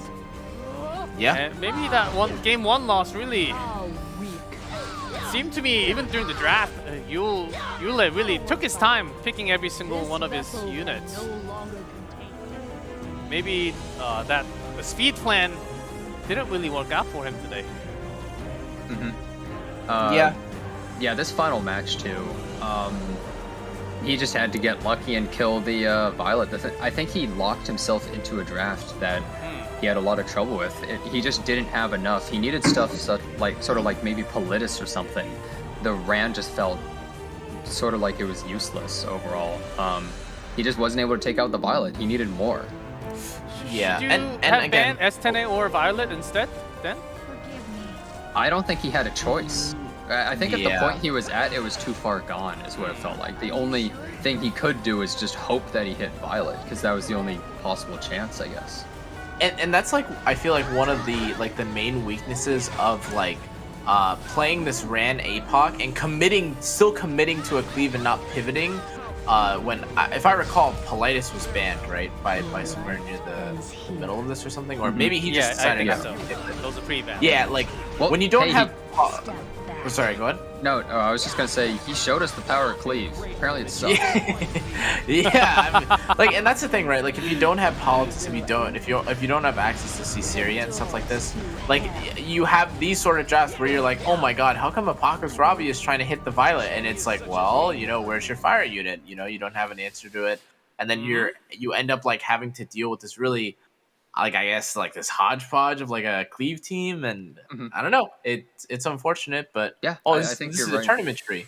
Now we have the updated tournament tree. We will have I believe we will have the winners match first. Tomorrow we have the losers match and the winners match. Those 4 matches will be the matches that we'll have tomorrow.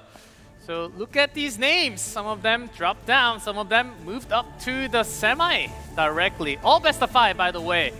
So interesting matches will continue. We had 2 winners from, I believe, from Korea and also global. So that is another interesting result that we have. And I believe we have on the page for the next matchup directly. And that's it.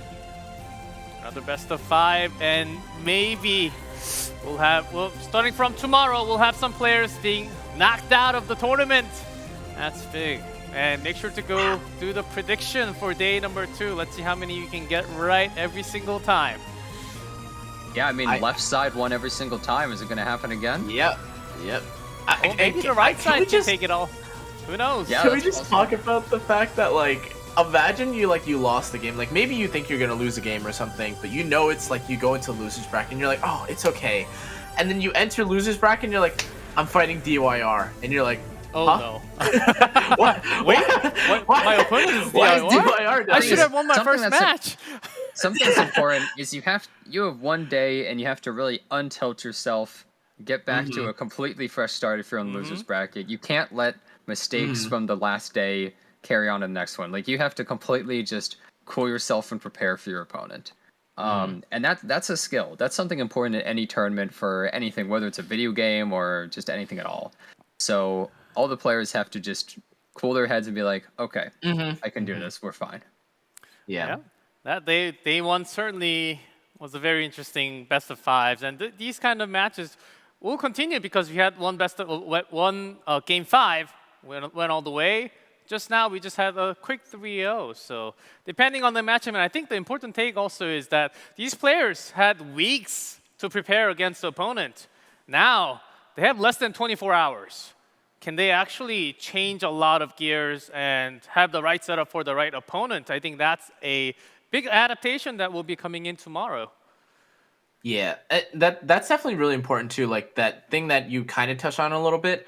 It's been like almost 2 weeks, right, since these players last played in like an organized, like official, like on stage format. So maybe this is like, or I mean, I guess it's fortunate that they do have the opportunity to play again. But maybe some of these players just had nerves, right? Like maybe DYR just hasn't played in that long. Tohsakarin, same with them, and you know. I'm hoping that we get to see like higher quality games, of course. Like I think a lot of the games that we played today or that were played today were pretty good in general, but I'm excited to see what kind of like pocket picks. I don't know if Jintae brought out his pocket picks, but if he still has his, if anyone else has any of theirs, and you know, I'm excited to see what's in store for tomorrow. Well, I certainly remember that. What was it? Double Violet? Yeah, that was right. Yeah, that will be in my memory for a long time for sure. But just in case you guys have missed, that's the coupon. Certainly you do want to put that in. As again, we'll have a lot of cool heroes joining the world very soon. So make sure you might want to save that for next week and the week after. So. Yep, there's a coupon Edward. Again. I know you're a huge fan, Edwards S2. We talked about that. I'm a Roy fan, but I saw Edward's skill set and stats, and what can I say? Oh, I just spent 3 days this week watching the entire Brotherhood, so now I'm a big fan of the anime too. But then it did take a long time, 68 episodes, I think. Yep, I came prepared, but don't get too. Of course, even if it comes out, it won't be available for the tournament, sadly, and along with the Moon Bunny. But in the future tournaments, and again, there will be lots of community tournaments happening, I'm pretty sure, along using that and with those heroes allowed. And let's see what Moon Bunny and also Fullmetal Alchemist, those heroes can change up the meta a little bit more because. Oh, they're gonna change up the meta. Is it? Okay. Okay. Yeah. I usually want to wait for some reviews and then pull them a little bit after. That's fair. That's fair. But make sure to put that in because I certainly will right after the cast. And some extra bookmarks. I need a lot of those for sure. But how did you guys enjoy day number 1 of the main stage? Was it sort of what you expected, or was it totally different? It was not what I expected. It was completely different what I expected. My pick'ems is completely ruined, but who cares about that? We had some fun matches, some really unexpected matches. We didn't expect double violets. The Carrot versus Kawerik was pretty fun too. A lot less aggro and cleave than I expected. The players playing a lot safer. They did. And just some good matches overall. You couldn't ever tell who was really going to win a lot of these sets. Yeah, even until the last turn. That was really interesting matches that we had today. And Kana, what do you think? I feel like that. I know it's like I know Jenna like pointed out like really big moments like the Kawerik solo and like doing the double violets, but for whatever reason I don't remember what game it was. But when we saw when it was double Soul Weavers from Jintae and like someone hit like the Destina when she was about to die and she healed back to like 80% health, I remember sitting there like, what the hell just happened? Like I thought I blinked and it was like a glitch or something, and I got like so thrown off during the match. It's like, how did she just heal her whole health bar back? That's so crazy. But that sort of wraps up day number 1 for us. So we had some new heroes certainly kicking in like ML Vivian. Maybe we'll get to see some more of that in day number 2. Stay tuned because within 24 hours we come back in day number 2 of the main stage where we actually have players knocked out of the tournament for the first time. And the action will continue. Thanks for watching day number 1, Epic 7 World Arena Championship will continue tomorrow.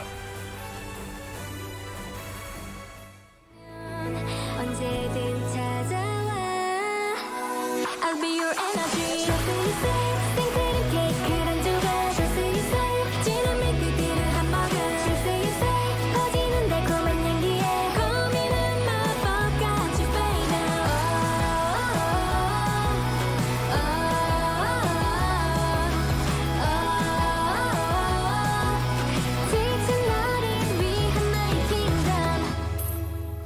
하루 종일 엉망진창 everything's messed up 그림 없는 잔소리에 사고문치 partner